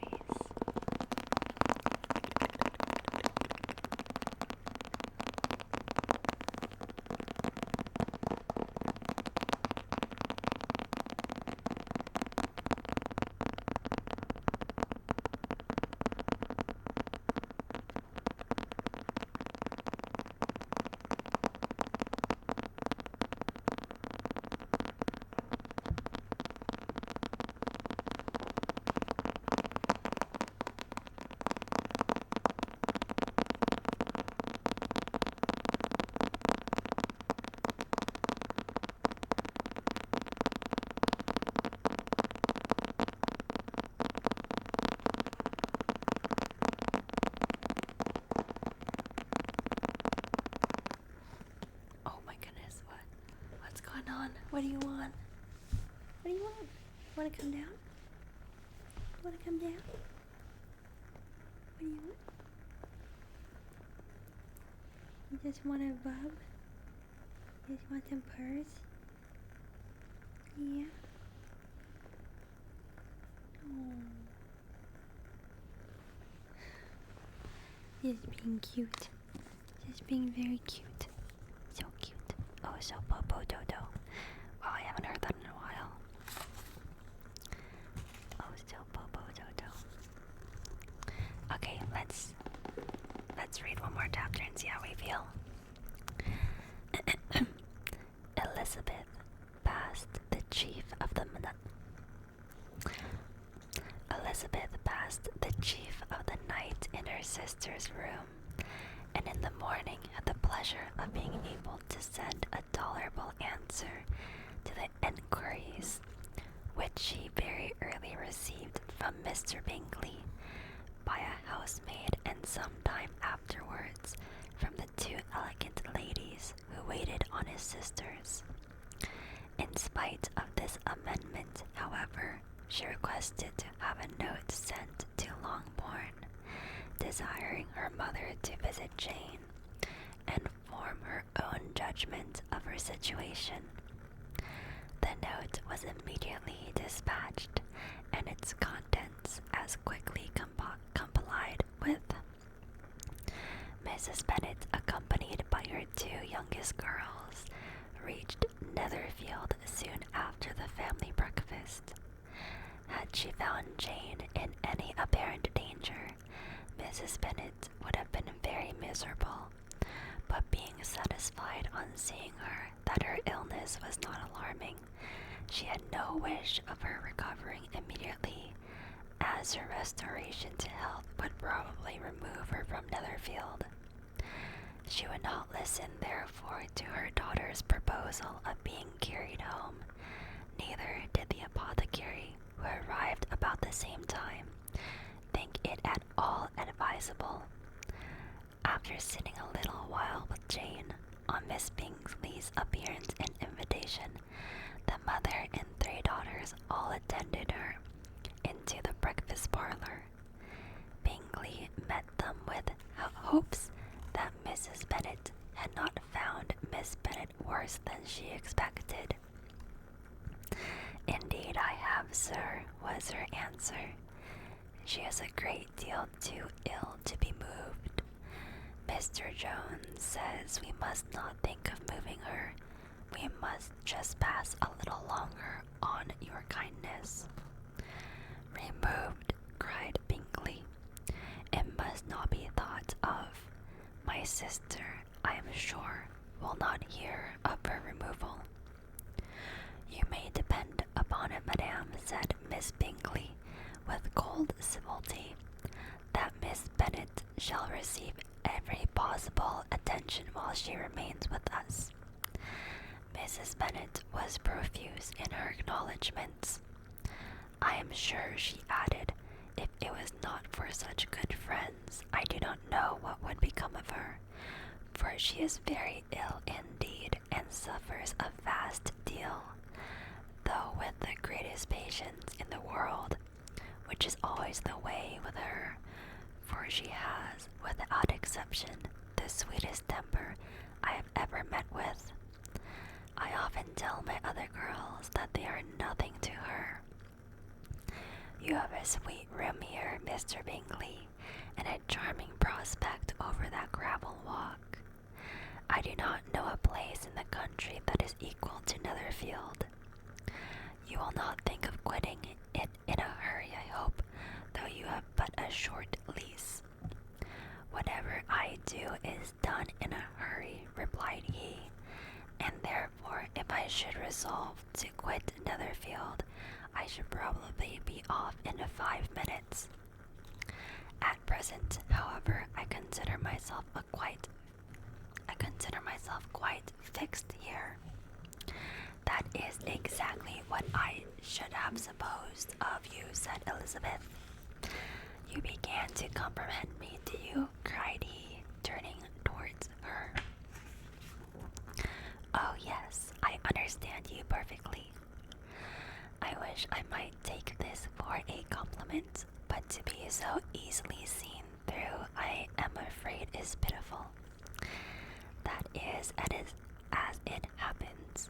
It does not necessarily follow that a deep, intricate character is more or less estimable than such a one as yours." "Lizzie," cried her mother, "remember where you are, and do not run on in the wild manner that you are suffered to do at home. I did not know before," continued Bingley immediately, "that you were a studier of character. It must be an amusing study." "Yes, but intricate characters are the most amusing. They have at least that advantage. The country, said Darcy, can in general supply but few subjects for such a study. In a country neighborhood, you move in a very confined and unvarying society. But people themselves alter so much that there is something new to be observed in them forever. Yes, indeed, cried Mrs. Bennet, offended by his manner of mentioning a country neighborhood. I assure you this is quite as much of that going on in the country as in town. Everybody was surprised, and Darcy, after looking at her for a moment, turned silently away. Mrs. Bennet, who fancied she had gained a complete victory over him, continued her triumph. I cannot see that London has any great advantage over the country for my part, except the shops and public places. The country is a vast deal pleasanter, is it not, Mr. Bingley? When I am in the country, he replied, I never wish to leave it, and when I am in town, it is pretty much the same. They have each their advantages, and I can be equally happy in either. That is because you have the right disposition. But that gentleman, looking at Darcy, seemed to think the country was nothing at all. Indeed, Mamma, you are mistaken, said Elizabeth, blushing for her mother. You quite mistook Mr. Darcy. He only meant that there were not such a variety of people to be met with in the country as in town, which you must acknowledge to be true. Certainly, my dear, nobody said there were, but as to not meeting with many people in this neighborhood, I believe there are few neighborhoods larger. I know we dine with 24 families. Nothing but concern for Elizabeth could enable Bingley to keep his countenance.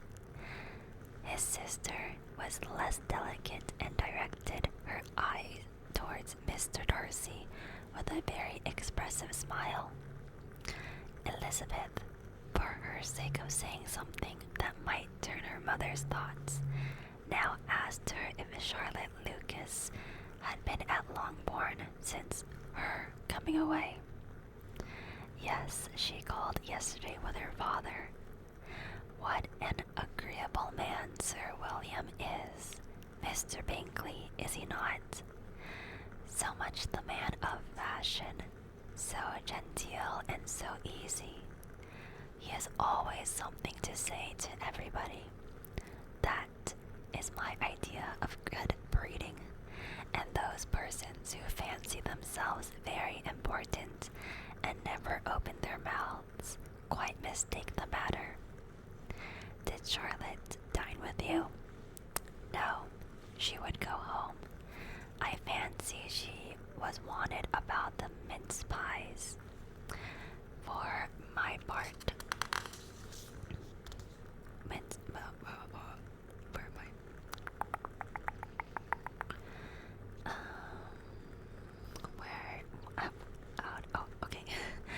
I fancy she was wanted about the mince pies.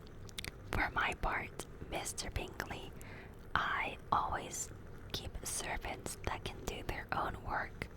My daughters are brought up differently. But everybody is to judge for themselves, and the Lucases are very good sorts of girls, I assure you. It is a pity that they are not handsome. Not that I think Charlotte so very plain, but then she is our particular friend. She seems a very pleasant young woman, said Bingley. Oh, dear, yes, but you must own she is very plain. Lady Lucas herself has often said so, and envied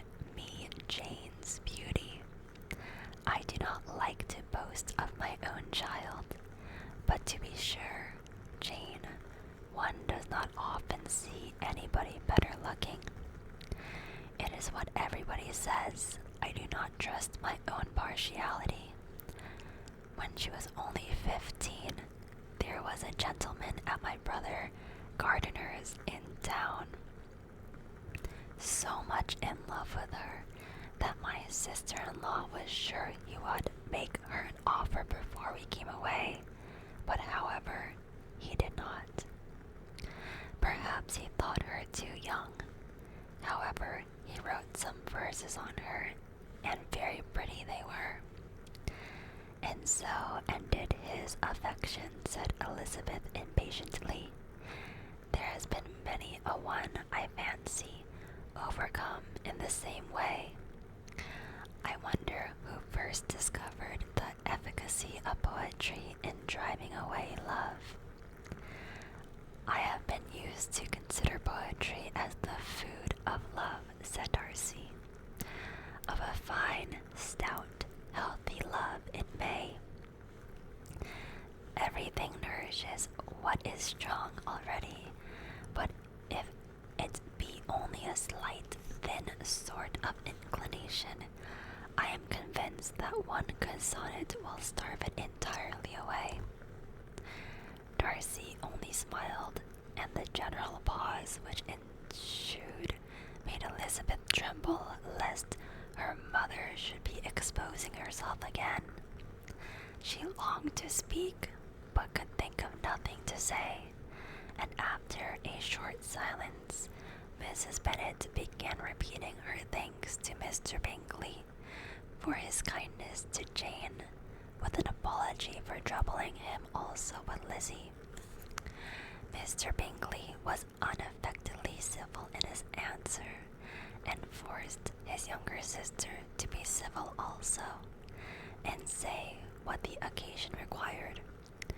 She performed her part indeed without much graciousness, but Mrs. Bennet was satisfied and soon afterwards ordered her carriage.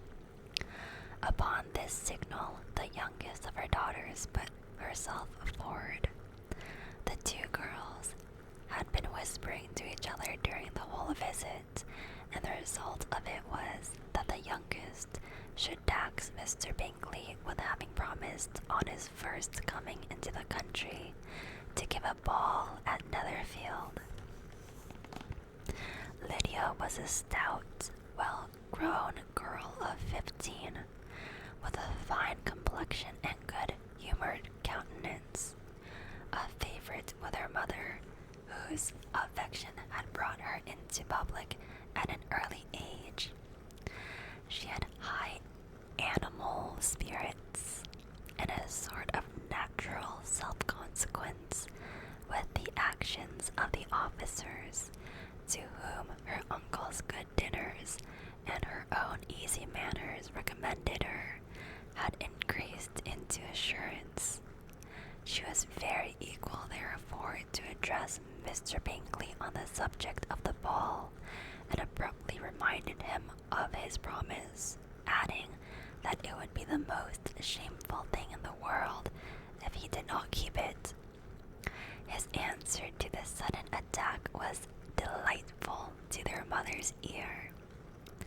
I am perfectly ready, I assure you, to keep my engagement, and when your sister is recovered, you shall, if you please, name the very day of the ball. But you would not wish to be dancing while she is ill. Lydia declared herself satisfied. Oh, yes, it would be much better to wait till Jane was well, and by that time most likely Captain Carter would be at Meryton again. And when you have given your ball, she added, I insist on their giving one also. I shall tell Colonel Forster. It will be quite a shame if he does not. Mrs. Bennet and her daughters then departed, and Elizabeth returned instantly to Jane, leaving her own and her relations' behavior to the remarks of the two ladies and Mr. Darcy, the latter of whom, however, could not be prevailed on to join in their their censure of her. In spite of all Miss Bingley's witticisms on fine eyes. End of chapter 9. Let's read one more. Chapter 10. The day passed much as the day before had done. Mrs. Hurst and Miss Bingley had spent some hours of the morning with the invalid, who continued, though slowly, to mend, and in the evening Elizabeth joined their party in the drawing-room. The loo table, however, did not appear. Mr. Darcy was writing, and Miss Bingley, seated near him, was watching the progress of his letter and repeatedly calling off his attention by messages to his sister. Mr. Hurst and Mr. Bingley were at piquet, and Mrs. Hurst was observing their game. Elizabeth took up some needlework and was sufficiently amused in attending to what passed between Darcy and his companion. The perpetual commendations of the lady either on his handwriting, or on the evenness of his lines, or on the length of his letter, with the perfect unconcern with which her praises were received, formed a curious dialogue, and was exactly in unison with her opinion of each.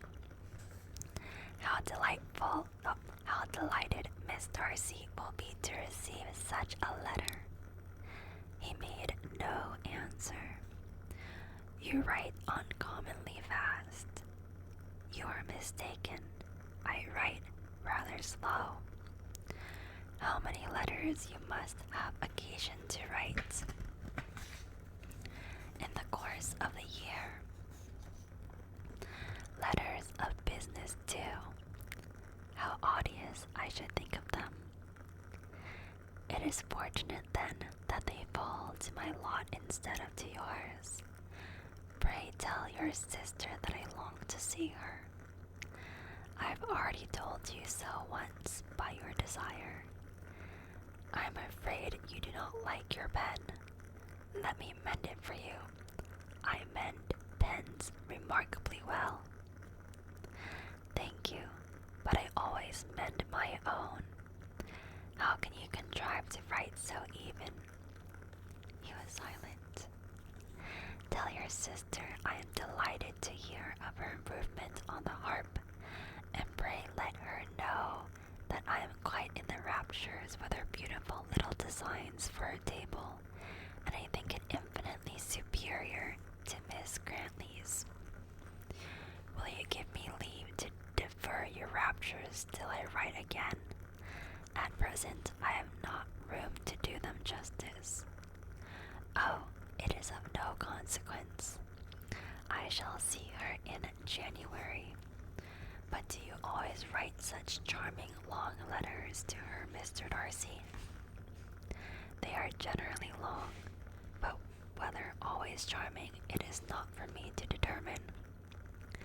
It is a rule with me that a person who can write a long letter with ease cannot write ill. That will not do for a compliment to Darcy, Caroline, cried her brother, because he does not write with ease. He studies too much for words. He studies too much for words of 4 syllables, do you not, Darcy? My style of writing is very different from yours. Oh, cried Miss Bingley, Charles writes in the most careless way imaginable. He leaves out half his words and blots the rest. My ideas flow so rapidly that I have not time to express them, by which means my letters sometimes convey no ideas at all to my correspondents. Your humility, Mr. Bingley, said Elizabeth, must disarm reproof. Nothing is more deceitful, said Darcy, than the appearance of humility. It is often only carelessness of opinion and sometimes an indirect boast. And which of the two do you call my little recent piece of modesty? The indirect boast, for you are really proud of your defects in writing because you consider them as proceeding from a rapidity of thought and carelessness of execution, which, if not estimable, you think at least highly interesting. I hear Juniper playing with my blinds in the background. I don't know if you guys can hear that. The power of doing anything with quickness is always much prized by the possessor, and often without any attention to the imperfection of the performance. When you told Mrs. Bennet this morning that if you ever resolved on quitting Netherfield, you should be gone in 5 minutes, you meant it to be a sort of panegyric of compliments to yourself, and yet what is there is so very laudable in a precipence which must leave very necessary business undone, and can be of no real advantage to yourself or anyone else? Nay, cried Bingley, this is too much. To remember at night all the foolish things that were said in the morning, and yet upon my hour I believe what I said of myself to be true, and I believe it at this moment. At least, therefore, I did not assume the character of needless precipitance merely to shrew off before the ladies. I dare say you believed it, but I am by no means convinced that you would be gone with such clarity. Your conduct would be quite as dependent on chance as that of any man I know, and if, as you were mounting your horse, a friend were to say, Bingley, you had better stay till next week, you would probably do it. You would probably not go, and at another word might stay a month. You have only proved by this, cried Elizabeth, that Mr. Bingley did not do justice to his own disposition. You have shrewn him off now much more than he did himself. I am exceedingly gratified, said Bingley, by your converting what my friend says into a compliment on the sweetness of my temper, but I am afraid you are giving it a turn which that gentleman did by no means intend, for he would certainly think the better of me, if under such a circumstance I were to give a flat denial and ride off as fast as I could. Would Mr. Darcy then consider the rashness of your original intention as atoned for by your obstinacy in adhering to it? Upon my word, I cannot exactly explain the matter. Darcy must speak for himself. You expect me to account for opinions which you choose to call mine, but which I have never acknowledged. Allowing the case, however, to stand according to your representation, you must remember, Miss Bennet, that the friend who is supposed to desire his return to the house and the delay of his pain has merely desired it, asked it without offering one argument in favor of its propriety. To yield readily, easily, to the persuasion of a friend is no merit with you. To yield without conviction is no compliment to the understanding of either. You appear to me, Mr. Darcy, to allow nothing for the influence of friendship and affection. A regard for the requester would often make one readily yield to a request, without waiting for arguments to reason one into it. I am not particularly speaking of such a case as you have supposed about Mr. Bingley. We may as well wait, perhaps, till a circumstance occurs before we discuss the discretion of his behavior thereupon. But in general and ordinary cases between friend and friend, where one of them is desired by the other to change a resolution of no very great moment, should you think ill of the person for complying with the desire, without waiting to be argued into it? Will it not be advisable, before we proceed on this subject, to arrange with rather more precision the degree of importance which is to appertain to this request, as well as the degree of intimacy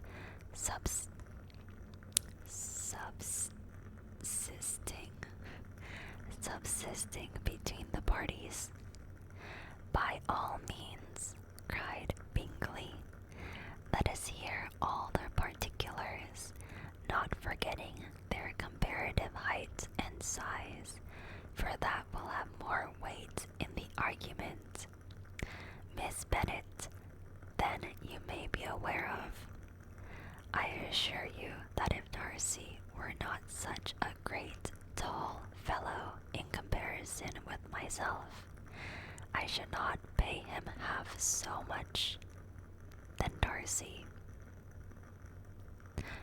Sorry, I skipped a sentence. I assure you that if Darcy were not such a great, tall fellow in comparison with myself, I should not pay him half so much deference. I declare I do not know a more awful object than Darcy on particular occasions, and in particular places, as his own house especially, and of a Sunday evening, when he has nothing to do. Blake, thank you so much for the $3 in YouTube chat. Mr. Darcy smiled, but Elizabeth thought she could perceive that he was rather offended, and therefore checked her laugh. Miss Bingley warmly resented the indignation he had received in an exposition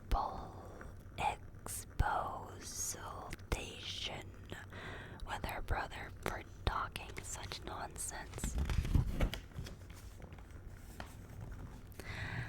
I see your design, Bingley, said his friend. You dislike an argument and want to silence this. Perhaps I do. Arguments are too much like disputes. If you and Miss Bennet will defer yours till I am out of the room, I shall be very thankful, and then you may say whatever you like of me. What you ask, said Elizabeth, is no sacrifice on my side, and Mr. Darcy had better finish his letter. Mr. Darcy took her advice and did finish his letter. When that business was over, he applied to Miss Bingley and Elizabeth for the indulgence of some music. Miss Bingley moved with alacrity to the pianoforte, and after a polite request that Elizabeth would lead the way, which the other as politely and more earnestly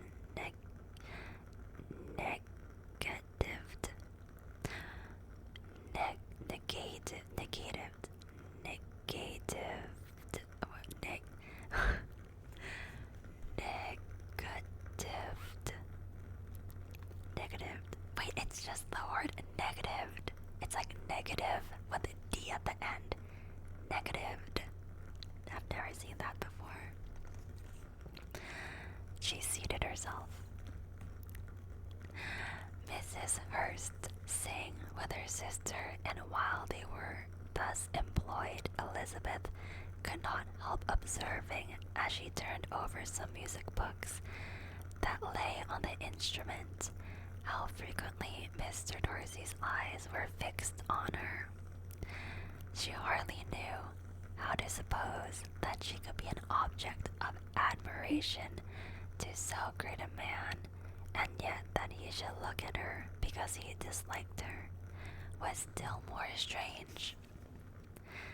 She could only imagine, however, at last, that she drew his notice because there was something about her more wrong and reprehensible, according to his idea of right, than in any other person's presence. The supposition did not pain her. She liked him too little to care for his approbation. After playing some Italian songs, Miss Bingley varied the charm by a lively Scotch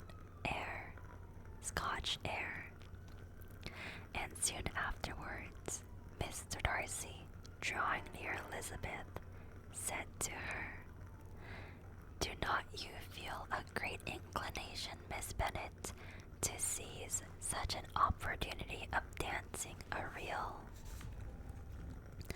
She smiled, but made no answer. He repeated the question with some surprise at her silence. "Oh," she said, "I heard you before, but I could not immediately determine what to say in reply." "You wanted me, I know, to say yes, that you might have had the pleasure of despising my taste, but I always delight in overthrowing those kinds of shames and cheating a person of their premeditated contempt. I had therefore made up my mind to tell you that I do not want to dance a reel at all, and now despise me if you dare. Indeed, I do not dare." Elizabeth, having rather expected to affront him, was amazed at his gallantry, but there was a mixture of sweetness and archness in her manner, which made it difficult for her to affront anybody, and Darcy had never been so bewitched by any woman as he was by her. He really believed that were it not for the inferiority of her connections, he should be in some danger. The way I have goosebumps. Mr. Darcy is basically falling in love with Elizabeth, and he's saying that she's just not a good. She's from a poor family, so he can't be with her. But he's falling for her. Miss Bingley saw or suspected enough to be jealous, and her great anxiety for the recovery of her dear friend Jane received some assistance from her desire of getting rid of Elizabeth. She often tried to provoke Darcy into disliking her guest by talking of their supposed marriage and planning his happiness in such an alliance. "I hope," said she, as they were walking together in the shrubbery the next day, "you will give your mother-in-law a few hints when this desirable event takes place, as to the advantage of holding her tongue, and if you can compass it, to cure the younger girls of running after the officers. And, if I may mention so delicate a subject, endeavor to check that little something bordering on conceit and impertinence which your lady possesses. Have you anything else to propose for my domestic felicity? Oh, yes. Do let the portraits of your uncle and Aunt Phillips be placed in the gallery at Pemberley. Please excuse Juniper. That is the sound of him using the litter box.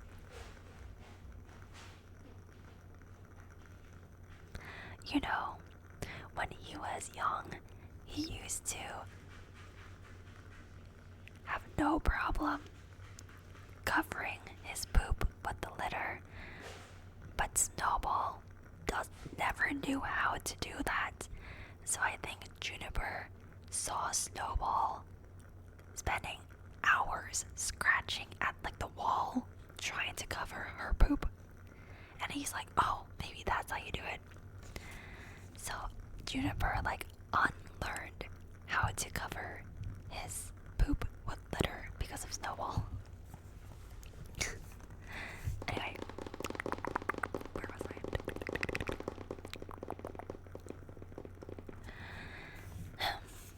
Oh yes, do not let the portraits of your uncle and Aunt Phillips be placed in the gallery at Pemberley. Put them next to your great uncle the judge. They are in the same profession, you know, only in different lines. As for your Elizabeth's picture, you must not attempt to have it taken, for what painter could do justice to those beautiful eyes? It would not be easy indeed to catch their expression, but their color and shape and the eyelashes, so remarkably fine, might be copied. At that moment, they were met from another walk by Mrs. Hurst and Elizabeth herself. I did not know that you intended to walk, said Miss Bingley, in some confusion, lest they had been overheard. You used us abominably ill, answered Mrs. Hurst, in running away without telling us that you were coming out. Then, taking the disengaged arm of Mr. Darcy, she left Elizabeth to walk by herself. The path just admitted 3. Mr. Darcy felt their rudeness and immediately said, "This walk is not wide enough for our party. We had better go into the avenue." But Elizabeth, who had not the least inclination to remain with them, laughingly answered, "No, no, stay where you are. You are charmingly grouped, and appear to uncommon advantage. The picturesque would be spoiled by admitting a 4th. Goodbye." She then ran gaily off, rejoicing as she rambled about in the hope of being at home again in a day or 2. Jane was already so much recovered as to intend leaving her room for a couple of hours that evening. Chapter 11. I think this is where we stop. I am too sleepy to continue. Sleepy, sleepy, sleepy.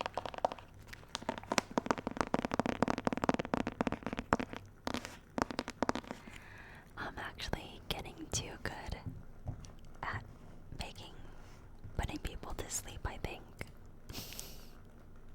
Oh my gosh, I'm so sleepy.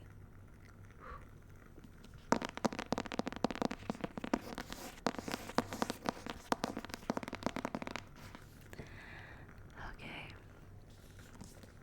I won't yap for too long because I think a lot of people are snoozing. But I will say, I will see you guys on Monday for ASMR Monday. I hope you all have a lovely, wonderful, peaceful, or at least bearable day, night, afternoon, morning, evening, sleep.